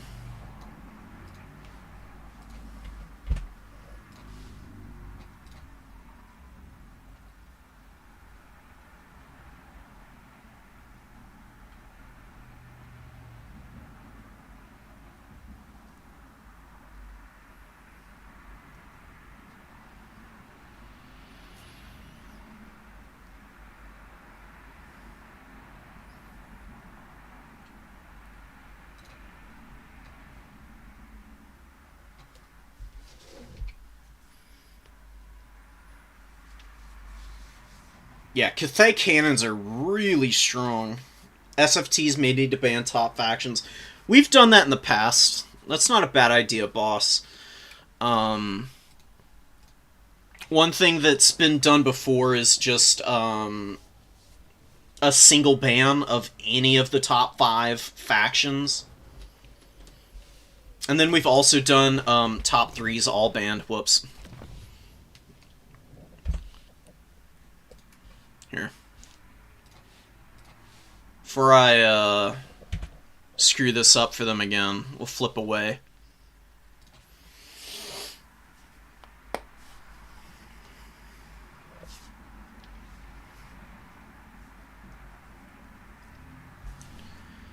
Like, maybe we can go back to doing a top 2 banned and then a single ban for the remaining factions or something like that.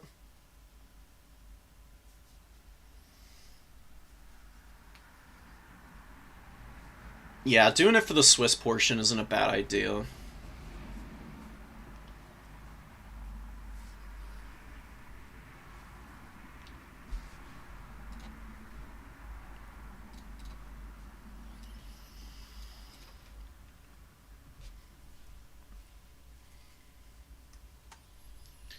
I mean, if we ban top 3, you would be banning the actual problem factions right now, like Slaanesh, Beastmen, and Ogre Kingdoms.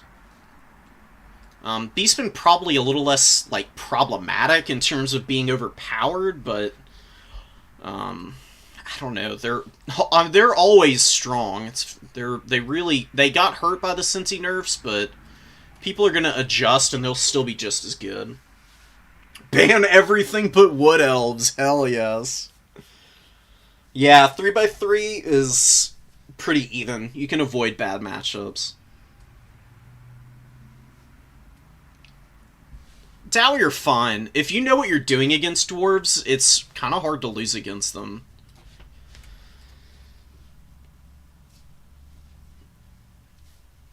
Dowie are strong in Dom, but they're better in Conquest and Land Battle. In Land Battle and Conquest, they're just absolutely ridiculous. They're so strong.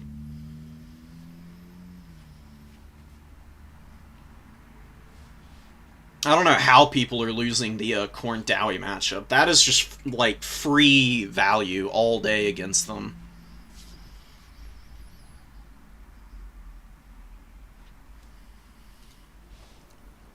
Alright, Berserk is ready, Oishi finishing up the build, and then we'll actually have the finals rolling. Thank y'all for hanging in here and just hanging out. We've actually got some pretty good ideas going for what we can do for some more of the future tournaments, because I really love SFTs.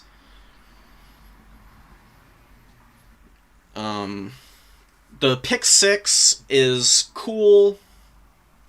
It's really good for variety and getting people practice on a lot of factions. But, you know, I really love the SFTs just because, you know, I rep Khorne. That's like my faction. They've been my faction since release of Warhammer 3, practically.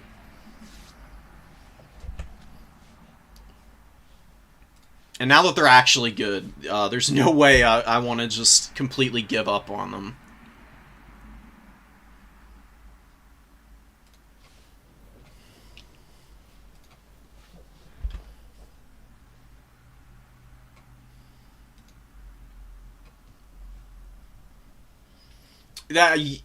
You're welcome to be offended by that. I don't think they're easy to beat in Dom. That's not what I mean.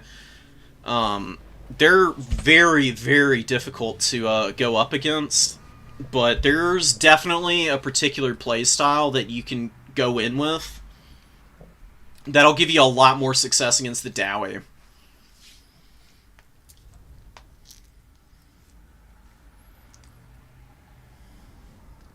Yeah, always nice to see everyone on their mains. Everyone except Slaanesh players. They deserve no mercy.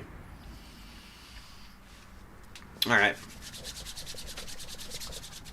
Grand Finals, guys. We've got Valkia the Bloody coming in. We've got Penta Marauders. It's honestly not a bad idea against Ogre Kingdoms, because, you know, what are you going to see? Noblars, Pigback Riders, and Lead Belchers. You don't want to give them too many elite stuff to get shot at. They're cancer for Cathay right now. Yeah, Dowie are rough. See, Cathay doesn't have the tools where they can do what I'm talking about. Cathay struggling against Dowie makes a lot of sense.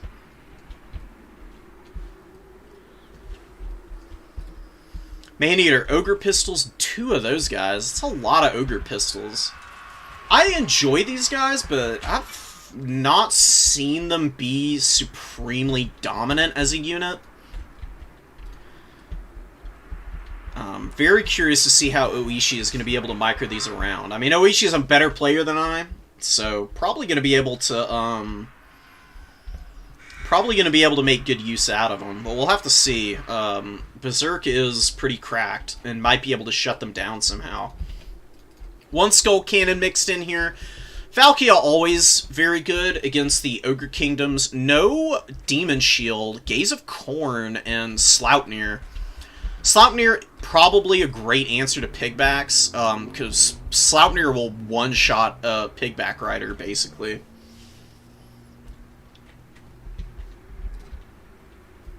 Yeah, pistols against Minos makes sense.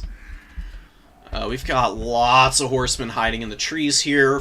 Quad horsemen, 1 Fleshhound, and Corngors on the other side looking to get after the number 3. I would guess that Berserk is going to try and like post up on one of these objectives and then force the Ogre Kingdoms to turn their formation and then rush the back side of it or something like that. That would be the Super Giga Brain play, but you know, you could probably go fisticuffs here with this Corn build. As long as you can get some of the Marauders into combat against Noblars and they don't all die to Lead Belchers, you might be alright. And the Skull Cannon's going to help with that a lot. Skull Cannons are pretty good at shooting down Lead Belchers. Each shot does kill a model, if I'm not mistaken. Right. Yeah, with the missile strength, you should be able to kill models on these guys.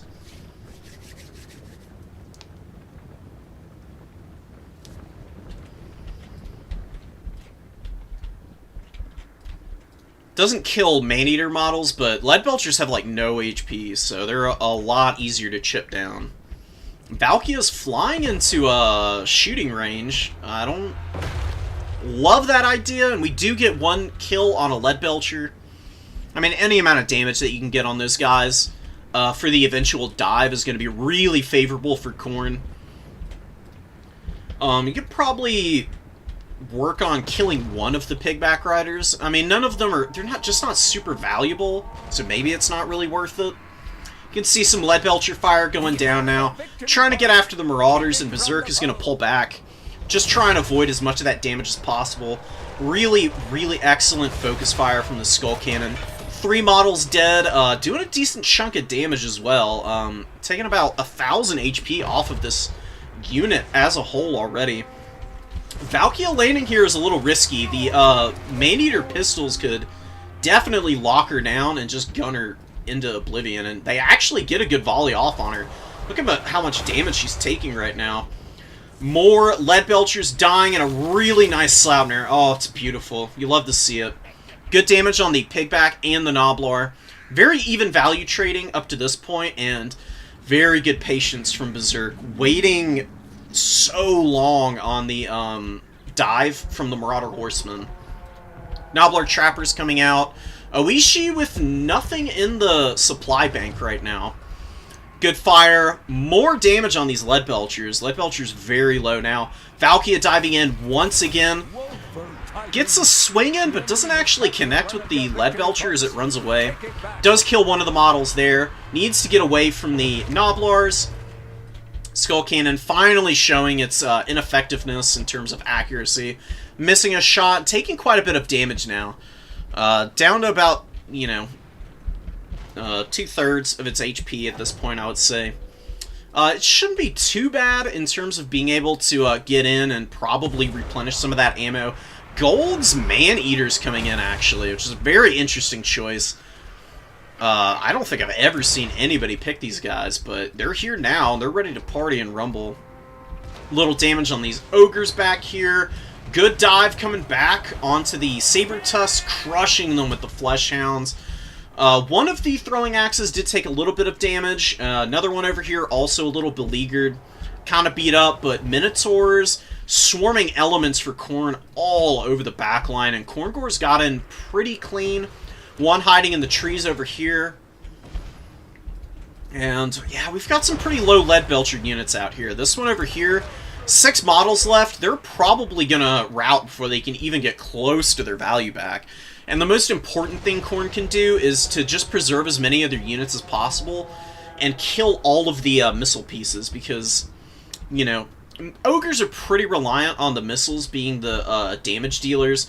Lead belchers and pistols being the main culprits now that Thunder Tusks are banned.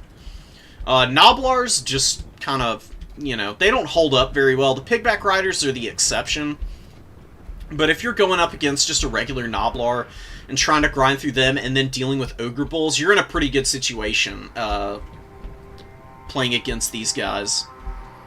Chungus Kingdoms hanging out on their 2 objectives here. You know, pretty even in the ticket game so far, but the Ogre Kingdoms are behind right now. Berserk has done a really good job of playing the points right now, and just completely dominating the Ogre Kingdom's own side of their battlefield. It's just hilarious. This is honestly not as risky as you would think, especially if you've got this many units over here. You can just completely cut off reinforcements to some degree. Skull Cannon getting a little bit overeager. Running in, taking a little bit of lead belcher fire. I think trying to pull Man-Eaters out of position is the idea here. Ooh, trying to hide behind the trees, and actually not really taking a lot of damage. Berserk being so cheesy right now. Oh my god. You love to see it, man. This is amazing stuff. The riveting gameplay that you're all here for. Can the lead belchers shoot the tree down? Now we need destroyable terrain. That would be the next level. Maybe for the maybe for Total War 40K, we'll get terrain deformation. Marauders hiding in the trees. More Spawn coming out. I do like Spawn. Spawn of Khorne just being unbreakable and actually just flooding in here. They can do some pretty good work. It's very even on the value trading still. More Golg Man-Eaters coming in. Marauders chilling. We've got multiple Minotaur units out now. I think we've got 2. Yeah, one's hiding in the trees here. The other in the open field. Valkia landing in the front line, killing some more Noblars. Does she still have the other Sloupnir? No, actually used both of them already. Just trying to wear down these Noblars, man. Gets back up in the air before the Man-Eaters get on top of her. And the build-up will be done soonish for Berserk. You don't want to wait too long, because you don't want just hordes and hordes of Noblar trappers mixed in with the Ogre front line. Because they can be kind of irritating to deal with. They can be pretty devastating, and Khorne's having a really hard time. Now that the Skull Cannon's out of ammo of doing anything to these lead belchers and other targets. Are we going to see Furies coming in? We do have a bit of a dive going on. We've got Flesh Hounds engaging the Noblar trappers back here, doing a good bit of damage to them. Skull Cannon could probably help in the front line, just running over regular old Noblars and getting ammo back and replenishing and then putting pressure on the weakened lead belchers. Probably not a bad idea. Heaven's Caster with Curse of the Midnight Wind. Forgot to go over that a little bit, but that's a pretty nice little spell kit. Pigback Riders, Marauders, Spawn, Khorne Gores, all tangling with one another, and a big break here for Khorne, getting right up through the middle of the formation, getting into the secondary line of Noblars, but not having a ton of success on this backside of the formation. Throwing Axes struggling tremendously to provide any value. And, you know, I'm not a big fan of them in this matchup. I think you just go for, like, pure melee. I think you need Furies instead of the Horsemen, because you need to be able to shut down the shooting while your front line is engaging. But we might actually be seeing a little bit of an opportunity for Khorne here. Getting, Furies and Minotaurs and Spawn. Oh my god, huge collapse onto the middle pocket here. Crushing the Lead Belchers and this Man-Eater Ogre Pistol. Golg's Man-Eaters are doing alright here. We've got another unit of Spawn. They are getting slaughtered right now. Pigback Riders did a ton of damage to them. I did not mean to click on that. And Golg's Man-Eater's probably going to be able to just stopper the momentum here. Khorne Gores do fold in now. They should be able to provide some really good damage here. Khorne is crushing the Noblars now, though. Valkia has landed on top of the Ogre Pistols. Ogre Pistols no longer able to provide any fire here. Sword of Khorne about to come down and kill all of these Noblars and probably the Blood Vultures here. Blood Vultures take about half the HP, and this entire unit of Noblar Trappers dead and gone. Beautiful use out of that by Berserk, and Berserk is behind on value, but I think a lot of that value has been killing all the Marauders, both the Horse variant and the Infantry variant, and the Khorne Gores, Spawn, and Minotaurs are looking okay. Minotaurs back here, killing the Golg's Man-Eaters, chewing them up with the help of some Marauders. Secondary reinforcements coming in now. These horsemen could probably just run these Noblars down, but looks like they're trying to get back here to support the Minotaur Great Weapons, who are just getting into the perfect combat now. Ogre Bulls get absolutely slaughtered by Minos every day of the week, man. Very good fight for them. They've got good value up to this point, too. Skull Cannon getting a lot of ammunition. Also a pretty good unit against Ogre Bulls. Ogre Bulls have pretty bad combat stats. And, you know, Skull Cannons actually have a lot of weapon strength, so they can do some good work here. Ogre Bull's about to rout. Fleshhound's on top of them as well.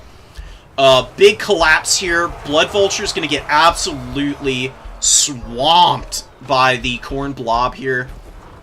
Minotaurs spawn. Decently healthy one here. About 500, 600 value on those guys. Valkia needs to be careful, can't get killed by the Man-Eaters, but these Man-Eaters trying to help secure the backline, which is just in a complete disarray right now.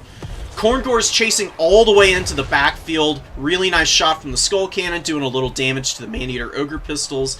Khorne Gores can just sit there and probably grind out value against the Man-Eaters now. They're getting pushed way back, and definitely need to secure this number 3 objective. You can't let Oishi just hang on to this. Also, really good micro by Oishi getting the Tattered Noblars and Noblar Trappers over onto the number 1 as well. If Oishi flips those objectives and the momentum back here is eventually stopped, then I think the Ogre Kings will be able to get back up on the points and start winning all of the trades again. Because the issue with Khorne is once you lose momentum, and if you're not value trading above your opponent or evenly with them, it can be really difficult to actually hang on to all your points. And you can just get triple capped in return, which is usually pretty punishing. You really don't want that to end up happening. We do have Pigback Riders in the forest here fighting Fleshhounds. Fleshhounds suffering the malice from being in this unfavorable terrain and crumbling out very aggressively. God, the leadership problems on Fleshhounds is so painful. Marauders, some Minos. We've got the Skull Cannon trying to kill these Ogre Man-Eater pistols, taking big damage. If it takes any more damage, it's probably going to crumble out, and that would be the end of it. Minos with 1,600 value. Spawn back here with a pretty good amount themselves. 600 and 700 respectively. Noblar's getting run down. Rallying Marauders probably going to help resecure this point, but Oishi's held on to these for quite a while now. And I feel like Berserk could be winning. Could have already won the game, in fact. Is winning on the tickets. This rear charge with the Saber Tusks may be going to be able to save this objective in time. Actually controlled by Khorne. How did Khorne flip this so quickly? Did they never cap that? That's very unfortunate for the Ogre Kingdoms. Marauder Horsemen should be able to kite out the Man-Eaters here. They'll have a little trouble against the Noblar Trappers. But they can probably avoid the worst of the damage from the little throwing stars those guys have. And just hanging on to these objectives is going to be crucial for locking down this game. Valkia trading against the Saber Tusks and doing pretty well. And look at the Slaughtermaster back here, just running for his life. And being pushed all the way back here means no spellcasting. Actually, maybe going to get killed by the Minotaurs. Minotaurs might be able to finish this Lord. If they were actually able to catch this Lord and surround it and kill it, that would definitely be a game-stealing play for Khorne. We've got Spawn moving in, getting on top of the Pigback Riders. Pigbacks will trade okay here, but they're pretty surrounded, and Flesh Hounds and all of these units moving in at the same time might actually just completely break their leadership here. Big loss for Oishi, and Oishi is not going to be able to cap these objectives in time, I don't think. It's single cap territory, and I think the #1 is held strongly enough that it's not even going to be possible for Oishi to win this, and that's actually going to be game, man. Beautifully played by Berserk, dude. Oh my goodness. Perfect build-up and great execution on the dive. I don't know. Not really any notes to provide there. Both players played their heart out there. I was really worried for Berserk when the Horsemen were doing as badly as they were, but they cleaned up enough on the Noblars, I think, to enable the Minos and the Spawn to get in there. And look at the value on this Minotaur. 2,200, only 600 on the other. Fleshhounds did okay, Furies did alright. Corngores all did fine. I think it was mostly breaking the Noblars and being able to chase so many of them off that won Khorne that game. The Heavens Caster didn't really have a lot of impact. I think Trollguts might have been a better bet, but it's kind of hard to say. You can also bring Brain Gobbler and break Marauder leadership. That might also be something to look into. But Curse of the Midnight Wind is a really good debuff spell, and it's very strong against Khorne. Because it lowers armor and melee attack. Two of the things that Khorne really doesn't like to give up. So, certainly not a bad spell choice. But the Madman did it. Berserk actually still freaking beat the Ogre Kingdoms. And yeah, did it without, like, any of the pre-DLC stuff outside of the Corngores. Which is really fun to see, so really well done. Congrats to Berserk for a huge tourney win.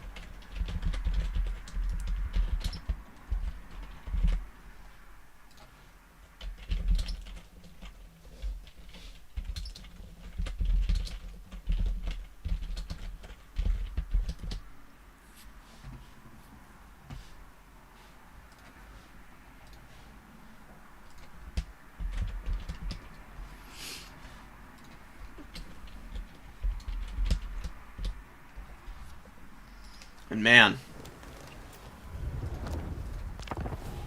Oh, hell yeah. I mean, I appreciate you guys showing up, showing out, and giving the tourney some love. I'm gonna go eat. I'm starving to death, and I can feel myself flagging. So, I'll catch y'all on another stream. I'll be back. I'm trying to do as many streams and as many videos as possible. So, you'll be seeing a lot more of me, guys. For now, though, take care, and I'll catch you on the next one. Peace.